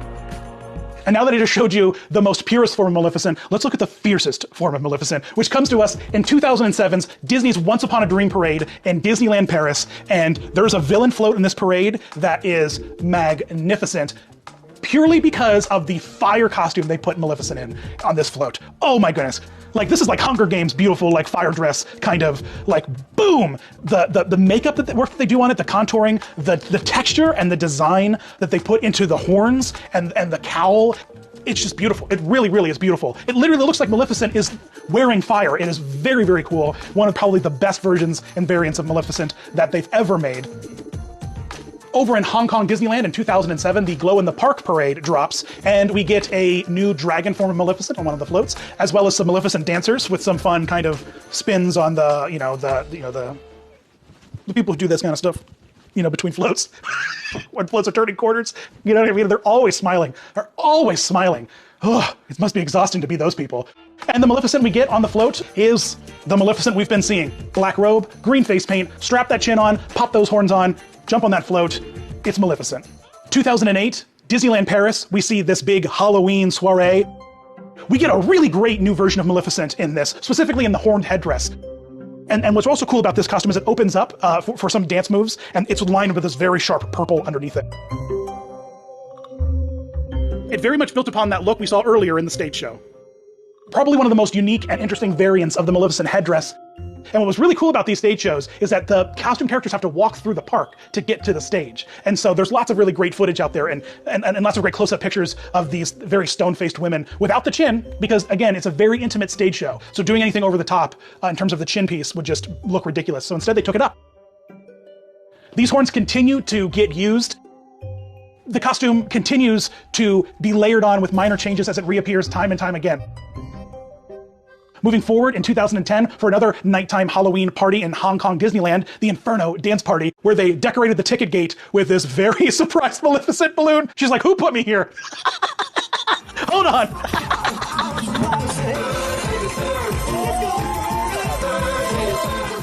Same Maleficent costume, but now cool Maleficent backup dancers with fun accents and horns and different layerings to kind of simulate her dragon look. And then her mug just gets thrown and projected on things left and right. Castle show, project her face on the castle. Project her face for the fireworks. She really gets to become this synonymous Halloween villain that's just mixed into every event they possibly can. It's 2010. The Disney Cruise Line goes full in on villain camp. It's great. I love it. We really need to do a video on it where we watch it and pick it apart. They layer her cowl, they layer her dress, so it's a little bit more modified, add a lot of texture and depth to it. That's because all the costumes in that show have a lot of accents and textures and depth, specifically Hades, who is a hot mess and a half in that show. Woo! After all of her rousing success in the parks in 2011, she rolls into Once Upon a Time as a villainous character that interacts with everybody. And for a time being, they were kind of keeping it fresh and original with her costume design. Pink, purpley, kind of curly wig, a little bit of like Maleficent cat lady. Got a cool staff though, gotta say that.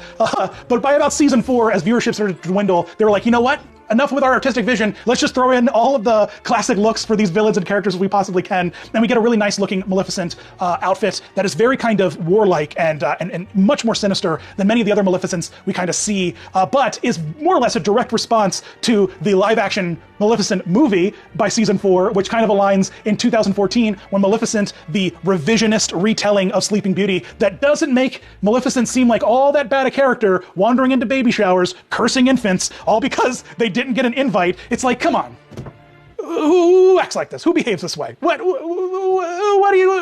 story are you trying to tell here? But the costume that they use for this Maleficent in the film is really beautiful, very practical, lots of tightly wrapped leather, lots of textured leather and layers in the robe like we haven't seen before. It's very menacing and heavy with thick velour and flowing robes, very regal, like you would imagine the self-proclaimed mistress of all evil to be, sporting, which translates actually pretty beautifully into a meet and greet in the parks, which was available 2014, 2015. You could meet the movie Maleficent all around the parks. We start to see the costumes get re-envisioned into these straight, black kind of flat looks. This Maleficent reimagining in 2014 really influenced the look of the character across the board. While TV and film Disney studios were busy with Maleficent left and right, leather wrapped and looking good over in the parks, Disney was busy to using Maleficent as a dragon storytelling device. Tokyo Sea opens up their Fantasmic in 2011, and I'm not really that big of a fan of it. It's not that great of a Fantasmic show compared to the Disneyland one in California. And here, Maleficent is completely removed as a human character and just appears as the dragon head that appears out of the magic mirror with water-lit wings. Not doing it for me, not a big fan. What I am a big fan of, though, is over in Magic Kingdom in 2014, Festival of Fantasy rolls out with a very cool steampunk, fire-breathing, fire-catching Dragon Parade float with some very cool, back to those dancers that do this kind of stuff, you know what I mean? Really, really awesome versions of Maleficent as a dragon rolling out into the parks. With the success of the appearance of Moody's soap opera Maleficent, both in movies and in TV shows, they decide to really cast a wide net to the young audiences of the world, and they took villains, mixed in a little bit of Power Rangers and High School Musical, and we get Descendants. And boy, oh boy, Descendants. Descendants. Descendants was a film entirely made with the idea of Halloween costume vertical integration. You cannot convince me of any otherwise. There was just one mission statement, and it was make it as busy as possible. I want as many textures, I want as many layers, I want as many poofs and zippers and buttons and flaps and lines and just like, what? They're great costumes.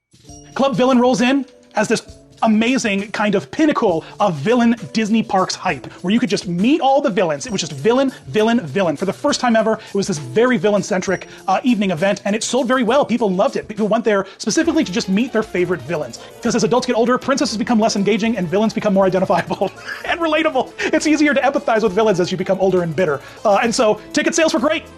Really great, modernized, refined, simplified meet and greet version of the character that doesn't overcomplicate it. They took the lines of the costumes, made everything a little bit sleeker, made the horns a single cast rubberized piece instead of it being kind of fabric. So you get this kind of shiny matte rubber kind of look. And this look gets rolled out across the world. It begins to appear throughout all the parks. The hybrid of a modern Maleficent movie and the classic animated look. Each park might add more details to the costumes or layers, but the overall look, especially in the horns, kind of maintains that same shape and structure. Another really cool one that I want to point out is the Tokyo Disney Sea Show. You know, because everyone's like, I really wish I knew what a very stylized, specific yacht design would look like for every Disney villain. Today on Lifestyles of the Rich and Villainous, Disney Villain Yachts. Maleficent has seen so many different versions and variants, from the parks to touring shows to the screen to TV. She's appearing everywhere, and she's kind of become a little bit of a linchpin as Disney starts to realize that there are just as many people out there who loved the princesses as a kid, but now as an adult can really start to identify with some of the terrible character traits and more villainous characters. And villains become more and more popular as we're selling, the Disney lifestyle and experience to adults and to, to gothic teens. I mean, quite honestly, if it wasn't for Disney villains, would we have a Hot Topic? Let me know in the comments below which of these Maleficent costumes were your favorite, or perhaps your least favorite, or let me know on social media. Find me on Facebook, Twitter, Instagram, and you can catch me over on Patreon, where there are going to be plenty of deleted scenes from this video, I am absolutely sure, as well as deleted scenes and behind-the-scenes looks and special interactive things you can do with me over there on Patreon. Thanks for watching, guys. As always, you rock.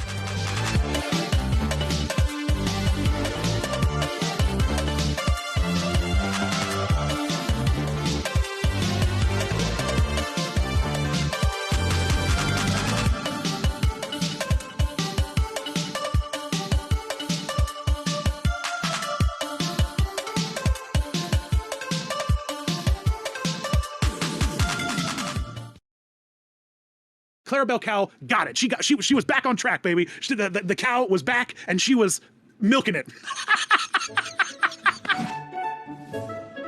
What's going on, Disney fans? It's Dan back with another evolution, and this time we're taking it to the barnyard. That's right.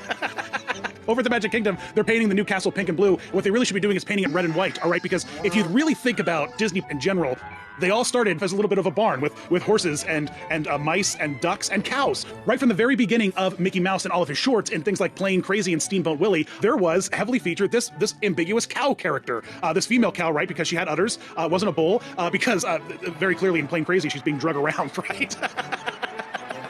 The Mickey Mouse comic strips in April, they introduce her as this kind of gossipy cow. She's the talk of the town. She's a cow, right? So she's always chewing cud. But cows, they've got many stomachs. They regurgitate a lot, and they're always just chewing the cud, chewing the grass. And so of course it's a gossipy character, always hanging out, just chatting. And so in this comic strip in April, they addressed her as Clarabelle Cow. They gave her name for the first time ever to spread the word that Minnie had secretly inherited Mortimer Mouse's riches, because Minnie's apparently the equivalent of Scrooge McDuck back in the early 30s. And at the same time that they're giving her personality in the comic strips, they're starting to give her personality on the screen. And so in shorts like The Shindig, now she has a little bit of a belle. They're adding a little bit of femininity to the character. And her personality continues to evolve into the first colored short with the band concert, where she's a flautist with this beautiful blue shirt and the bell, and now she's wearing a little bit of a skirt. And they begin to evolve the character, give her more and more, until we reach that pinnacle of the 1942 Mickey's Birthday Party short, where now she's full-blown, she's in a dress, she's got this beautiful bow, she's in a conga line, with the chicken and the horse and everybody, and everyone's having a really good time. And now Clarabelle is Clarabelle. starting from nothing but a simple black-lined a cow background character, fully evolving into this hoity-toity, very you know. Ooh, I do a pretty good Clarabelle Cow, don't I? Disney on Parade hits America and those ice rinks across America, and now we're starting to get the costume characters touring the country, right? Everyone around the country, even if you can't make it to Disneyland or Disney World, you can still see the characters appearing in the arena in your local town. They're doing tons and tons and tons of shows with all different sorts of characters, and every year that they do Disney on Parade, they're morphing the show a little bit and adding new scenes, swapping out different songs, and a year or two into the run, they bring back the classic animated short, The Orphan's Benefit, and bring Clarabelle Cow, Goofy, and Horace Horsecollar into the arena to reenact what has become one of the most confusing things about Disney characters that I might have ever encountered in my entire life, is this bizarre love triangle between a cow, a horse, and a dog. All right. Okay, let's rewind. All the way back in 1934, there's The Orphan's Benefit, all right? It's this black and white short about this theater that opens up and all these little baby orphan mice come in and the gang kind of puts on a show to entertain the kids. And about halfway through the show, out comes Clarabelle in this beautiful dress, and then Horace Horsecollar and Goofy in these caveman outfits, and they begin to fight over her love. And they're twirling her and spinning her and throwing her back and forth, and they recreate this top to bottom in the Disney on Parade live show, which is great. And the thing is, she continues to do this until today, all right? Clarabelle Cow is a hot commodity, and Goofy and Horace are after her heart, and they continue to war over her heart for decades, all right? But none of you ever thought if a cow could love a dog, but now it's in your brain, and now you have to resolve that in ways that I can't help you with, because I can't resolve it myself either. Now, the costume that they bring out for Clarabelle in Disney on Parade is gorgeous. It's got this nice pleated blue dress with these big open bloomers. The head sculpt on this thing is actually pretty gorgeous. They do a pretty decent job of articulating this very colorful, very bright-looking cow head. Even Horace, they made him blue, which was a choice. That's fine. The way they were developing these sculpts in the early 70s was pretty well done, I have to say, which is fine and all until you go to the theme parks in the early 70s and you begin to ask yourself, what was happening? What was happening? It looks like whoever designed the costumes for Disney on Parade had some kind of horrible fever dream and then redesigned them for the theme parks in a black and white kind of color palette that is what one could only describe as mildly horrifying. They're going classic animated Mickey shorts with this look. Look at these nostrils! Look at those eye holes! It's so strange to go over to Disney on Parade where you have these colorful, vibrant, gorgeous costumes that articulate where the characters are looking, that articulate that the characters at least have some kind of emotion, and don't just look like dead-eyed, spooky livestock. That's what this is. It's just spooky livestock. And they're using that technique that they kind of abandoned pretty early on with Mickey and Minnie, where it's just a black leotard with some costume pieces and a head over it. I'm not sure why this happened, but it did happen. But it only happened for about a year. And then they retired these. I'm sure that I'm sure they had to hold a seance before they could burn them because they were just fireproof because they're so unholy. I just can't imagine these turning the corner in Disneyland and any kid being like, hooray! So after her appearance in the late 70s in the park, that horrifying appearance, she kind of was gone from all of Disney kind of thought and the minds of Disney. In fact, a lot of the Silly Symphony characters kind of faded away in the background as they were focusing on, producing more films and more movies that were on original properties or based off of, whatever myth or fairy tale they wanted to co-opt that decade. They make a wonderful animated film that I adore a great deal called Who Framed Roger Rabbit in 1988. And in that film, they kind of threw in every gosh darn Disney character that you could possibly think of because it was this mashup of the real life tunes, backstage, getting horribly murdered by Christopher Lloyd with spooky eyes. And as they explore this world, we get to see certain, just generic characters and how they're interacting in real life. Eddie's walking, backstage on the back lot. She played a little bit of a background character in a cattle call. Great joke. We get it. That's fine.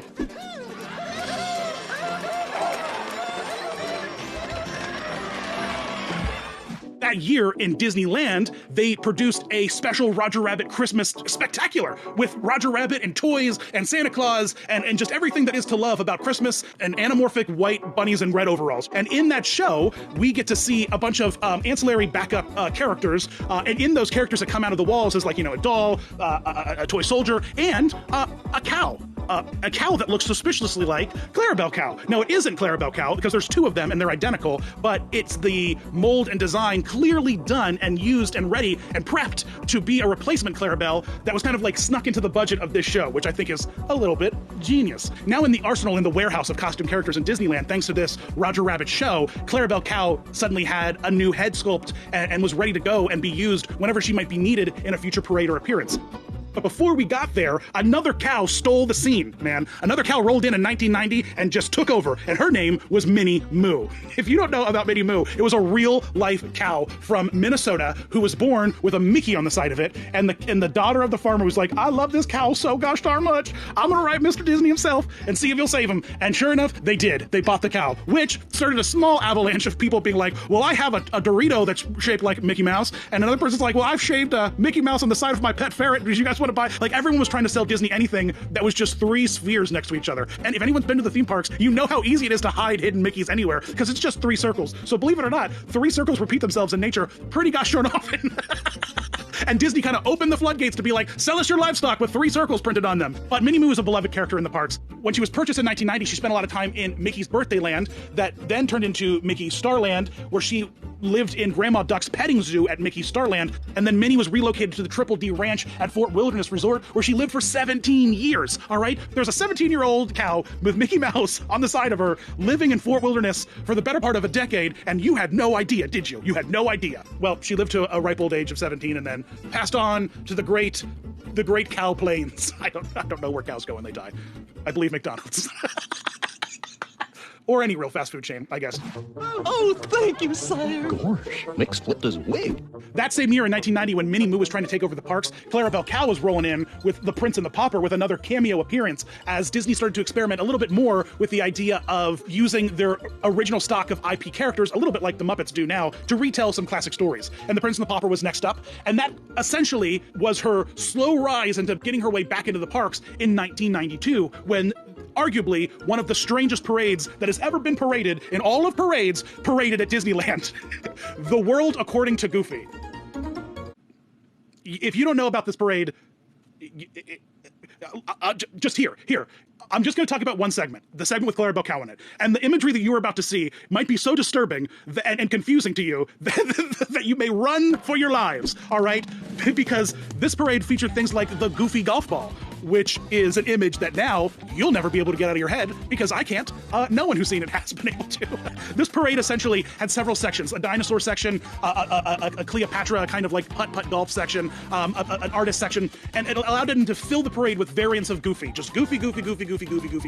And if you're gonna have a parade all about Goofy, well then maybe you should include his on-again, off-again girlfriend, Clarabelle Cow. And what best way to present her to the park and show how truly important she is to Goofy, except to present her as Clarabelle Cowapatra, Clarapatra the cow, I don't know. All I know is that she was killed by a snake bite, and Mark Antony and her were like drinking buddies.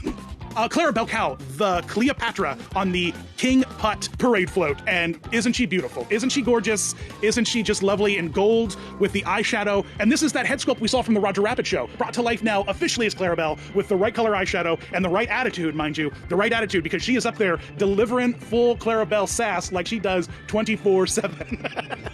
I really love this parade. If you haven't heard about it, leave a comment below. Maybe I'll just do a video specifically about just dissecting all of the crazy Goofies that were found inside of this parade. So leave a comment if you've seen Golf Ball Goofy, or leave a comment if Golf Ball Goofy's haunted your dreams. # Golf Ball Goofy. That same year, we're now rolling into the Christmas season, and there is this decadent gingerbread Christmas float that Daisy's always on, doing up some cakes and cookies, and joining her, beginning in 1992, was Clarabelle Cow. One could potentially argue the other Clarabelle Cow that they built for the Roger Rabbit. They had one that was currently being used for World According to Goofy, that was on the parade floats dressed as Cleopatra, and they had a second one with a different color eyeshadow and in a different dress being used for the Christmas parade that was being run through Disneyland from 1992 to 1997. And she just hung out on that parade float.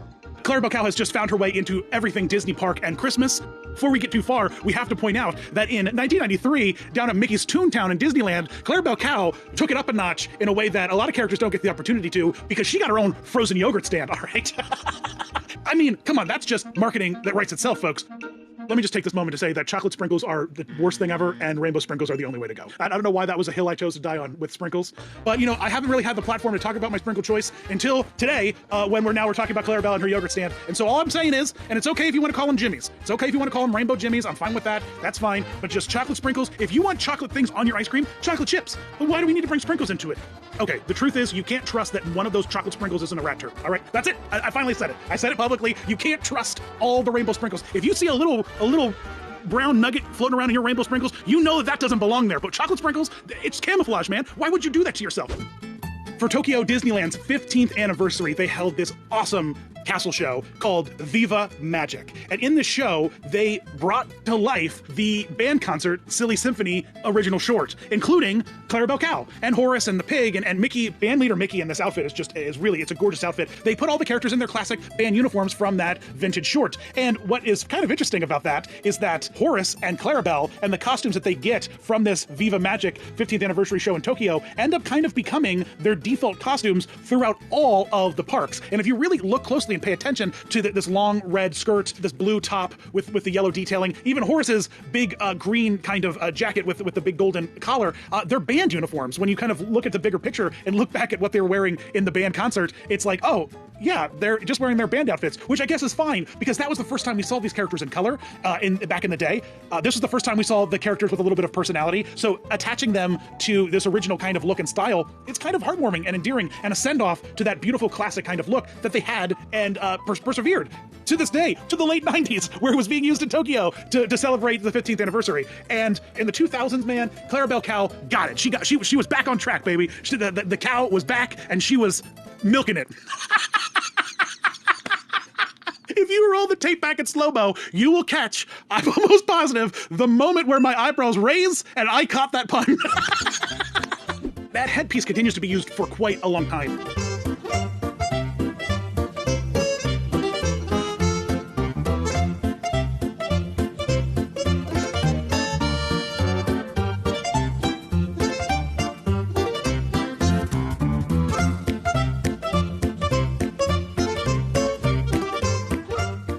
So in the 2000s, as Mickey Mouse kind of is reinvented once again into things like House of Mouse, Mickey Mouse Club, and now with the new Mickey Shorts, Clarabelle is back at it, all right? But with more personality and flair than ever before. No greater have there been of a shining moment for Clarabelle than in 2016 when she took the stage for Mickey's Most Merriest Celebration, who gets rolled out in what arguably might be the most fabulous sleigh known to man, all right, a disco sleigh. She's just full diva, and I'm living for this moment, all right? I'm living for this moment with this big, beautiful bow and this beautiful white gown. Mickey's Most Merry Celebration in general kind of upped the ante for most of the costume characters in that show. You started to see them roll out articulated versions of all of the characters featured in that show because they all had to sing along, including Clarabelle. Characters like Clarabelle, when they're translated beautifully into articulated heads, just rock my socks, okay? Because they're huge characters. They're very large, as opposed to like Donald Duck, let's say, or even Mickey Mouse, who's really just a little sphere with big ears. But Clarabelle just has a lot of depth to her head and a lot of height with that bow and those horns. That they were able to articulate her so beautifully, and to do that, they did a couple little tricks, like taking her eyes, which were previously split, and sticking them together so that there was just one unified brow that could go up and down. And by taking those nostrils and kind of doing away with that exposed reticulated foam that had previously given it this kind of like uneasy kind of texture, and shearing it up as a thrown fiberglass mold that was painted and polished. And it really makes it look like that Mickey Mouse Clubhouse version of Clarabelle has just sauntered out onto stage to sing us some beautiful Christmas tunes. And might I also just mention that this is one of the best numbers ever done on the stage at Disney parks for one very small reason, and that reason is Left Reindeer. Left Reindeer is the fiercest reindeer in all the land, and no one can make me think differently. Gosh darn it, I love Left Reindeer so much, and if it wasn't for Clarabelle and that beautiful solo she had that show, we never would have gotten Left Reindeer and all that tight reindeer shimmying, everything. Man, I love Left Reindeer. That version of Clarabelle from the 2016 Christmas party was so popular and so beautifully designed that it didn't take much effort to translate that into a non-articulated version of the head, which began to roam around the parks as early as 2017. And now that version of Clarabelle, along with the modified and updated version of Horace, to kind of make them this beautiful farm couple pair, Horace in overalls and his big old button in his collar, and Clarabelle with her bow, her bell, this adorable little hat, the yellow and red ensemble. It's a really, really cute kind of farmer cow couple, which begins to raise the question, that's who Clarabelle's being seen publicly with in the parks these days. Is it now Horace who's won her heart? Is it Horace who's won her heart? I'm not sure. I feel like we need some answers, Disney. We need some answers about what Clarabelle's up to and who she loves. I can't sleep at night. It's been keeping me up. So there's the long history of cows at the Disney parks. Clarabelle started all the way back in the early 30s. She was there from the beginning, though she didn't necessarily have a name. That female cow stock character in Disney shorts was there from the get-go, from the beginning, from Plain Crazy and Steamboat Willie on. She's a very important character to the Disney mythos, to the Disney legends, to the halls of Disney characters, and I love her, and lots of people love her. She's really found her place with a very unique personality and really interesting personality traits that I think a lot of people identify with maybe a little too much with all you salty gossipers out there. So let me know which version of Clarabelle Cow you liked the most, or which one scared you the most. Were you afraid that your soul was going to be eaten by those black and white Clarabelle nostrils? If so, leave a comment below. Thanks for watching, guys. Make sure you visit me on Twitter, Instagram, Facebook, Patreon, where you'll find deleted clips from this video and other videos where I kind of rant on. And if you want to listen to me giggle more, that's a great place to do it. Thanks for watching, guys. You rock.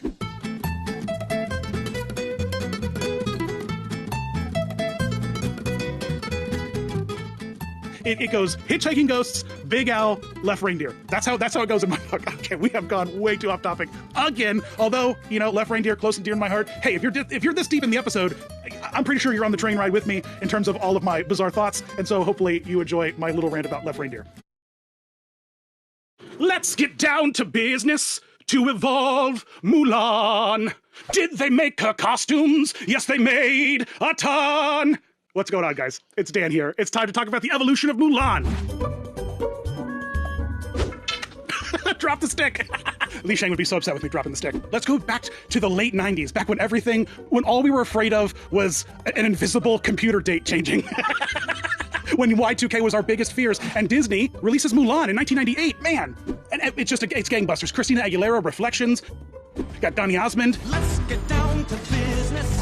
And Mulan is this masterpiece of just beautiful music, some beautiful segments in the film. Oh man, when she's putting on her armor, really is just like one of the most beautiful sequences ever. We get one of the best sidekicks a princess has ever had with Mushu, right? Mushu is the absolute best. And we're off on this wild journey that just took the world by storm. Everyone loved Mulan. Mulan was a really great film, and it's kind of like been etched into the stones of a classic Disney animated picture. And Disney took no time getting Mulan right into the parks, right? So this is a blockbuster movie, and people wanted to meet Mulan, and man, 1998, we got to meet her right off the bat. We didn't even waste any time from the premiere to the parks. I believe she was already in the parks before the movie even premiered because, that's how Disney liked to handle big animated pictures back in the day with parades and events and whatnot. We capture that beginning Mulan, the beginning of the movie.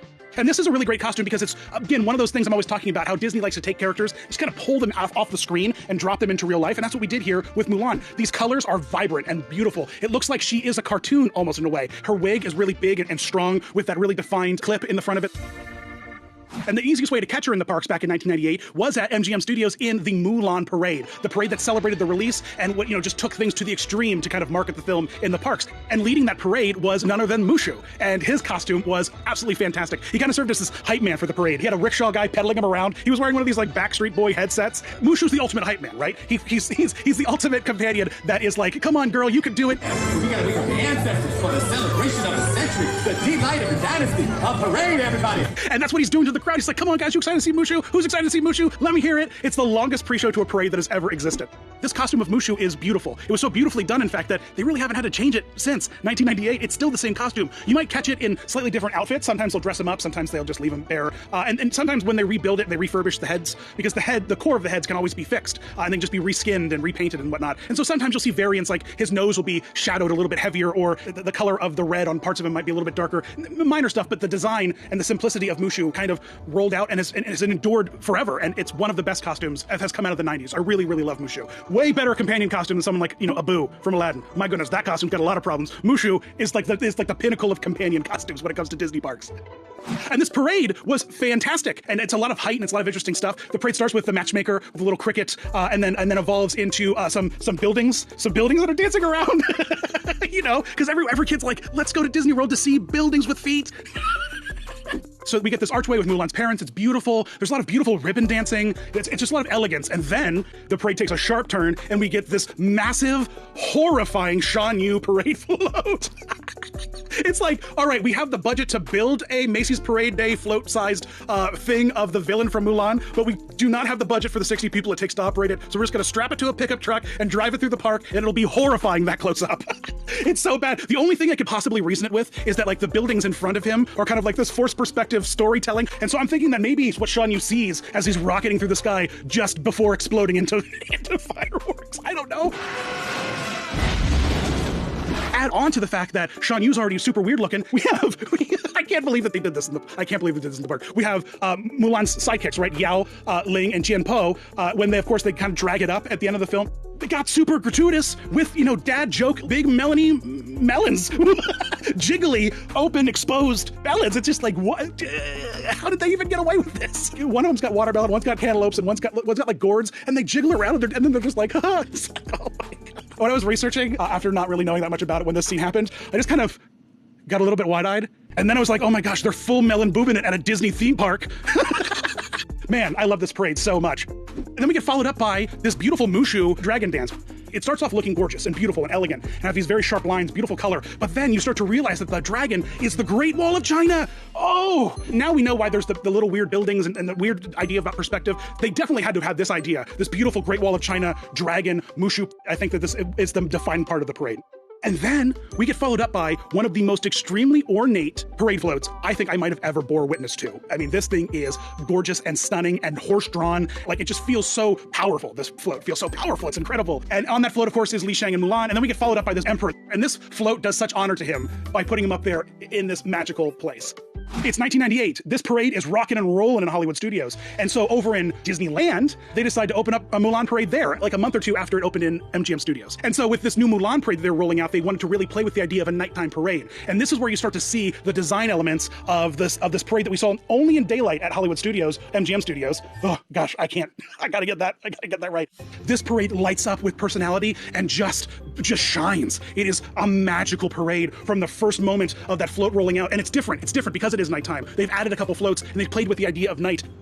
And then those buildings that I relentlessly made fun of, now you can't see the feet. Now it just looks like these buildings are jiving and moving and glowing. It's really, really cool what they do with the nighttime version of that parade. That parade didn't really run that long in Disneyland, but it ran for 3 years over in MGM Studios. So when it closed in Disneyland, MGM kind of, assimilated most of the floats and kind of made it even a bigger event out in MGM Studios. And yeah, Mulan kind of has this defining moment in theme park history with these really magical, beautiful parades. It was the first nighttime parade at Disneyland where the floats themselves weren't designed to be the light source. And it was this iconic new animated parade down in MGM Studios because it was the first movie animated in Florida. So it was cause to celebrate. This animation studio down in Florida built into MGM Studios to design like shorts and cartoons. Now they got to make their first movie, and it was Mulan, and it was awesome.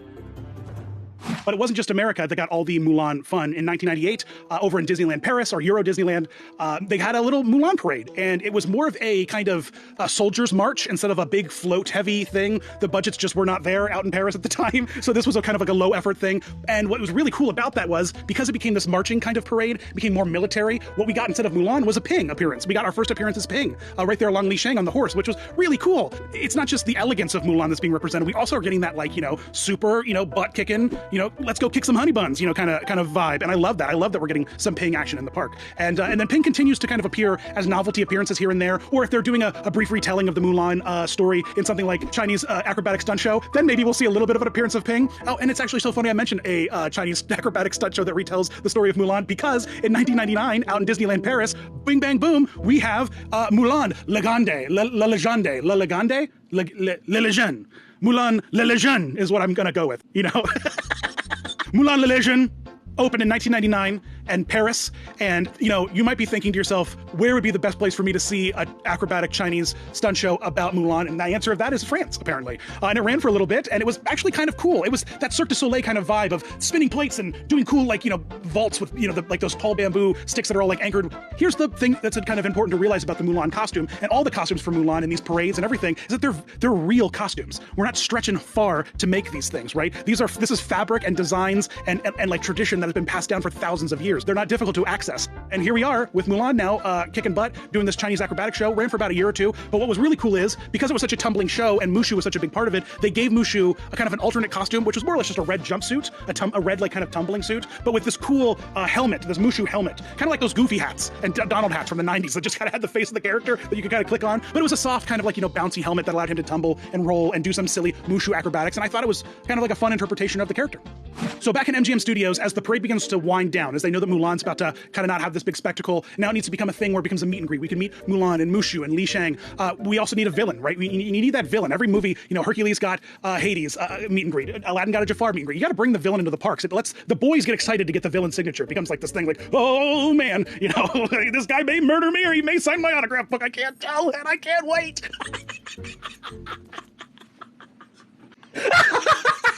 I'm sorry, that just really, that tickled me. We need to get a Shan Yu. We had him as this massive parade float, so what better way to bring him into the parks but to make him this massive, intimidating costume character meet and greet. And he kind of follows the patterns of all this of the previous villains. Jafar was is huge. Hades is huge. And so the Shan Yu, he just has these massive shoulders and this huge headpiece. And he's just so terrifying. And he's got like thick, plumpy hands. Thick, plumpy, purpley, meaty death hands. Oh, it makes me laugh. But it's a scary costume. And in the right meet and greet, in the right scenarios, he can be very intimidating. Jump forward to 2003 and out on the Disney Cruise Line, and then soon later to appear in the parks, we have the Golden Mickeys. And of course, Mulan was up for a Golden Mickey, and we have this whole Mulan segment where we get a lot of the costumes brought to life in a gold and white kind of color palette to go with the whole theme of the show. It's fun. I like when characters kind of get reinvented into the context of a show with a theme. Now we have to jump forward quite a bit, 2011, to get some new Mulan material, okay? And Disney on Ice has this show called Dare to Dream, and it's a little bit like the original Ice Capades, or even back in the day, like a lot of Disney's original touring shows, where just had one solid name, and then segments inside of the show kind of rotate in and out. And from 2011 to 2017, we had a Mulan segment on Disney on Ice, and we go from very traditional, elegant Chinese garb to super high ice skating skirt. Mulan, if anything, translates better into one of these ice skating outfits than most other of the princesses. And listen, I have 2 daughters, all right? I'm a grown man. I'm a dad. I've been to plenty of Disney on Ice shows, and I've seen all of the princesses in all of their various ice capades outfits. And Mulan just, she destroys. She destroys just like she does with the amount of people that she destroys in the movie. She really owns this costume in the same way that she owns the lives of many Huns. Nothing really captures the endless battle of feudal China like a excellently choreographed West Side Story like dance number where the sides battle. Man, it gets really artistically expressive. There's just a lot of snapping. There's a lot of. And what's even cooler is, at the end of the segment, they bring back, we get another Mushu dragon dance. And this one is even better than before, because now he's just very vibrant and glittery and shiny, and his eyes, they wiggle around like Cookie Monsters. It's really, really great. I love it. I wish where is this? We need to display that head. It's gorgeous. It's beautiful. It's a beautiful piece of art. 2013, we go back to Disneyland Paris, because there's something going on in Paris where they just love Mulan. She appears in Paris more than any other park, I've got to say. And they have this new show, the Disney Dream Show, and it's just a very elegant show. So they were able to add a lot more detail into the prints that they made the fabrics out of. And then we got detail in the trim work and in how they layered the fabrics into, add more texture and depth to the design and the palette, and really makes her seem overall much more elegant than the theme park meet and greet version that we're seeing in all the other parks that was available right at that point in time. It was a much more elevated Mulan than had been seen before. Then comes along 2016. And we get the opening of Shanghai Disneyland. And it is a to-do. And with the opening of Shanghai Disneyland, there's a parade that features a whole Mulan segment. And it's Mulan up on her horse con, and it's actually Ping, and she's gorgeous, and she's like turquoise. And this float is massive and just stunning. You just can't take your eyes off of it. So we get this updated version of Ping in this parade, but then also, because now we're in Shanghai, how can we not have Mulan? And we can't just bring in this cartoony version of Mulan that we've been using since 1998. No, we've got to step it up a little bit. And we have to go and change it up from doing the Mulan that was pulled off the page, that was ripped out of the movie and stuck into the parks. And instead, now we have to interpret Mulan as how she would be as a real person, with real fabrics, with grounded color palettes, with grounded accessories and designs. We have this beautiful sash with some red detailing and some gold detailing. She's got this jade pendant. And I really think that everything they did to make her look this way were all the right decisions. She just looks awesome. She looks excellent. It was a massive, massive improvement to the entire concept and look of Mulan. Now, we've got the new Mulan movie out, and she's just kicking butt, right? She don't need no love interest. She doesn't need no companion. She doesn't need Mushu. Mushu, by the way, I just learned recently, was the idea of Roy E. Disney. And meanwhile, Michael Eisner's like, hey, no, we need a cricket in this movie. And everyone's like, we do not need a cricket. Eisner's like, we need a cricket, guys. Trust me, I need my cricket. I need to have a cricket I'm responsible for that imparts not just sage wisdom, but also luck, because I'm Michael Eisner. And everyone's just like, does it need to be here? And so that's why we end up getting this weird, like Mulan, like dual companion aspect, because we had warring fashions that just kind of got stuck like in the muck of leftover plot merges, and it's such a hot mess. But the new Mulan, elegance and strength and power, which I'm really excited to see. And who knows what we might get to see of Mulan in the parks in the future. If this movie does really well and is well received, we might see a much more gritty, realistic kind of traditional Mulan appear in Epcot, let's say, and maybe that more cartoony interpretation of her from this animated story might get relocated to somewhere else. So there's the evolution of Mulan. She's kind of been this staple character that's been in the parks and in Disney princess lore since 1998, and they haven't had to do much to keep her relevant and beautiful and iconic, except for some minor updates throughout the years to kind of keep her along with the pace of the rest of the park and the storytelling. So let me know which version of Mulan you liked, which version of any of these characters you like. Are you as terrified of Shan Yu as I am? Shan Yu is the most terrifying character of any Disney princess movies. Shan Yu was just the most horrifying character, like literally. He didn't have to use magic. It was just nothing but brute force and terror, all right? So let me know if you're as terrified as a Shan Yu parade float and or walk around costume as I am, because very, very unnerving. And head over to patreon.com/DisneyDan to find some bonus contents and early views at Distories. Find me on Instagram, Facebook, and Twitter. Subscribe, like, hit those things, click those buttons, slap those things, smash them, whatever people do. And thanks for watching, guys. You rock.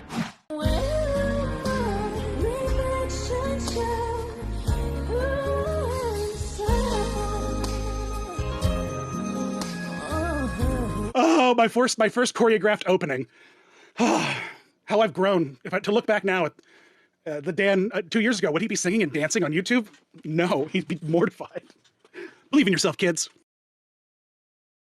Hi ho, Muppet fans! It's Kermit the Frog here with another. No, I can't lie to you guys. It's Dan. Don't. What's going on, guys? It's Dan here with another episode of Distory, and this time we're looking at the history of my dear friend Kermit the Frog. Hi, Kermit. As you can see behind me, this is just a sample of my Kermit collection that's just littering the set right now. Puppets were a really big part of my life for a really long time. I went to school for theater, I started building puppets in high school, and I really look up to Jim Henson. He just liked to have fun ideas and make fun things with his friends, and I really, really like to do that as well. And also, really important, this video was selected by Marcus Berard, who won the Charityland 2019 auction for picking a Disney Dan video topic. He won, he donated some money to Give Kids the World, it was super awesome, and he was like, hey, evolution of Kermit? And I'm like, hey buddy, you're speaking my language. So thanks Marcus for that donation, really appreciate it, man. It's going to a really great cause.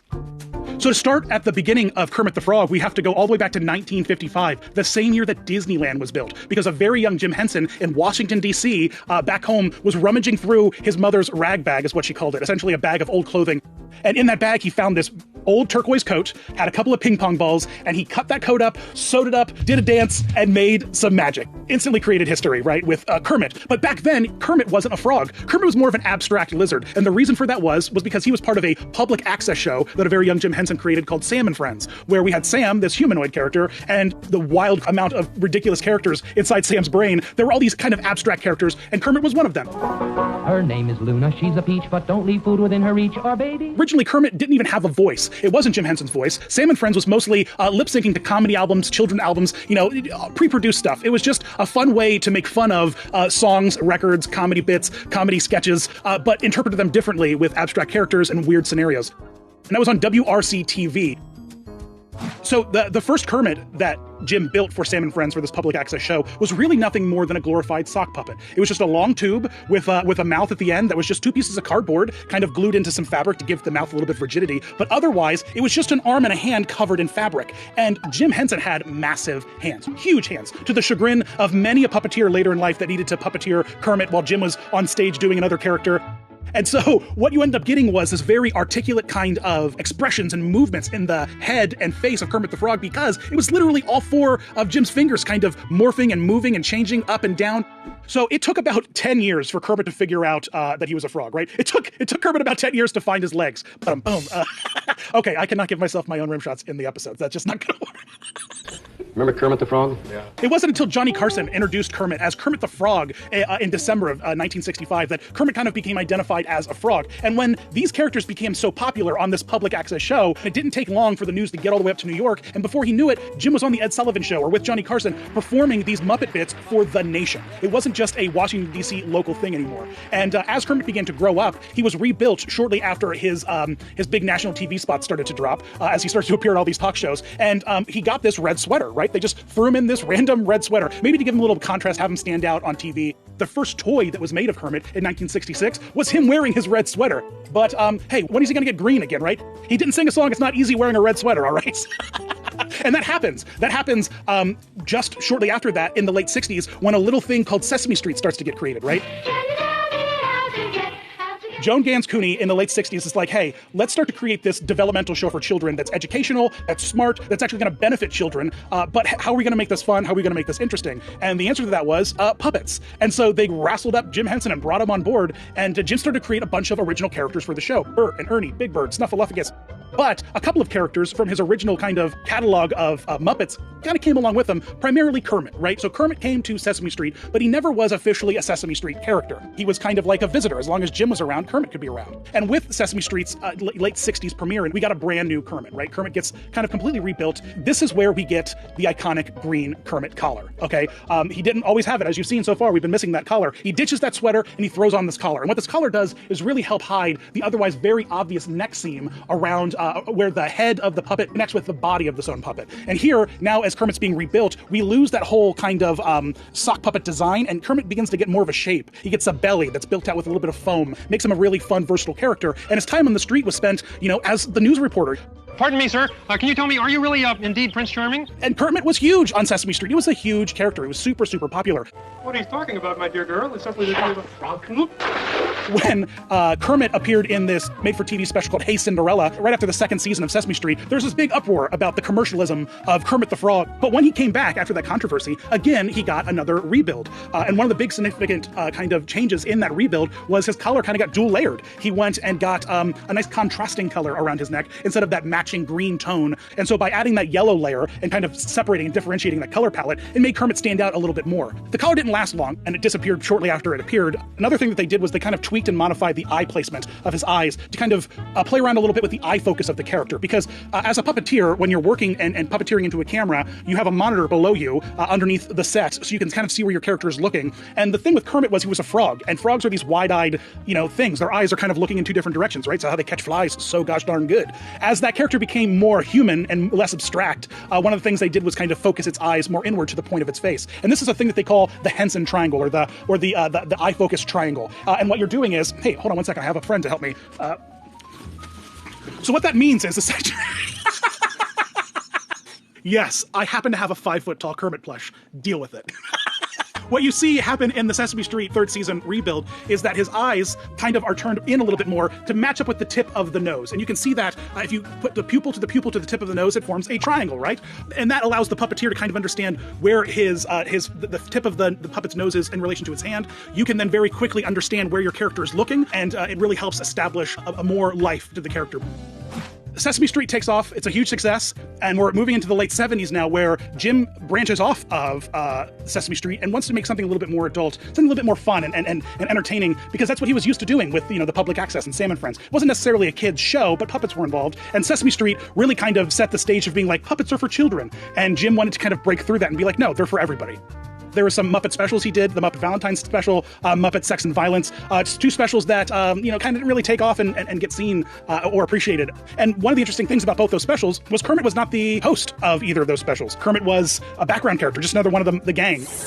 It's the Muppet Show with our very special guest star, Mr. Steve Martin. And it wasn't until the Muppet Show, making this kind of variety hour hosted by Kermit, where you live backstage and on stage, and just all the antics ensued, that we got Kermit as the leading man of the Muppets. They really solidified the look of Kermit here in the Muppet Show. In fact, the look that Kermit kind of gets is the look that almost kind of endures forever, more or less. His collar gets a little bit tweaked, to removing it from a 13 point to an 11 point, making each of those little triangles just a little bit wider, a little bit thicker. And then boom, lock set, we now have the iconic Kermit that we kind of have forever. But that doesn't mean they don't tweak him, doesn't mean they don't do some strange things with Kermit, and doesn't mean that we don't get some weird Kermit variants. With that, with the riveting success of the Muppet Show, I can't do it with a straight face, man. The late 70s, 1979, with the riveting success of The Muppet Show, the Muppets now get to go to the big screen. And that movie was a huge hit, right? Everyone loves that original Muppet movie, and it had a pretty iconic Kermit moment in there. Kermit on a bike, right? I mean, everyone loves that Kermit on a bike scene. And this wasn't actually the first time Kermit's been on a bike. All the way back in the Muppets Valentine special, there was a little vignette of Kermit riding a bike, but that was done by these little rod puppets. There was just someone under the set with a little rod rolling it forward. Later in Emmett Otter's Doug Band Christmas, we see Kermit riding a bike, but again, that's a smaller scale Kermit done with a little marionette over top of that little miniature set. But when the Muppet movie happened, we had a full-size Kermit on a full-size bike. The way that they did that is kind of incredible, with huge cranes, and they were massive marionettes. That's all they were. They were just propped up by really large strings when Kermit and Miss Piggy were kind of riding solo. But later, when you see them in a group, they went even further with their cleverness. And what do you do when you have multiple bikes that you need to keep upright? Well, you just attach them together with long metal rods. And so they had all those Muppets in those group scenes, all just attached together on real bikes, by the way, with their feet just attached to the pedals and the handlebars rigged up so that when the bikes were all pulled forward, all the Muppets just looked like they were pedaling and having a good time, bouncing along that arc path. Absolute genius that they kind of came up with. The Great Muppet Caper, we have a lot of fun. You know, there's robberies, there's musical numbers, but there's something interesting to take a look at in this movie, and it's Kermit's fabric, the fabric that he's built out of. The really cool thing about the fleece that they make the puppets out of is that it's designed in a way that if you use a very specific kind of stitch, which everyone calls the Henson stitch, or it might also be called a ladder stitch if you're more familiar with traditional sewing terms, they're able to sew the fleece together in a way that makes seams almost disappear. In fact, sometimes if it's done really, really well, you can't tell where the puppet's seams are, right? I mean, if you think about it, these puppets are made out of flat materials, foam and fabric, and then are sewn and glued in ways to make them round in 3D shapes. What's really cool about Antron fleece is that it's dual layered, almost like carpet, right? Imagine those carpet samples you sat on the floor of in elementary school when you were a kid, and how they had that hard plastic backing underneath it, and then all the loose fibers were kind of stitched through it. That's kind of similar to how Antron fleece works. It's a plush fabric that is rolled through a lot of grinders that lifts the pill of the fabric up, but it still leaves this thin underlying kind of material that you can sew into. And so if you sew together those bottom pieces and then fluff up the top, what you end up with is a very clean line that's very hard to see, specifically on camera if it's lit and shot well. And as we remember here with my good friend Kermit, you can see he has a big line right down the center of his face. In the Muppet Caper movie, Kermit has a lot of scenes where that seam in particular is stitched a little bit roughly. It wasn't necessarily picked and brushed, and Kermit's very pilly in that movie. He's very fuzzy. He's got a lot of like a couch cushion after 2 decades of people sitting on it. How it gets all kind of fuzzy, and you gotta get one of those things as seen on TV and it shaves it. You shave your pillows, because that's a thing people do now. They go out and shave their pillow. Well, the same thing happens to Muppets. The fleece gets fuzzy, and in Great Muppet Caper, you can kind of see that fuzz getting in the way of the efficiency of that line hiding. Mid-80s, we get Muppets Take Manhattan, and we get a very defining moment in the history of Muppets, right? The Muppet Babies, okay? We get this cut-to fantasy scene of all the Muppets as children. Why Kermit isn't a tadpole, I have no really good answer for you. And they made these adorable little baby Muppets. They're so, you just wanna, and then they had those McDonald's toys, and everyone had them. Everyone had a small plush Fozzie, Piggy, or Kermit that smelled of fry oil that we all loved, and was a really smart marketing plan by McDonald's to get children to cuddle with things that smell like their food. Just absolutely genius. We haven't seen that level of marketing, I don't think, since. It's like if every Happy Meal came with a fry-scented Yankee candle. You know what I mean? It's like, go home and light up the scent of fry. But the Muppet Babies, right? They were so big that they got animated, right? The Muppets became a cartoon show. And now it's 2020 and the Muppet Babies are still on TV. That's how absolutely iconic they are. That's not the only big thing that happens in 1984, okay? 1984 is a big year for the Muppets because we get Muppets Take Manhattan, we get Muppets Babies, but then we also get Muppets on tour. That's right. And they had articulated, full-bodied Muppets. The Sesame Street characters kind of doing this with Ice Follies. They were appearing in touring shows and kind of gaining some popularity. So it kind of made sense to take the Muppets out on tour for big musical numbers with, big dance productions and sets and special effects. And it was so popular, it ran for 2 years. And then they translated that touring company into a Muppet Babies live tour. All the characters are a little strange. Kermit, there's just something about hands that are that size with fingers that are that long that just shouldn't happen, all right? They just shouldn't happen. They tried that out with Dr. Facilier when he was appearing in the parks with these super long, ganky fingers. I've talked about it before in another video. And my goodness, long fingers with costume characters is just not a very pleasant thing to experience. Oh my gosh, it's time for the show. Where is everybody? In 1990, in Hollywood Studios, we get a live Muppet Show in the parks, okay? And this comes at a very tragic time in Muppets history because Disney was trying to buy the Muppets. Jim was going to sell it, sign a creative contract with Disney, start making movies. There was lots planned in the parks. The Muppets were going to take over Disneyland at one point. If you haven't watched the Defunctland episode of Muppetland, that's one that I was very involved with. So you definitely want to check that out because it tells the story of the 1990 kind of deal and what the Muppets were going to do in the park and take over Disneyland. By the time Jim passed, there was already a lot of stuff in production for the parks, such as Here Come the Muppets, the live show, Mickey's like, hey, I gave you a show. How's it going? And Kermit's like, hey, it's going great. And no Muppets are there. And then eventually the monorail crashes into the Hollywood studios for no one. There's no attack. The monorail. There's no. I don't know how Dr. T, the Electric Mayhem Band, showed up at Hollywood studios in the monorail, but they did, and it's fantastic. It's such a great show. But Kermit's fingers are so gosh darn unsettling. In the 2000s, when they brought Kermit back into the parks for just a hot second, celebrating 100 years of magic, they brought Kermit back out, and he kept the long fingers, but also he got the thickest neck, the thickest, most unsettling neck.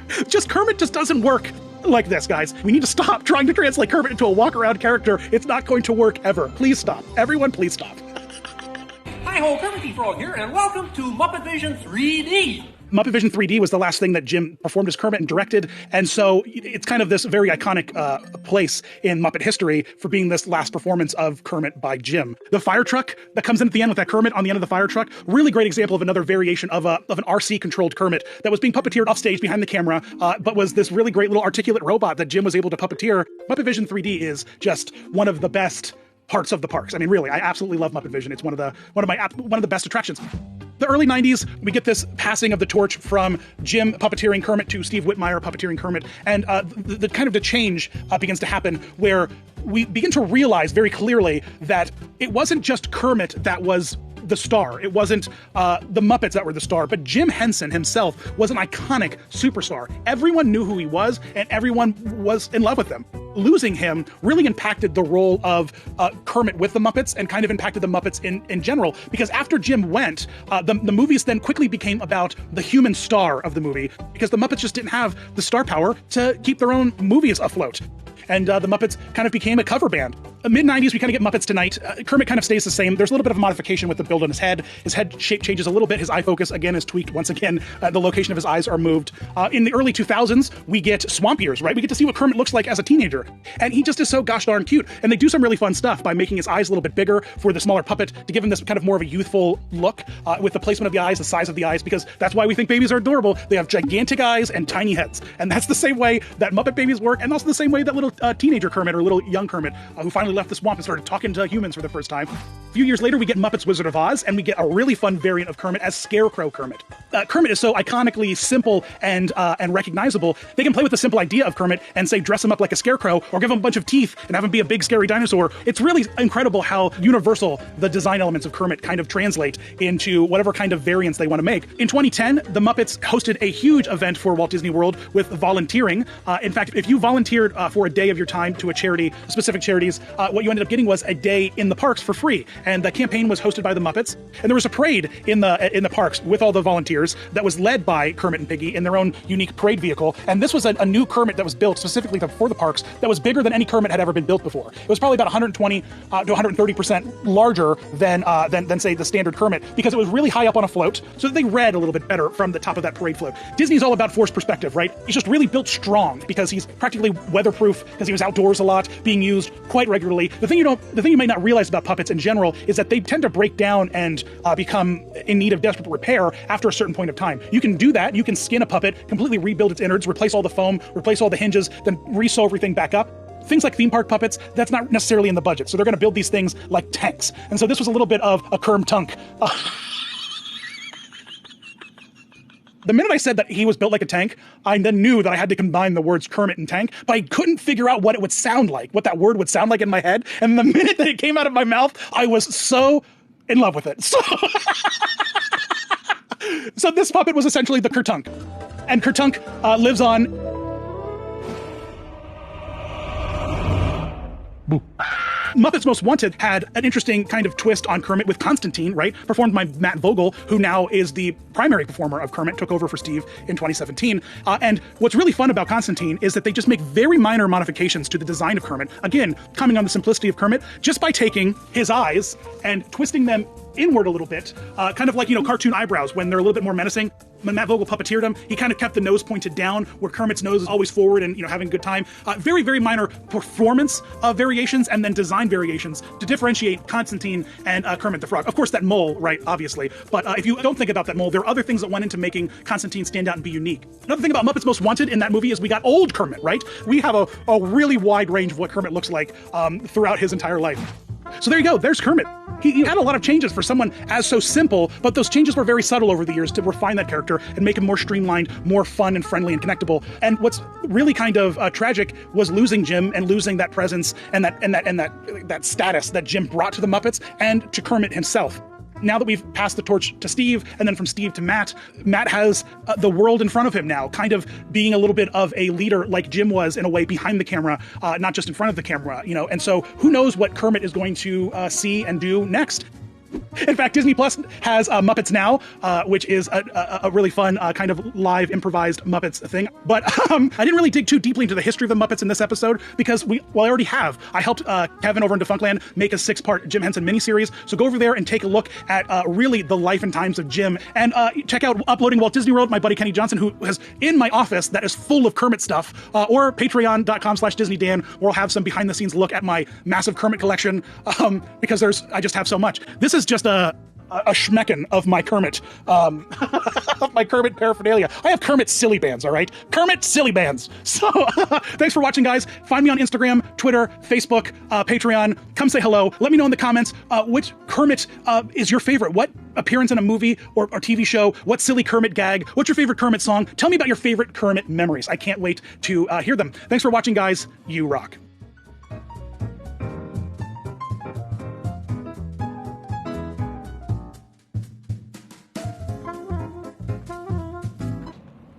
Hello?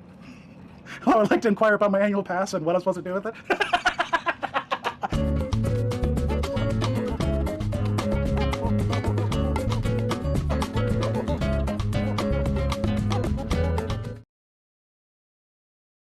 What's going on, America? It's Disney Dan here, back with a new distory, one that celebrates freedom and America and the 4th of July. It's the evolution of Captain America. Are you ready for this? But this is different, okay? Disney and Marvel, they have an interesting relationship right now when it comes to the characters in theme parks, okay? So I wish that I could be presenting you a really fun, rich, detailed history of Captain America's costumes in the theme parks, but Captain America's really not in the theme parks, particularly because of the whole thing that's going on with Orlando and Universal Studios. Let's talk instead about the evolution of his costume in film. Hi. I'm Captain America. So as you guys think about Captain America as Chris Evans, he was around before that, right? You know, like when people were like, hey, remember before the Spider-Man movie, there was that weird Spider-Man TV show? Well, the same thing goes for Captain America. Hey, remember before the great Captain America movies, there was those weird Captain America TV shows? Whew. The old people around here are my friends. And if I ever hear they have problems again, I'm coming after you. You got that? Well, first they're confused about why Johnny Storm is Captain America. Normally I'm showing you the original movie, like Peter Pan, and we're checking out his costume in the movie and then how it appears in the parks. But what's different about Captain America, what's different about superheroes, is that they have this rich culture, this rich history of many appearances done by many artists over many story arcs, over many adventures, over decades we're talking, right? And with Captain America, it's the same story, right? He's appeared many times in many different ways, under many different names, with many different missions. And in the films, as they begin to develop that character, sometimes they're taking little bits of inspiration from the comics, but sometimes they're taking huge design elements and they're throwing it right into the movie. If you go all the way back to Captain America's first appearance in 1941, it kind of echoes a little bit of what you might be familiar with Captain America in general. Captain America comes on the scene and he's just used as kind of propaganda, right? It's like, go out there and sell them war bonds. And that's what kind of Captain America began as a comic book. It was like, the war is on, we have to defeat the Nazis. And here's someone you can get behind, Captain America. Oh, you kids, buy this comic and then, don't use your lunch money for a week and invest in war bonds. Because that's the kind of time we were in, you know what I mean? We were asking children for their lunch money so that we could defeat the Nazis. It's crazy. He was right on the scene in 1941. Bucky was right by his side, and you get that star-spangled chainmail, the wings on the helmet, that iconic shield. Well, not the iconic shield that you're familiar with, but that I don't know, what are those shields called? It's got to have a specific, listen, you know that they have a name for those triangle pointy shields. A heater. There's a scrotum, a buckler, a kite, a heater. Cap eventually kind of settles into a Parma type shield. Yeah, or maybe a buckler. I don't know. Cap's original shield was a cross between a kite and a heater shield, which I just learned from the internet. Thank you, internet. Wait, we should confirm that with at least one other source. No, actually, that's fine. World War II rages on, and as it kind of wraps up, they literally, like fresh caught fish, they toss them on ice. Sometime later in the 60s, Avengers is rocking and rolling, and they thaw Cap out. And now Cap is a member of the Avengers, and that costume that he kind of dons in the 60s as he kind of takes on, that leading role in the Avengers is the costume that, like, he gets forever. It's a classic. It's an American classic. You know what I mean? We should be saying nothing more American than Captain America's spandex, because that's the real truth of it. Pie is from France, guys, and French fries, I don't even know where they came from. We should be focusing on Captain America's leotard is what I'm trying to get at, because that's the true American spirit. But it's what he ends up wearing the 60s, the 70s, 80s, literally to today, that those red gloves, those red boots, that chainmail with the stars and stripes, it's Cap. It's iconic. Just a minute. So the first time we actually get a good look at Captain America on film, he's in black and white. 1944, it's a serial played by Dick Purcell, and he's just rocking and rolling. He's punching some dudes in what is essentially one of those Lycra onesies. You know what I mean? That's essentially all it is. It's spandex, it's tight, form-fitting. He's as far from the original idea of him as possible when it comes to, no shield, no chainmail, gun. It literally is just a spandex suit. Back in the 40s, there wasn't like a whole hyper-focus on whether or not this suit would be practical in the perspective of the real-life storytelling of a superhero. That kind of idea of bringing these things into real life was just not even remotely a consideration back then. So it's just like, these are the shapes, these are the colors, these are the design that people are familiar with. Just get it on screen, please. It's funny, in the poster for the original serial, his star and the A are red instead of the white that we're all familiar with. It's like that guy who was making all the spaghetti western posters from Italy. He was just like,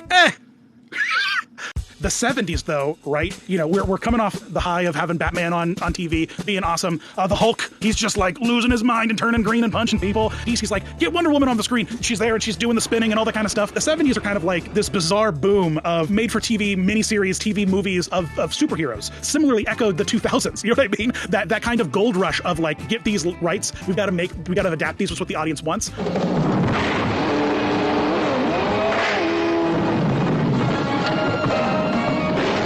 Captain America, 1979.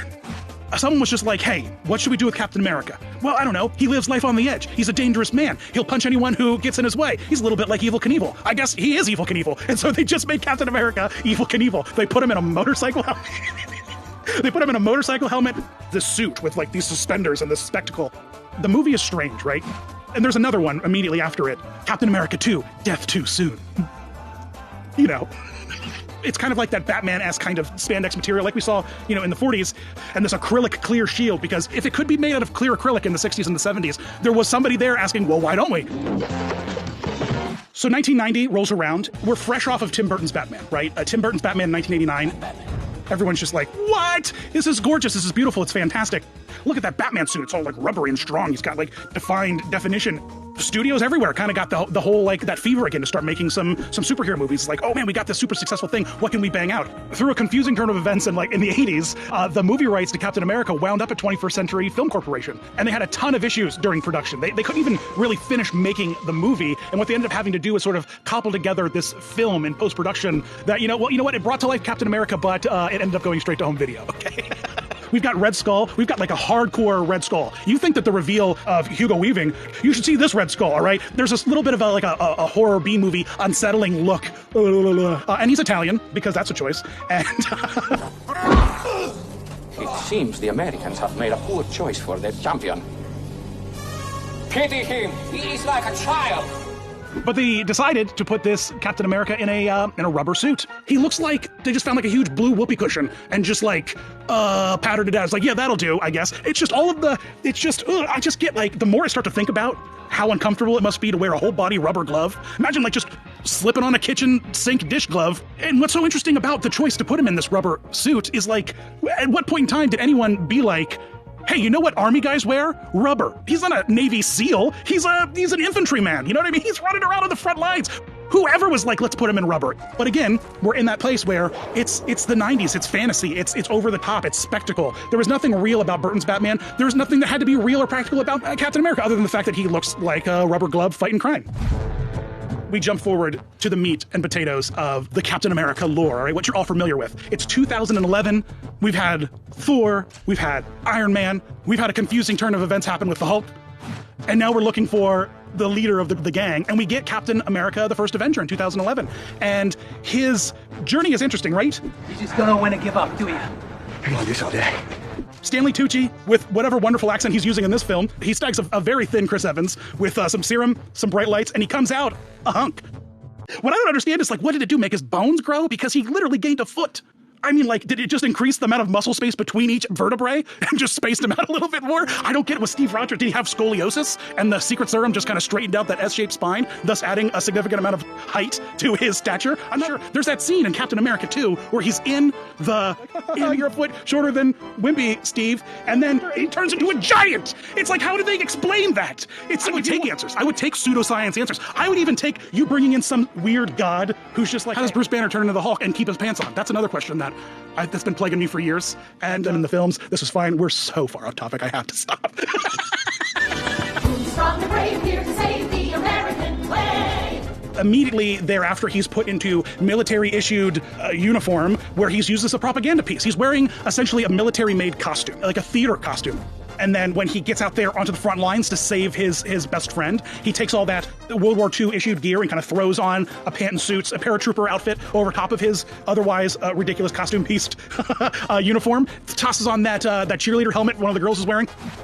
We're seeing a little bit of the comic inspiration from the ultimate version of Cap from World War II, where he is very real and tactical and gritty, and he's got that triangle shield. It's a very tactical, practical approach to Cap being a soldier and not a superhero, right? And then Howard Stark apparently comes in and makes him a custom-fitted uniform called the Super Soldier suit. It's essentially a paratrooper uniform that's themed after his original kind of propaganda look, because he's still this propaganda piece, but now he's actually out there fighting the good fight and defeating Nazis, or the equivalent of Nazis, the Hydra.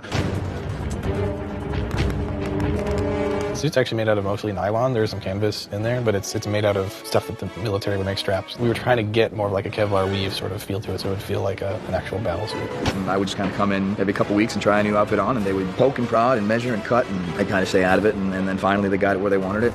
It's inspired off of that ultimate version of Cap.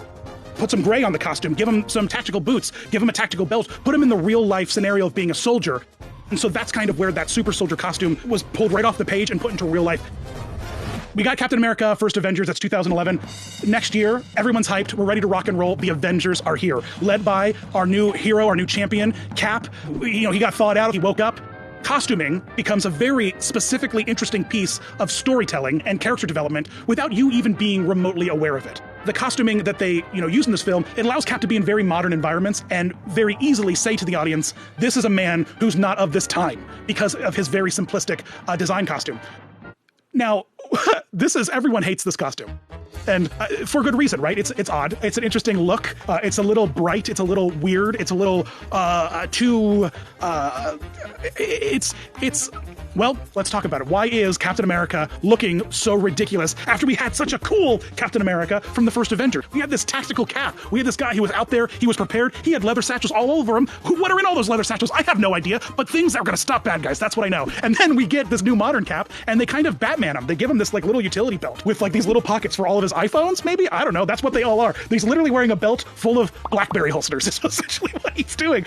But from a storytelling perspective, here's where it gets interesting. Because what this is, Agent Coulson, massive fan of Captain America, right? From the minute he gets on the scene, Agent Coulson's fanboying. He's got the cards. Eventually they get blood on him. That's really tragic. But that whole sacrifice is kind of cheapened by the TV show because he's got brought back to life by alien technology. I don't know. The fan that Agent Coulson was of Captain America, he was a fan of the propaganda Captain America. He was being fed that icon from the government to the public because he was just a kid and he was just taking it all in. He was just eating up all of this like, yeah, he's a superhero. He's the man. He's bright and colorful. He represents America. He's the living embodiment of freedom and the flag and just feeding evil.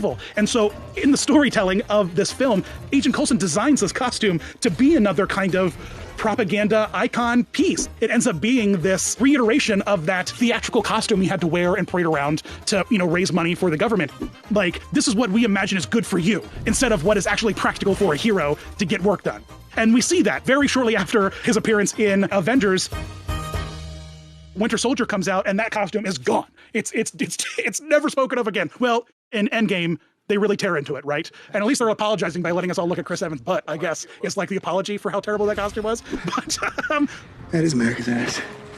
Steve is like, all right, now if you really want me to start kicking some butt and being an asset, I'm going to need some actual tactical gear. And he starts working for S.H.I.E.L.D. and he gets into this strike uniform, this strike stealth suit. With Winter Soldier, it's inspired off of that super soldier look from the 2010 comics.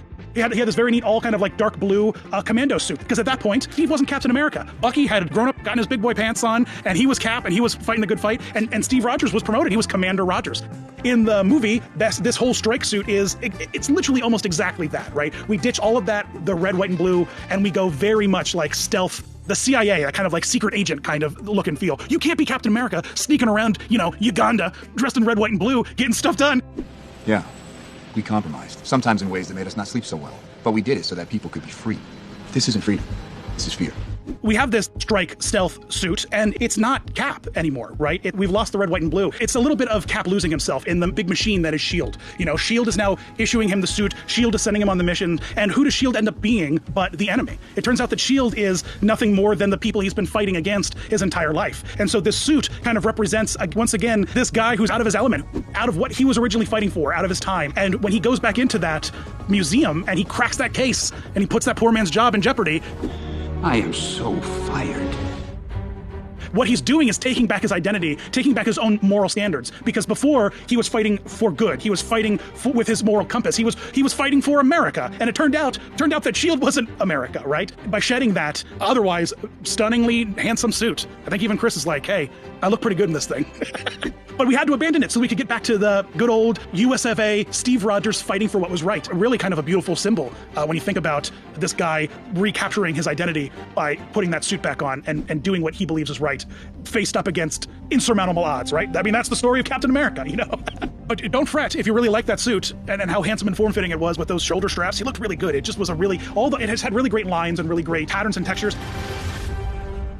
And this is what's interesting about these costumes, is that they're designed to look like tactical gear, but in practicality, soldiers, Marines, aren't doing roundhouse kicks. And so you need to make it look practical and like it exists in reality, but then you have to make it durable and useful to an actor who's playing a superhuman. So there's a reason why it looks so good and it's so practical and wonderful. And it's made of this kind of like neoprene that then has like light layers of other fabrics over top of it. Sometimes it's screen printed in specific ways with specific printed materials to give it the look and feel of a more rugged material, a more rugged and durable fabric. But ultimately, these suits are kind of stretchy. It's kind of like jeggings, There was a short period of time where you couldn't trust jeans anymore. You know what I mean? Because everyone out there, I don't know, are you wearing jeans or are you wearing pajamas? I'm not exactly sure. So it's important to know that while you're looking at all this and everything looks armored, everything looks layered, everything looks Kevlar and tough, really, it's stretchy and comfy for the most part. Everyone really loved that strike stealth suit from Winter Soldier. And so in Avengers Age of Ultron, they take that exact pattern, they take that exact suit with those, sewn in tasty ab accents, and they just red, white, and blue it. They make it American again,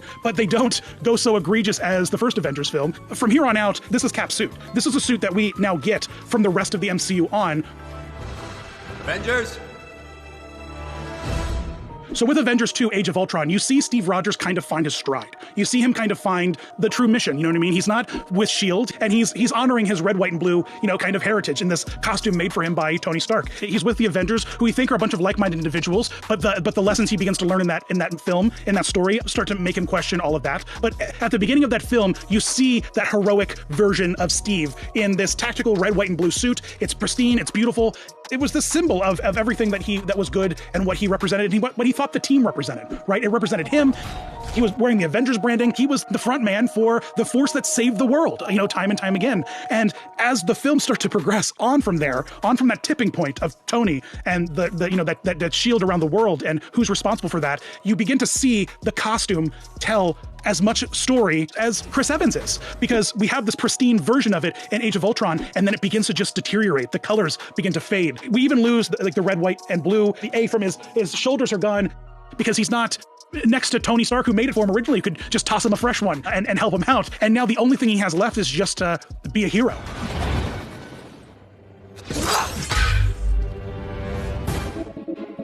As we make our way into Avengers Infinity War, his costume starts to get stripped down and starts to get worn out and starts to get beat up and dirty. And the star is gone. Steve is now this, nomad.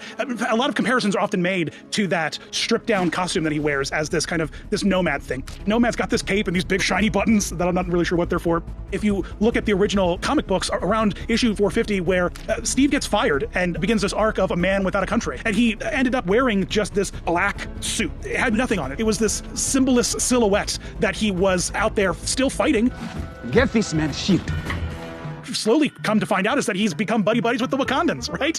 He's having a super good time at Wakanda, at Camp Wakanda. He's roasting marshmallows on the fire, the Stay Puft marshmallows. Watch out, Steve. We used to roast Stay Puft marshmallows by the fire at Camp Wakanda. Later, if you find yourself on a rooftop, confronted with some terrible demons looking to destroy New York, don't think about your time at Camp Wakanda, man. Think about something a little bit less threatening. Sorry, I had to work that in there. That's the thing that I've been sitting on for a decade. You know, Ray going to Camp Wakanda, roasting Stay Puft marshmallows in the campfire, and then Steve Rogers go to Camp Wakanda and learns how to, defend the world. And that shield maybe pays a little bit of homage to the whole Secret Empire run of, Cap. It's this like tactical punching shield instead of just this defensive, hide behind shield. Okay, how much for the arm? He gets his buddy a new arm. Lots of great stuff is happening for the Captain America team. And then Endgame rolls around, where now half the world is gone and destroyed. Steve is picking up the pieces. And when he starts to kind of get hope back, when he starts to get the team back together, his rekindling with Stark once again, and he gets this new suit for his triumphant last stand against Thanos, right? And we go all out with this suit, okay? It's got details and layering and levels to it that pull together pretty much the whole story of Cap and the whole story of the MCU. Super awesome suit that finally gives us that chainmail, right? Since the beginning of Cap, he's always had these weird scales and everyone's like, I'm not really sure what that is. Well, that was chainmail.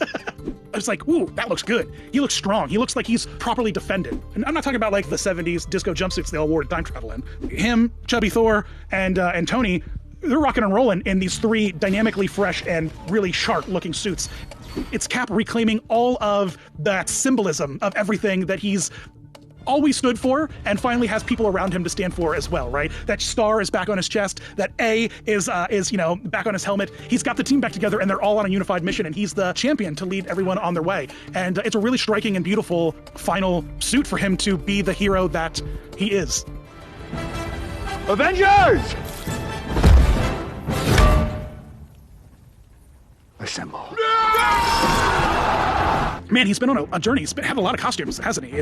And lots of inspiration pulled from those comic books. The comic books that have their own unique and massive fandom, completely separate, but yet they're still partnered and sistered in very small threaded ways, such as costuming, right? These characters have iconic looks, and they've gone through many different looks and iterations and design. And so this kind of raises an interesting question now as the MCU is going to continue without Steve Rogers. We've got Falcon and the Winter Soldier. We've got Bucky and Sam. Are we going to see a new Falcon and Winter Soldier like wearing the stripes? It's going to be interesting to see kind of how that evolves because we've seen this happen in the comics, and now let's see how that translates in the MCU. It's going to be interesting to see. I want to know what your favorite and least favorite of these costumes are. I don't know, do you hate the Avengers one as much as everyone else does? I mean, at least now that I've explained it to you, does that make it work a little bit more? I don't know, that Evil Knievel one was pretty good looking. So leave a comment below, and then, hit me up on Twitter, Facebook, Instagram, Patreon. Come check out all the stuff that I've got going on. Leave me messages, tell me about what your favorite costumes are. Tell me about what costumes you want me to deep dive into next, and hopefully you enjoyed this celebration of America, the celebration of a man who represents all that is good and free, right, and brave. And thanks for watching, and as always, guys, you rock. So as I'm ramping up the production of new distilleries, right, I'm also ramping up my Patreon page where I'm going to have some exclusive podcasts with a bunch of my friends that also you guys probably love. I'm going to have some behind the scenes looks at some of the videos and episodes that we've made. I'm going to have all kinds of really fun stuff. So head on over to patreon.com/DisneyDan and check out the new Patreon. Like those toe socks, but worse and dirty and unsettling. They're weird. I get it, but I don't want to look at it is all I'm saying. I don't want to see it. I want to look too closely at it because it's like, ooh. Pick up a fresh pair of boots now at DisneyDan.com. What's going on, Disney fans? It's Dan here, and today I'm about to take you on an adventure on the high seas. And I'm not just talking about the ocean, I'm also talking about the musical high seas, because today we're talking about cruisicles. What is a cruisicle, you ask? It's a musical on a cruise ship. And who does that better than anybody else? It's the Disney Cruise Line. And they've offered up a whole host of wonderful translations of classic Disney animation onto the stage in these live theater Broadway-style productions with sets and costumes. And they've done it to Tangled and Hercules, Aladdin, Frozen. And they even do a pretty good job making original content like The Golden Mickeys or Disney Dreams. Now that you're familiar with the Disney Cruisicle, you might be asking yourself, what kind of wonderful Disney classics did I miss being translated into the stage? Did I miss out on Moana? Did I miss out on Mulan? No. You missed out on Toy Story. And boy, did you miss out. Now, before I share with you the wonders that are the Toy Story Cruisicle, there's a couple important things you need to know about cruisicles and how they're made and why they're made the way they're made, all right? First, every Disney cruise has multiple shows. There's usually one big showstopper that's based on some classic Disney animation picture, and then there are 2 to 3 musical reviews that feature a whole variety of characters. What you need is a cast that's incredibly versatile. Triple threat, dancers, singers, actors that can portray all kinds of characters on multiple nights. You might need to be Pocahontas in this sweeping number about the colors of the wind on the first night of the cruise, and then the second night of the cruise, you're the butt of Slinky Dog. It's a uniquely interesting challenge to find people that can fit multiple roles across multiple nights to offer guests the widest range of entertainment possible.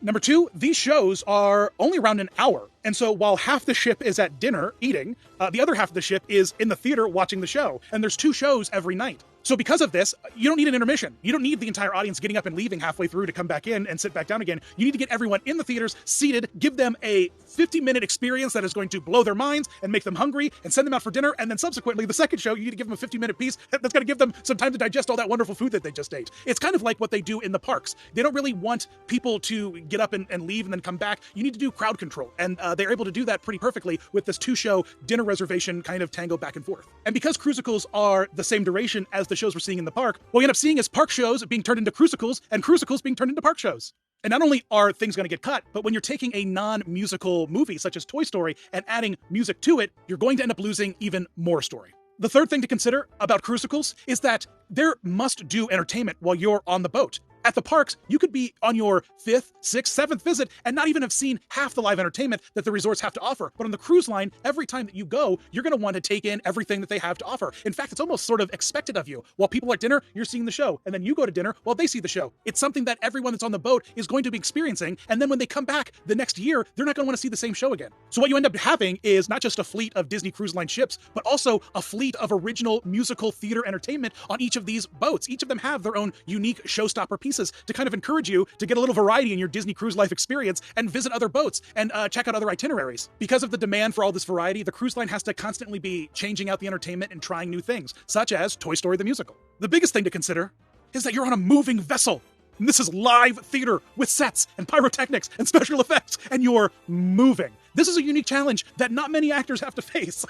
Most actors are usually standing on pretty solid ground to deliver their thoughtful monologues and moving songs, but not on the cruise ship. The entire theater is rocking and rolling to whatever the ocean wants to throw at that boat. The itinerary usually accommodates these big showstopper pieces so that they're performed on nights between ports where the waters are a little bit more calm and there's less distance to travel, so the boat's not rocking as hard. But other musical review shows are performed on maybe Embarkation Day, where they are booking and moving it through some pretty choppy waters. While they market these shows as big Broadway productions, there's always the risk of the boat moving, and so there's only so much you can do. There are certainly other things to consider about cruisicles and performing on a ship, but for now, I want to take a closer look at Toy Story the Musical.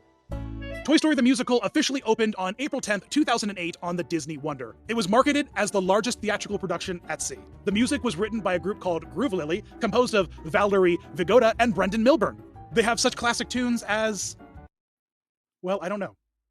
I don't know what classic tunes Groove Lily has. I haven't gone outside today. I mean, they've got an interesting vibe. They look like the group of people that you might find playing at a coffee house, which is very well maybe where Disney found them. When they were at a coffee house writing a script, they turn over, there they are, all 3 of them playing. They shout, play us some Randy Newman, and they did, and they nailed it. And they're like, you're hired. We've got a musical to write about toys that come to life and teach a sadistic kid a lesson. And they're like, we're on board. By the way, we're Groove Lily. And they're just like rad. Toy Story the Musical replaced Hercules the Musical, which was the original production on the Disney Wonder when it set sail in 1999. It was ultimately between this, Toy Story the Musical, and a Pirates of the Caribbean musical, which didn't happen. But later, hey, we got Pirates of the Caribbean as a fireworks spectacular with Jack Sparrow. He's swinging, he's swashbuckling, the ladies are swooning, but we didn't get to hear him sing. And maybe for the best. One of the creators was Ann Hamburger, the VP of Disney Creative Entertainment, who also spearheaded Finding Nemo the Musical. The success of Finding Nemo at Animal Kingdom in 2006 led to the creation of Toy Story the Musical. These 2 musicals are very similar in that they're both Pixar movies that were not musicals that were turned into musicals. And with Finding Nemo the Musical, boy, what a success! And with Toy Story the Musical, well, we'll watch it.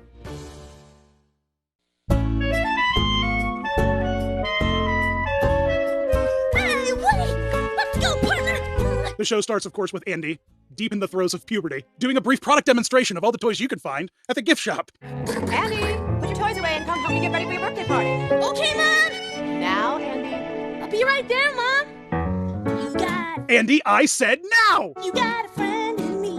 You've Got a Friend in Me is the only song from the original movie that made its way into the musical. They didn't include Strange Things and I Will Go Sailing No More, which also have lyrics, so I think it's weird that they didn't find a way to work that into the show.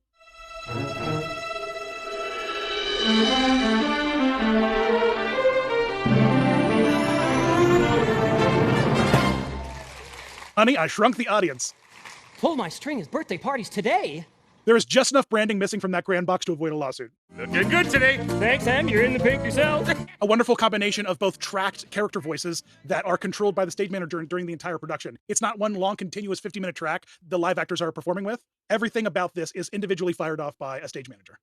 What would these guys do without me? Weren't you scared? And out appears Rex, the original inflatable dinosaur costume. This costume is over 9 feet tall, and you can now find him at the NBA Experience at Disney Springs, helping train pro athletes in the offseason. He's got a mean dunk, all height, very little arms. Thanks for helping me with my flunk. Mr. Potato Head is freaking out right now. Okay, first item today. Has everyone picked a moving buddy? Woody excitingly packing in as much exposition as he can in that 2-minute monologue while standing on a bunch of wooden blocks. Hey, listen, no one's getting replaced. What matters is we're here for Andy when he needs us. And he needs us now. Just because you've been sitting round inside a box or under the bed. You think you're only gathering dust. Woody's like, hey everybody, calm down. Andy's our kid and he needs us in this riveting musical number. And what I might argue might be maybe one of the better songs in the entire show. Hey potato head, where'd you be with all your eyes? You're not making You're just another faceless bug. What? You wish you had these lips. Most of the musical numbers in this show range on the scale of like, I mean, it's Randy Newman. It's the kind of music you listen to while you're maybe scrambling eggs. It's not the kind of music you listen to while you're doing high kicks in a ballroom, all right? That's what we're made for. That's why we're here. That's why we're here. That's why we're here. That's why we're... Yeah, it's fine. Hit the lights!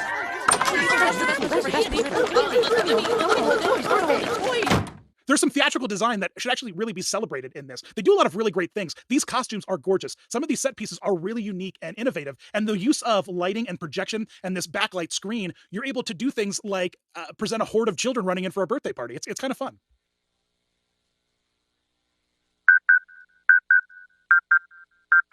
And without any explanation, Andy's bedroom develops a trapdoor, and Buzz Lightyear appears. Remember all that hype and build-up in the movie with the Green Army men on surveillance, and they're checking out what toys Andy's getting, and everyone's freaking out with the walkie-talkies? None of that's addressed here. We move directly onto all gifts have been unwrapped and delivered to the toy room. Time is a fickle thing with this musical, as we'll soon learn. Well, a Space Ranger is a member of the most highly trained elite force in the galaxy. As a boy, I had a dream to be part of something. Thank God Buzz Lightyear minored in musical theater at Space Ranger Academy. Room with my eyes closed. Prove it! Right. So Buzz Lightyear sets out to prove that he can in fact fly, which in the movie is this rousing Rube Goldberg-esque bending of physics where toys and beach balls and Hot Wheels result in aerial acrobatics of mind-blowing proportions. And here, the least impressive thing that they could have given me.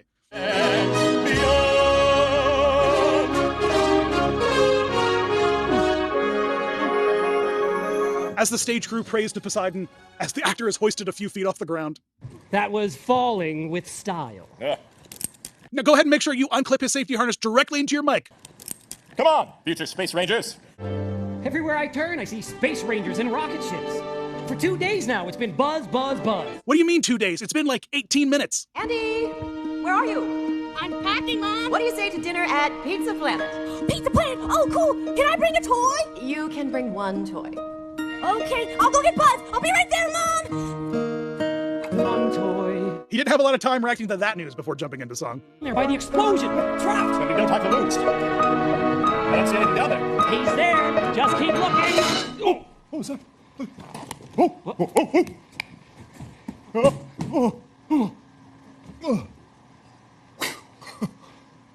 Say, what do you got there, Sheriff? Nothing. Oh no, oh no! Buzz! Buzz!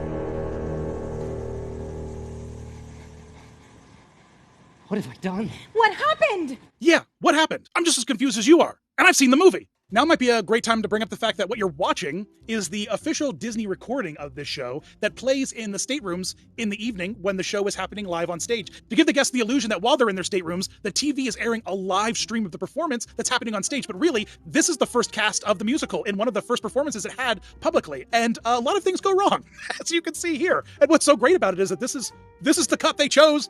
We'll keep it. And what they end up doing is playing this every night, twice a night, on every stateroom TV for the 8 years of its duration. And they left in a pretty large mistake that we're going to be seeing here pretty soon. You're gonna push me out too? I don't think we should give him a chance. Bring him up by his boots! Wait, I can explain everything. Would you boy? Hey, Mom, my toys are playing Kangaroo Court. Buzz out there getting in some crowd work, hiding in the bushes. I can't believe it. They left me here. Forgot me. And he'll find you here, and then he'll take us back to his place, and then you can tell everybody it was all just a big mistake, right? Here's another example of cramming a 90-minute movie into a 50-minute live theatrical production. We essentially skip over a huge action-adventure sequence with the cars and the gas station and the big fight under the car and getting into the Pizza Planet truck. It's all condensed into this one scene that takes place in the back of Andy's car. The car, we all obey the claw. Man, we get inside the claw machine, and this song it's pretty catchy. It's pretty trendy. It's fun. And what we are presented with is a chorus of adorable little green men. And the way they pull this off is a pretty tricky way of doing some costuming. All of these aliens are being performed puppets on each hands in groups of 3. These are massive puppets, costume pieces that end up filling the stage with a lot of motion, a lot of ambient life that I really, really like. Quick, get down before he sees us. Again, commenting on the technology they used in the show, it's really cool that the back projection screen, we can see Sid coming up to the game and actually playing the claw game, seeing that Buzz Lightyear and wanting to grab it. Watch and see if you can spot when Buzz Lightyear gets hooked into the claw. It's very subtle. Buzz, look out! Buzz, no! He must know the misfit bird of age. What are you doing? Stop pushing me!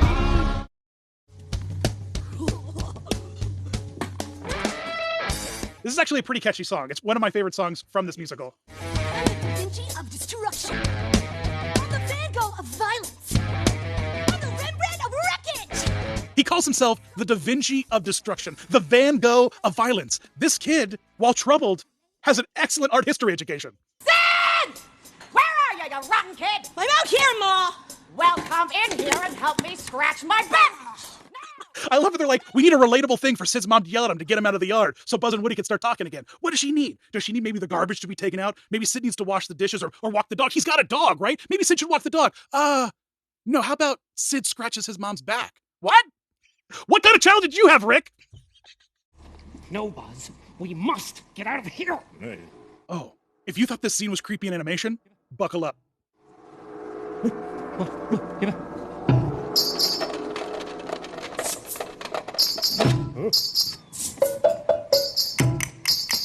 Mama.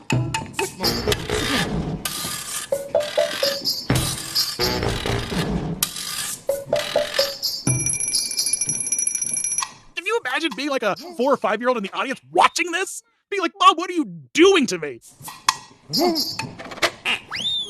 This cannot be good.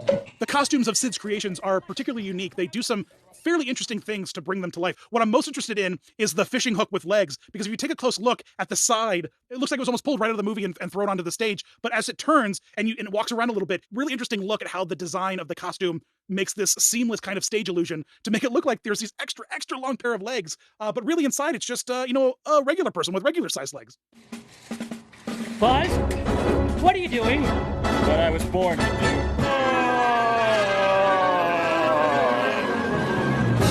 They really get a lot of use out of this milk crate set piece, by the way. They really milk that crate. That's why we're here. Buzz Lightyear, Woody, they make amends. They become friends in the face of Sid's evil deeds. Reach for the sky. That's busted.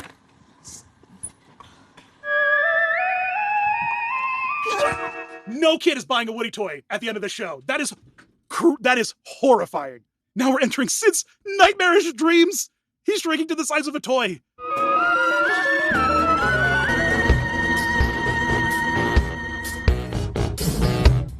Who you calling busted? That's right, I'm talking to you. Yeah, Sid doesn't deserve this. Sid is he's a troubled child, but look at his parents. Look at who's raising him. He's scratching his mom's back every day. He just thinks he's strapping rockets to plastic and sending them into space. He's not realizing he's torturing living creatures. This torture scene makes me think that Woody has learned no lessons. There goes everything I ever loved.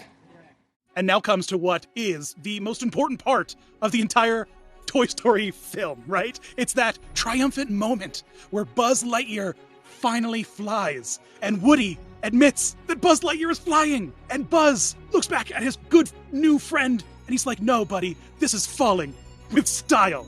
And it's this beautiful moment that doesn't work if one of the characters misses their harness cue and can't get rigged up to the flying mechanism. There's this very brief moment where Woody runs off stage where he's supposed to get rigged up into the harness to do this big flying sequence at the end, and very quickly, this whole end sequence deteriorates. Woody runs off stage, he doesn't get harnessed correctly, they don't call the pyrotechnic call because Woody's not securely harnessed, but he is latched on to the fly mechanism, but unsecurely, and so this last minute call is made to just send a stagehand right out on the stage, full view, to emergency unhook Woody so that he's not unsafely hoisted up into the sky, and he's committing. He's holding Buzz's hand, and then it's just this slow, sad, defeated.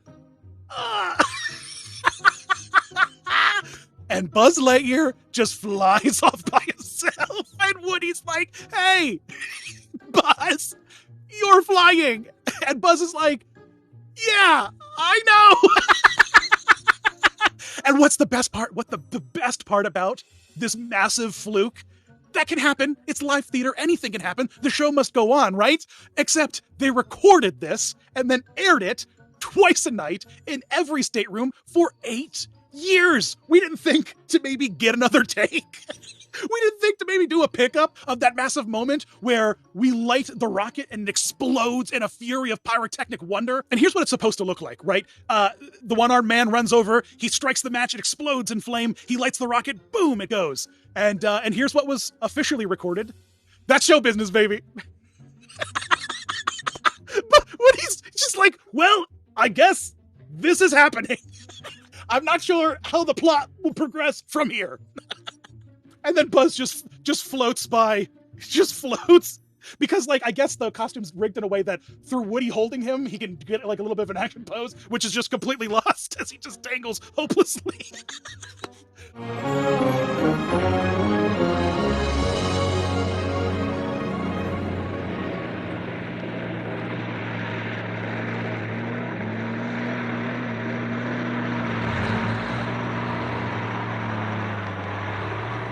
Hey, remember that 45-minute pregnant pause at the back of that U-Haul van that all the kids were really ranting and raving about at the end of Toy Story?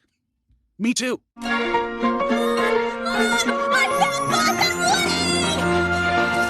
Now they're back. They're at Andy's new place. Buzz and Woody. They make it. They make it to that moving van.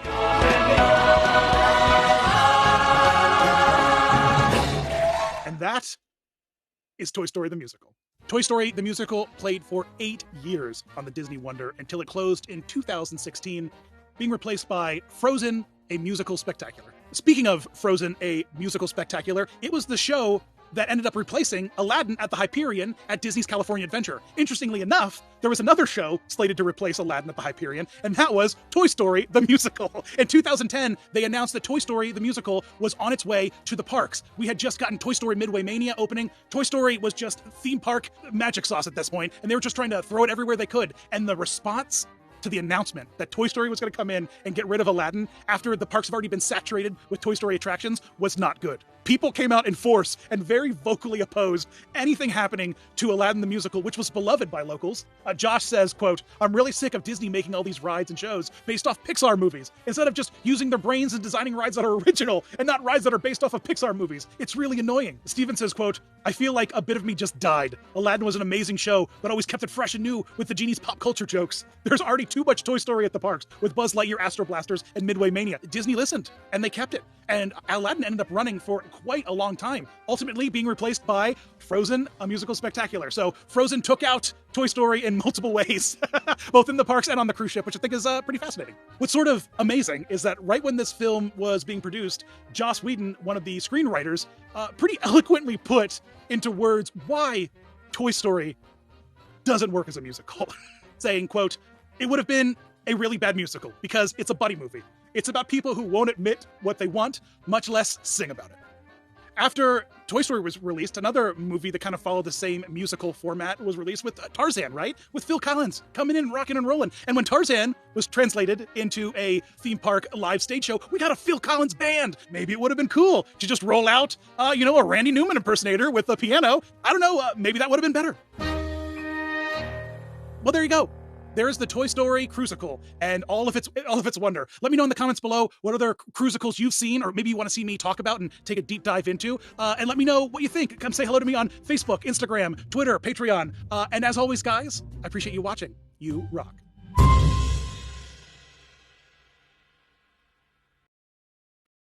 It's like this. Is this okay? Should I do one of these, or should I do what?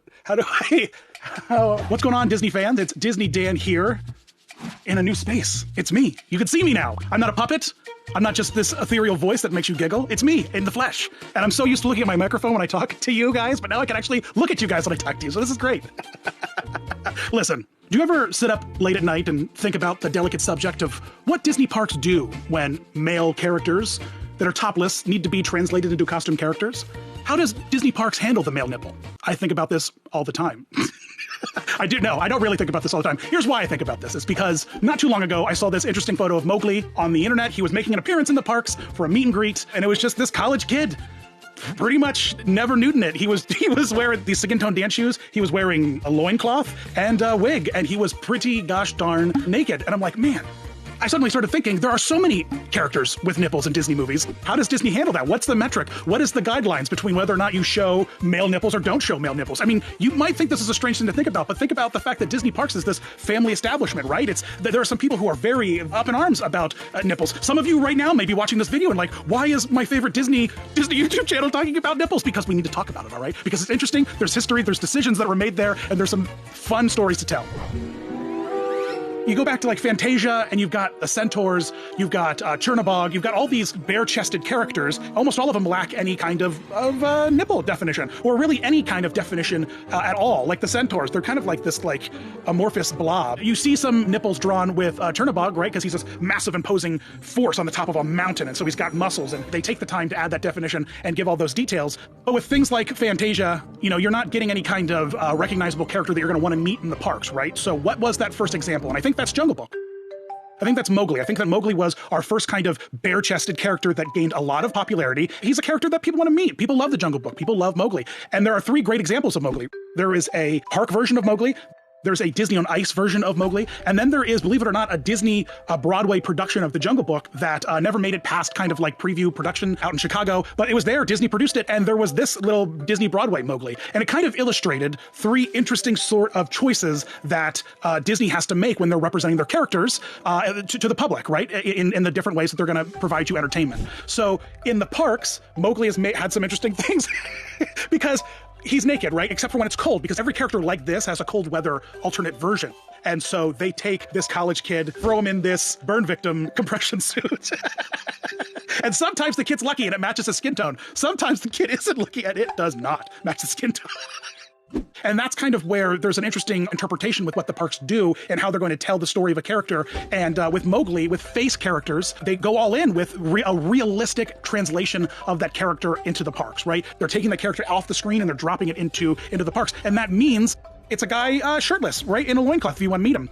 But then if you shift over to look at Disney on Ice with Mowgli, you have that same kind of compression suit. He's at a distance and need to add definition. So they take that skin bodysuit and they will airbrush nipples. They'll airbrush lots of stuff. They'll airbrush a belly button, like a little bit of a chest line, some nipples, even like kneecaps. They're adding definition to that character. You can't airbrush nipples on a skin suit for Mowgli because up close you're just like, mommy, why does this guy have nipples painted on his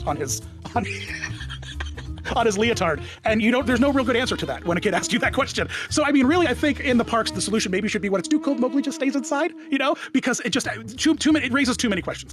Just as many questions as this wig choice in this other version of Mowgli. I'm concerned about Ariel. Have you noticed she's been acting peculiar lately? The next iconically bare-chested male character to hit the silver screen of Disney animation was Triton, right? Triton is this god of the ocean, right? And he's all barrel-chested and ripped, and he's got nipples, right? And interestingly enough, Disney continues to honor Triton's nipples whenever they represent him, anywhere. There's statues of the man with big, godly ocean nipples. He's in a couple of nighttime parades. He's up there in this muscly bodysuit with, bam, the nipples. Disney on Ice, with a character that big and that bulky, you kind of get to that place where you have to start to add a little bit of things like nipples to the costume so that it looks good. The 90s was just essentially male, bare-chested anime. There was just some guy who was in the Disney Animation Studios just like, hey, it's the 90s, let's get all the bare-chested dudes in these movies we can. Because you've got Triton, you've got Gaston, you've got Aladdin, you've got Pocahontas, you've got Hercules. It's like boom, boom, boom, boom, boom. What's interesting about all these bare-chested characters in the movies from the 90s is that Disney Parks is kind of like apologizing for all the nudity from the 90s films, and they're like, all right, we'll cover it up, right? So Gaston is always wearing a shirt. Even when you ask the Gaston meet and greet character to show a little chest, none of them ever have hairy chests, by the way. Funny story, I was once at Disney World with my kid. It was my 30th birthday. My wife surprised me with a trip to Disney World. And so I'm there with my kid, and I like to sing. I'm always singing. And I love to sing the Gaston song. When I was a lad, I ate 4 dozen eggs. And so I was singing that as we were waiting in Splash Mountain and all over the place. And we took my kid over to LeFou's Brew. And my daughter's walking around and she's looking around and she stops and she's like, Daddy, you know what? You remind me a lot of Gaston. And I'm like, why? It's because I'm, really big and strong. And she stops for a moment. She's like, no, I think it's because you're roughly the size of a barge. I was like, thanks, babe. I don't know what Aladdin's bare-chested he's just wearing a vest. When I was a kid, I was traumatized when Jafar transported Aladdin to the wintry mountains, the snowy mountains, and he's just wearing a vest. I used to think to myself, how is that man operating? I've been outside when it's cold, and he's not wearing any clothing. I'm not even sure he's got underwear on underneath those, fluffy pants. It's gotta be absolutely freezing cold. But in the parks, when you see Aladdin, he's always wearing an undershirt. He's always wearing this undershirt that just didn't exist in the film. It wasn't a thing in the film, but to add a little level of modesty into the parks, of course, you do that. In the original Aladdin, Genie does not have nipples. He does have this concave chest feature that kind of gives him this big barrel chest and gives him a little bit of detail, but otherwise he's a relatively smooth-chested, blue, ethereal being, right? But interestingly enough, when Jafar is turned into a genie at the end, he has nipples. What does that say to children? Is it that only bad genies have nipples, but good genies don't have nipples? Are nipples bad, right? But I think Disney answered that. They addressed it at least slightly in the remake where both Will Smith and the name of that actor that I can't remember both had nipples. It's great. The Alan Tudyk, he's great. He's fantastic. He's a wonderful man. He's a wonderful range of. But like, why not bring Gilbert Gottfried back? Why not bring? You brought James Earl Jones back for that iconic voice. You mean to tell me that Gilbert Gottfried doesn't have the same kind of iconic voice as with Pocahontas? You've got Kokum. And all the Native Americans in the film, they're all very bare-chested. Kokum, they put like these paw prints on his chest in the movie, and they're oddly enough placed that it's like maybe they're covered up as nipples, but I don't think that's the story they were trying to tell there with Pocahontas. Unfortunately, there's not a lot of Pocahontas kind of like interactions in the parks, but like in Fantasmic, they have the Pocahontas canoes, but they're all wearing their robes and stuff. It's dark. You can't see really much of anything. Pocahontas is beautiful. She's on top of the mountain. John Smith, he's swinging around. You're not really focusing on whether or not nipples are present, but they're not. So I'm just here to tell you that Pocahontas representation, it's a fine line that they draw. Fine work, my boy. You've done it. In Hercules was just like artistic nipples, right? It's Greek lore, it's the gods, right? And they've got like this, like the Greek swirly things, like the, those things. Like Zeus's nipples are all done up in that, but Zeus, he's not really appearing in the parks very often. And Hercules, while he has plenty of sashed, shirtless, bare-chested moments, when he's in the parks, he's always wearing his armor and cape. You're not really getting a lot of bare-chested Hercules. Mulan comes in, right? Nipples are, like a major plot point. There are so many topless dudes in Mulan. You're trying to represent men. They're strong, they're muscly. When they make appearances in the parks here and there, occasionally, like when Li Shang appears in the parks, he's wearing his full warrior regalia. So you don't ever get any Li Shang nipples in the parks, right? So far, in the parks, nipple-wise, all we've gotten are Triton and Mowgli. Where is the ultimate example of male nipples in the parks? And I think there's no better representation of male nipples in the park than 1999's Tarzan, when Phil Collins was living his best life and giving us all these sweet, tasty jams. He'll be in my heart. So Tarzan goes full in. If you thought that Mowgli was relatively uncomfortable to like stand around because he's pretty much soups naked, wait until you meet Tarzan. These guys could be professional wrestlers because that's how ripped and fantastic these guys look. It's ridiculous. And they're all wearing these incredibly complicated like dreadlock wigs that are sometimes just so oversized and look absolutely ridiculous on them. But like, boom, Tarzan, he's full on muscly nipple animated in the movie. And they don't hold back in the parks. Recently, they're like, okay, we got to reel it in. Throw a viney sash on him, cover them Tarzy nips up. He's out a lot for Not So Scary Halloween, so if you ever have the opportunity to do that, that's a really good chance to meet him. All right, here's where it's going to get a little weird. Not because of the nipples, but because of the costumes I'm about to show you. Lilo and Stitch comes, and you've got like Moses from the movie, you've got the ice cream guy, you've got a couple of, it's Hawaii, it's like, of course, people are at the beach, they're hanging out in their swim trunks. When Disney on Ice grabs hold of these big franchise films and they make full production numbers out of them, sometimes for the entire show, sometimes like a 15 to 20 minute block, if that's the movie that's dropping during that year or so and they want to capitalize on that, it'd be Disney on Ice with Stitch. There is a Moses costume character, and I don't know how this happened. I don't know how this happened. It's too much to look at. We're not going to look at it very long. I can't even look at you while you're looking at it. That's how uncomfortable I am. And it doesn't get any better, unfortunately, because Pixar, they did Brave and they did Young Macintosh, the one with like the swirly blue arm paint. Oh, I'm so sorry for what I'm about to show you. So this is Macintosh on Pixar on Ice, and yeah, I'm uncomfortable as you are right now. That's really spooky to look at, all right? That's not okay to look at. Here's why the costumes look like this, though. It's Disney on Ice. It's a huge arena. These things are being seen from a significant distance away. The spaces are massive, and you just need to get detail from a distance. That's what these costumes provide. They also sell front row tickets, unfortunately, and so, there are moments where you gotta get face to face with some truly terrifying things. Moana, when it dropped not too long ago, Maui in the film, believe it or not, if you pause it and you zoom in, behind all of those enchanted mystical tattoos, there are in fact nipples. But his appearances both on Disney on Ice and in the parks, the costumes are just so busy. The skin is just so busy, you wouldn't even be able to notice nipples at all. Maui, while he has very subtle nipples in the movie, and all the village people, I mean, they're not those village people, like Moana's village people. They're all bare-chested men, and they all have nipples. So, I mean, like, you see that as the films become more realistic, and as they explore more of this 3D rendering and these computer animations, I mean, sure, Pixar's done things like Ken, the Ken doll, but Ken never had nipples in the first place, so he's not really a valid example. And when he did appear in Epcot very shortly, he was dressed like a college kid from the night. Like, I mean, he just looked like a regular dude in a jean jacket. He wasn't really rocking his best beach look when he was meeting kids and their families in, Norway or wherever that meet and greet opportunity was. There is one branch of Disney that just does nipples right. I don't know how else to say it. There's one other division of Disney that just hits the nipple on the head, and that's Disney on Broadway, right? It's the Disney Broadway team. And there's a reason for that. And we've kind of been talking about, why the choices have been made to present nipples or not present nipples depending on the character. Mowgli or Tarzan, there's not much else you can do if you want to bring those characters into the parks other than present them the way that they are on screen, because otherwise it cheapens out that experience. People who meet burn victim Mowgli probably are a little disappointed when they go home and look at their pictures and they're paging through and they've got a picture with Mickey and Minnie and Goofy and Donald, and then this, and people are like, what happened there? And you have no answer, but at least you have this ridiculous memory, right? Disney on Broadway, they're trying to tell real stories. They're trying to take the stories that we know and love and present them to you in a realistic kind of way. And in all of these things, if a character's shirtless, he's shirtless. From Triton to Aladdin to Tarzan, even Simba. Broadway's not necessarily trying to appeal to the same audience that the movies originally were. It's supposed to be this fancy night out, this real life thing. An interesting thing about Aladdin that I noticed is that whenever a new Aladdin would come in to play Aladdin on Broadway, and they would do promo shots of him on stage to release to ABC or whatever, he was always just so tastefully kind of posed so that his vest is always sans nipple. They just always perfectly, I don't think it's photoshopped out, but I think that they just placed the vest in just a way. This channel is slowly becoming, hey, Disney Dan says Broadway's the best. But I mean, I've got a theater degree, I don't know what you want me to tell you. They do it really well. Disney on Broadway is not afraid to give you nipples, all right? They're just not, they're fearless when it comes to male nipples. Disney parks, they try to be a little apologetic. Disney on Ice, they'll only throw nipples in there if they need to, because otherwise the character's just gonna look like a weird gelatinous blob floating around on the ice, to give a little bit of detail. And in the parks, sometimes you just can't get around it, but if you can, like with Aladdin, by throwing an undershirt under him, boom, you can make him a little bit more modest because he's in more demand. You know what I mean? Mowgli and Tarzan, they're not in the same demand that Aladdin is in. It's interesting, isn't it?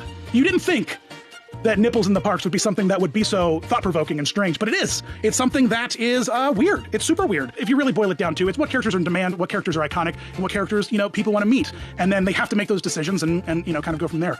We just went through this whole nipple voyage together. Tell me in the comments what your favorite representation of nipples has been. Do you have something, a cowl or something you could put on? Maybe out there in some alternate universe, there's Star Wars on Ice, right? And there's this whole scene with shirtless Kylo, and he's slowly circling Rey, on the ice, and they're talking to each other on the mountains, and I don't know why they're actually not doing that. I think people would go to see Star Wars on Ice, quite honestly. So hopefully you liked my new space, right? Do you like this? I've got like a desk. I'm like Jimmy Fallon a little. I'm like a fat Jimmy Fallon when he has a beard. I'm like a fat Jimmy Kimmel when he has a beard. Jimmy Kimmel's been so thin for so long. He looks so good. I can't even stand it. I'm so jealous. And thanks for watching. And as always, guys, you rock. You guys are awesome. Thanks. What's going on, Disney fans? It's Disney Dan here, back with another character costume evolution. And this time, guys, it's just time to let it go. All those feelings you've had I focus a lot on like the variants of characters over the years because they've had, pretty large changes, pretty massive changes. But with Elsa in particular, it's pretty straightforward. They designed these costumes beautifully. With Anna as well. I was excited to do this specific kind of evolution about Elsa and highlight some real magic about costumes and what costumes can do to tell stories. Disney was on the game with Frozen, like in a really big bad way. They knew it was going to be big. They knew what they had. They knew what they were sitting on. It was massive. Every backseat of every car in America was like, let it go. It's like, mommy, play it again.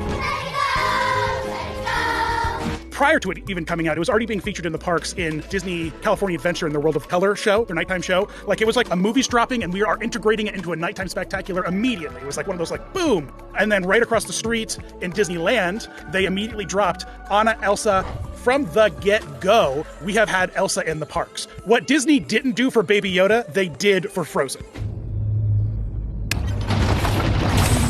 It was like Let It Go fever. And because that song was like this footprint on the movie, that whole transformation, which is just, it has deeper meanings, about freedom. And I can't express the emotions that Elsa was feeling, but I could feel them in my own way, is what I'm trying to say, And then she like throws her hair out and her cape flies away and she like tosses the tiara. She's like, don't need this because I've got ice now. And the cold never bothered me anyway.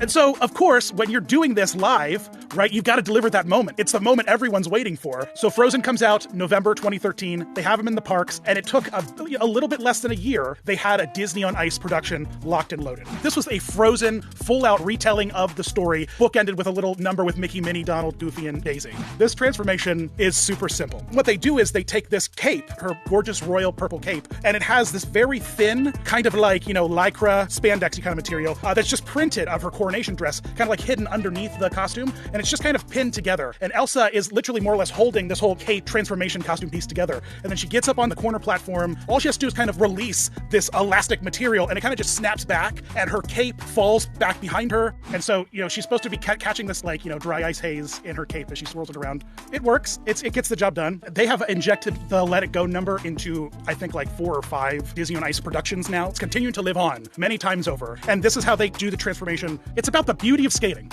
You know what? I'm not going to go down the well, I'll just say, listen, Cats was a strange movie.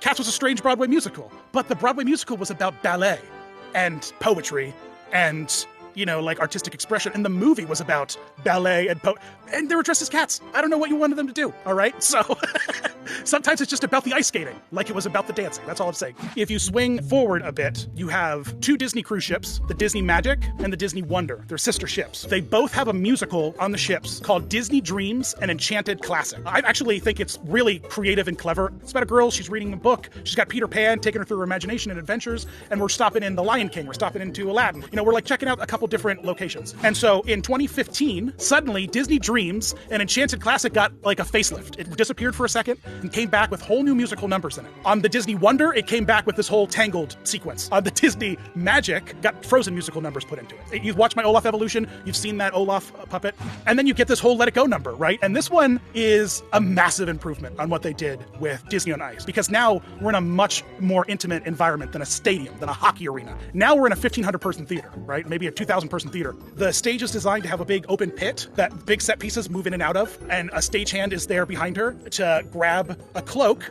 Disney on Ice was like, okay, she's got to skate around a little bit, so she needs the little front shirt thing. The cruise ship, they're like, she's got to walk out in a light fog from the wings. Just give her the cape. Tell her to hold it closed tight, walk over to the hole, someone will grip it out from her, And that's what it is. But it works so much better, right? Because like the cape disappears. In the theater, you're not seeing the pit in like those good seats, like, in the center orchestra. You're not seeing the holes opening up. So that cape just snaps away. It works. I think it looks really fun. This was a less technical quick change, but still a pretty well executed quick change. Fast forward to May 2016, we're bringing a whole Frozen Broadway-style celebration to the Hyperion at Disney's California Adventure. They took Aladdin out, they revamped the entire stage, and boom, we had Frozen live at the Hyperion. Now, what they did in this version of Let It Go is my least favorite of all of them. It ignores all the rules of a good quick change. The way this costume works is most of the costumes rolled and bundled up and tucked into like a chest plate back behind her shoulders, which is why she looks so bulky up top as she's moving. All of Elsa's ice dress is packed into her chest and arms. If you look really close, you can see the rip snaps. They follow a little bit of the 4-step Elsa transformation. She pulls off her glove and drops it. She releases her cape, and the cape flies away. But what you don't see is that the gloves are tethered to the cape, right? They're tethered to they have a leash attached to them. So that when it snaps away, both costume pieces fly off. And now she looks a little bit like Elsa the linebacker. It's like Elsa full running back. I don't know anything about football or sports, so hopefully that reference makes sense. I mean, look at her. She looks like she's like Jane Fonda in the 80s. She has a strong shoulder. She's on a giant glowing white set of stairs, and she's backlit, front lit, side lit, silhouette in all its glory against a giant glowing LED screen. The minute I saw it, I was just like, dear Broadway Jesus. And then she pulls a ripcord and the costume explodes out of that tightly packed. It's like a parachute, right? It's like a parachute cord. This doesn't do anything for me. You see it. You see what she's doing. It's dumpy and frumpy. Well, here's the thing about this costume is it fails a lot. That's happened more than once, folks. That's happened plenty.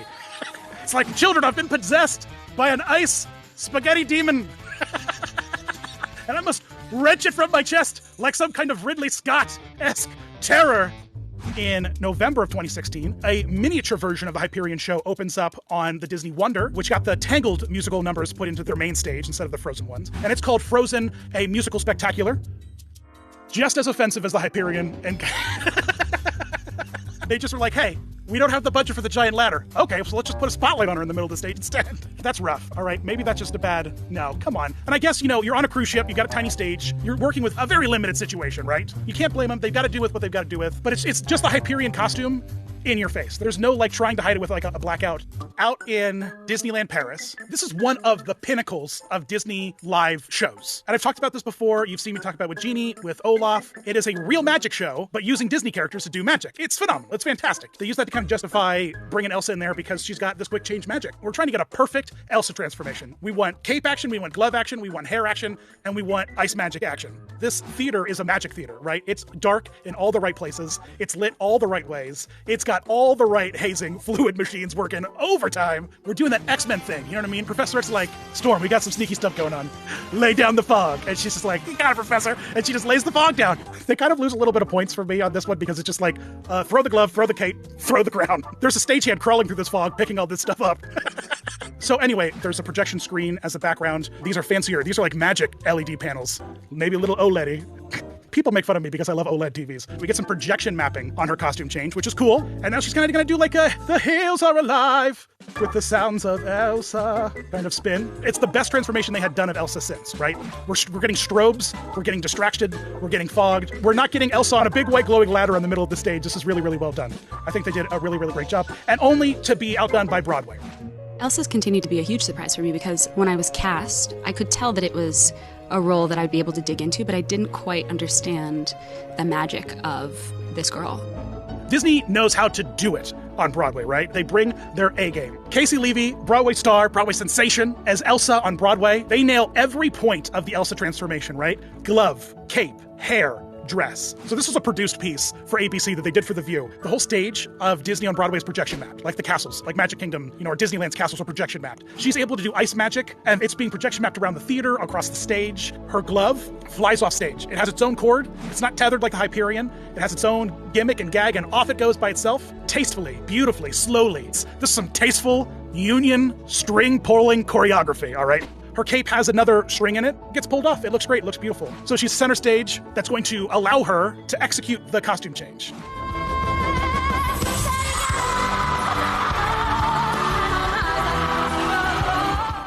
And it goes by like the snap of a finger, right? There's a trap door behind her and underneath her that pulls her Elsa coronation covering off. This is a bootleg of it. So really sharp angle, but here it shows it really well. And her cape is hidden inside. It's like bing, bang, boom. It's like this is Act 1 finale stuff. But just the way that they tell this story, the way they present it, it's happening to her. She's not doing it to herself. And that's the difference between Elsa on Broadway and Elsa everywhere else.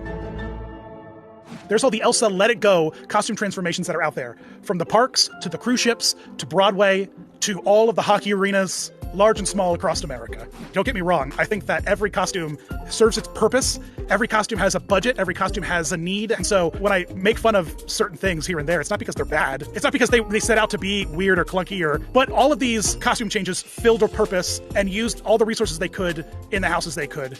And that all builds up to like the best version of it. It's like every time we see it from 2014 on, it just gets better each time.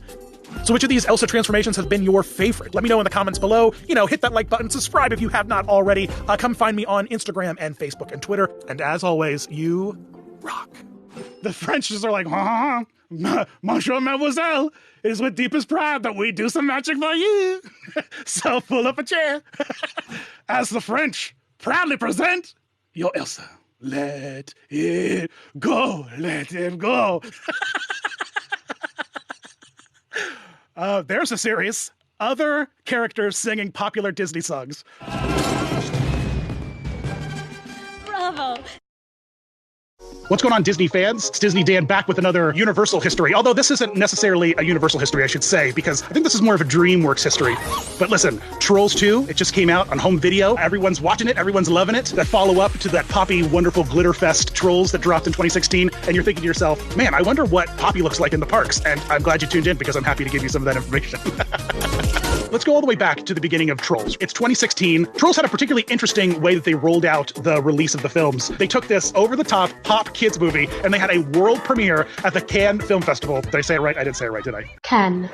Justin Timberlake, Anna Kendrick, they appear. They walk down this glamorous red carpet out on a pier surrounded by these supermodels covered in troll hair. They do this little impromptu concert. It's really, really great. But nowhere to be seen are Poppy and Branch, the costume characters. And this is a new movie. And now Disney and Universal, DreamWorks, whenever they make new, big, fantastic movies like this, typically they can crank out the costumes really quickly. And so it's a little bit of surprise that out at the world premiere, they didn't have Poppy and Branch. Although Cannes Film Festival, it's a little fancy, a little classy. I guess it might make sense to have supermodels with wigs and beautiful, colorful dresses on versus two over-the-top costume characters. Fast forward to when the movie premiered in America, November 6th, and again at the red carpet, a huge event. It wasn't even a red carpet, it was a rainbow carpet they rolled out, because of course, right, it's Trolls.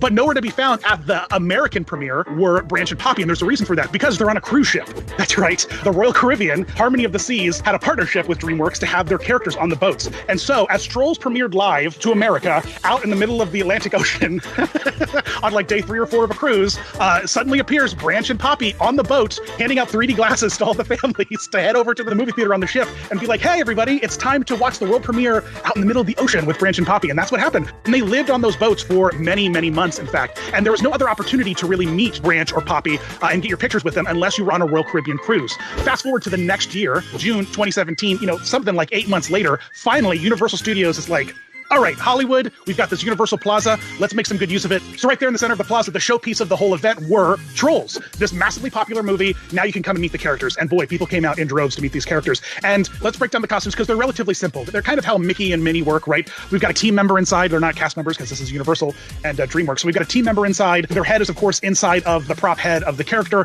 And then there is what I can only assume to be essentially like an upside-down ice cream cone of foam, a hollow foam kind of shell that was made. And then just a relatively thin layer of hair is layered over top of it. You see this kind of done in a lot of toy manufacturing where they'll do hair kind of like on the outskirts of the toy head and then pull it into a ponytail. And when you take the ponytail out and you look at the toy, you're like, why is there a big bald spot? So if we were to release all the hair, you would notice that it was just kind of like, a cone of something propping up the inside of that head. But these team members inside these characters have a super limited vision because the only thing that they can see out of are the eyes. The eyes are their vision holes. And on these characters, the eyes are super duper tiny. The other thing that's interesting to note about these characters is that their hands are so large. They're just like these gigantic, baseball mitts. So it's pretty difficult to articulate those fingers. So the hands are kind of always at this kind of open, static pose and kind of dancing around and moving, which is fine because the Trolls are always dancing. They're always kind of jiving. So you don't really pay that close of attention to what their fingers are doing. So it kind of works for the characters. The costuming on these two characters, though, are gorgeous. The Branch vest is really bright and pops. It reminds me a little bit of like a Peter Pan vibe with all like the leaves, the layered leaves, and his patchwork shorts, super adorable.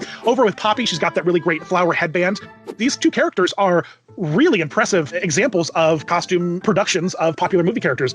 As we move on to the next appearance of the Trolls, which is in October 2017, where they finally make their appearance at Universal Orlando. But something really weird happens. What we end up getting is this very bizarre variant of both Poppy and Branch. Like, it looks like Poppy was dipped in Pepto-Bismol and pulled out and like someone just kind of like wiped her eyes clear so that she could see. Like, it's just a very odd muted color palette for the character. And the same for Branch. Very blah, washed, devoid of any kind of character. And I can't really put my finger on what the reasoning for this choice was. Maybe this Branch and Poppy costumes were like the first versions of the costumes they made. And so they decided to make a new version. And these were just sitting in a closet somewhere. And they're like, we might as well use them. Just send them to Orlando. Nobody cares, right? Maybe that's what happened. I'm not exactly sure. Just look at the hair. Look at the hair on Poppy in Hollywood on the cruise. You see this chimney stack of exploding hair, both for Branch and Poppy. It goes up, it has height, and it's feathered out, and it's really fun and beautiful. Cut to Orlando, where it's just like they took two like pillows off of a hotel room bed and just stuck fur onto them. DreamWorks continues to roll out the nice, clean, polished look of Poppy and Branch that we saw in Hollywood and on the boats in other locations, while still maintaining this muted, kind of embarrassing Poppy and Branch in Orlando for literally years, 2 or 3 years.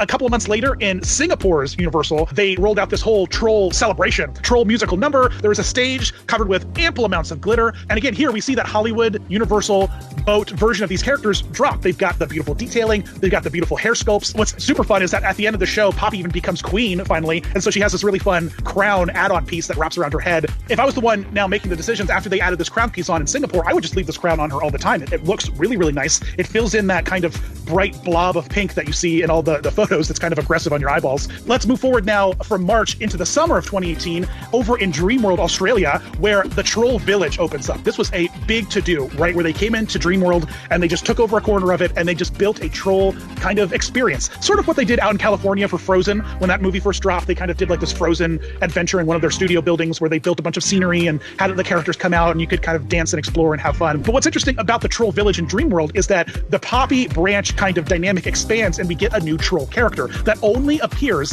in Dreamworld Australia, and that is DJ Suki. I believe that DJ Suki was Gwen Stefani in the movie. She's got these happening kind of like dreads. The DJ Suki toy that one of my kids has a very distinct bald spot on the top of its head, like I mentioned earlier, when you take out its ponytail. But DJ Suki, she rolls into Dreamworld, she starts laying down some sick beats, there's some great dance numbers, and this is a really fun costume. Now, if you look really closely at DJ Suki, you can see that it is a blend of the Branch face and Poppy, and instead of ears, she has headphones.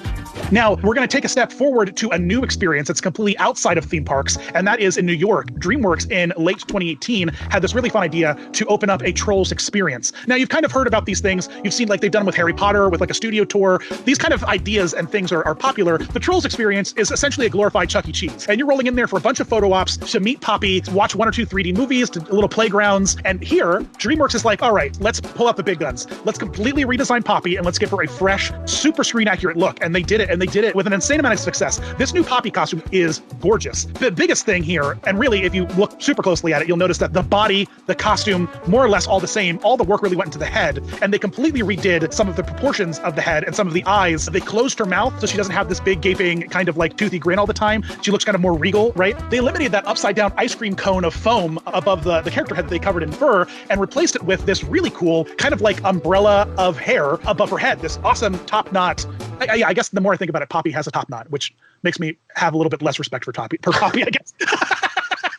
But you know what? It really, really works because they kind of eliminated a lot of the bulk that isn't needed, because bulk on costume characters makes for an intimidating experience for a small kid. And so they're paring down a lot of those big rounded details because you want this Poppy to be as small and compact and adorable and relatable to these young girls and some boys that love her, that identify with her because she's a strong, powerful queen, right? Yes, queen. Now, this is where it gets a little bit interesting, though, because just 3 months later, in January of 2019, over at Universal Orlando, we get a new troll character out of the blue, out of nowhere. And man, this is one of the greatest things that's ever happened to costume characters. I already did a video on this character because I wanted to explain a little bit of the mechanics of how it worked. But Universal Orlando, and then I believe Hollywood Universal, both ended up rolling out this costume of Guy Diamond, the glitter troll. A couple things happened with Guy Diamond.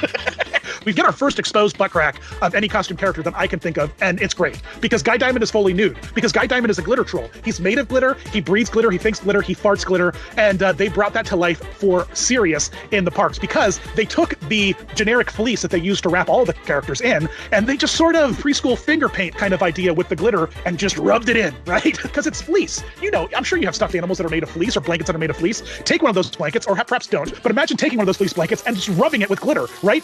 No matter what you do, the glitter is never coming out of that fleece blanket. Let's take a character and cover him in glitter. So he leaves glitter on everyone he hugs. This character, he dances a little bit, he rips a glitter fart and dances some more, and kids love it. And a little part of me loves it too. I'm not gonna lie to you. I also love it a little tiny bit.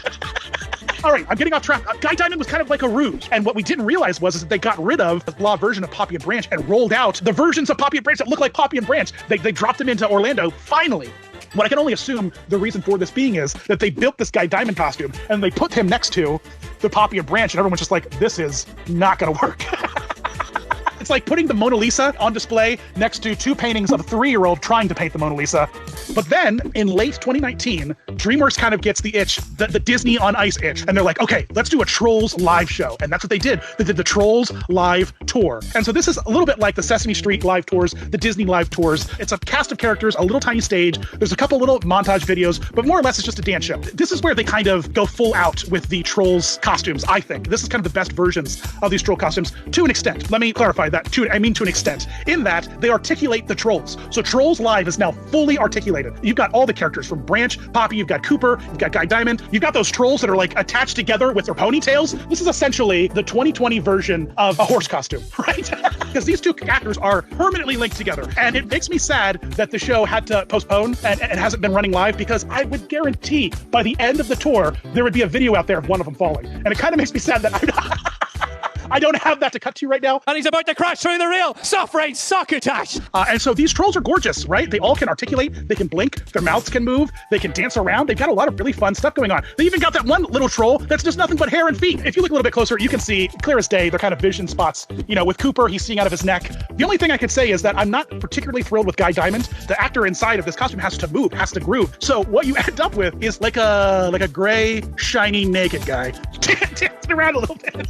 I still love it. I still think that it was practical and works in its application, just like all of these costumes. Really, the only troll costume I have a real problem with is that original Orlando Poppy and Branch, which is just a tragedy. But for the most part, Trolls, they've done pretty well in the parks. And surprisingly, the movie's only been around for 4 years, 3.5 years, let's say. And from there, we've already spawned a bunch of costumes, from Branch to Poppy, DJ Suki, we've got Guy Diamond, and now the whole cast of the main ensemble in this Trolls Live. If you guys have met the Trolls live in the parks, if you've met the Trolls live, the Trolls Experience, if you went and saw the Trolls Live show that opened in November, kind of ran for a couple months before it had to temporarily take a break. If you saw any of that, let me know in the comments. I want to know about some of your experiences. If you have a picture with Guy Diamond farting on you, tweet it at me, Instagram me, Facebook me, or drop it in the comments. I want to see all these pictures. I want to see everything you guys have done, all the fun you guys have had with these characters, and how much you love them. And also to make sure you check out Trolls World Tour. Not sponsored by them whatsoever, but I watched it last night. I cried profusely at the end. It was beautiful. It was full of color and togetherness and music. Really appreciate you guys watching. And as always, you rock. I can't imagine that glitter's biodegradable, and now I imagine that there's a portion of Universal that you can just tell, kind of like those shadows in Pompeii. You can tell everywhere that Guy Diamond has been and has farted, and I think that is kind of tragic. I can't even imagine how hard it is to clean glitter out of a porous surface like concrete. What's going on, Disney fans? It's Disney Dan here, back with another episode of Distery. And what's that? Did you just find a magic lamp? Well, you know what they say. You got to make sure you got to try to read the side of it by rubbing the side of it. Wow, look, it's me. It's Disney Dan Genie. Now it's time to take a look at the Genie's evolution through the parks over the past 20 plus years. Man, Aladdin came out a long time ago in 1992. One of my favorite bits about this character, the Genie, because the Genie's my favorite. He's just one of the best characters Disney's ever done, and that's probably mostly because of Robin Williams, because Robin Williams is also the best. One of the things I love about the early kinds of concept for Genie when they were first designing the character was that it was inspired by this 1930s, 1940s jazz musician, like a la Fats Waller, and had this bright round face with the big smile and the expressive eyebrows. If you put the original concept art of Genie, even Genie today, side by side with Fats Waller himself, you can see that kind of inspiration. Anyway, we have the original Genie concept, and then eventually Robin Williams wiggles his way in there because the studio found him. They animated some of his stand-up. If there are any little children here tonight, we've used these words in a sentence.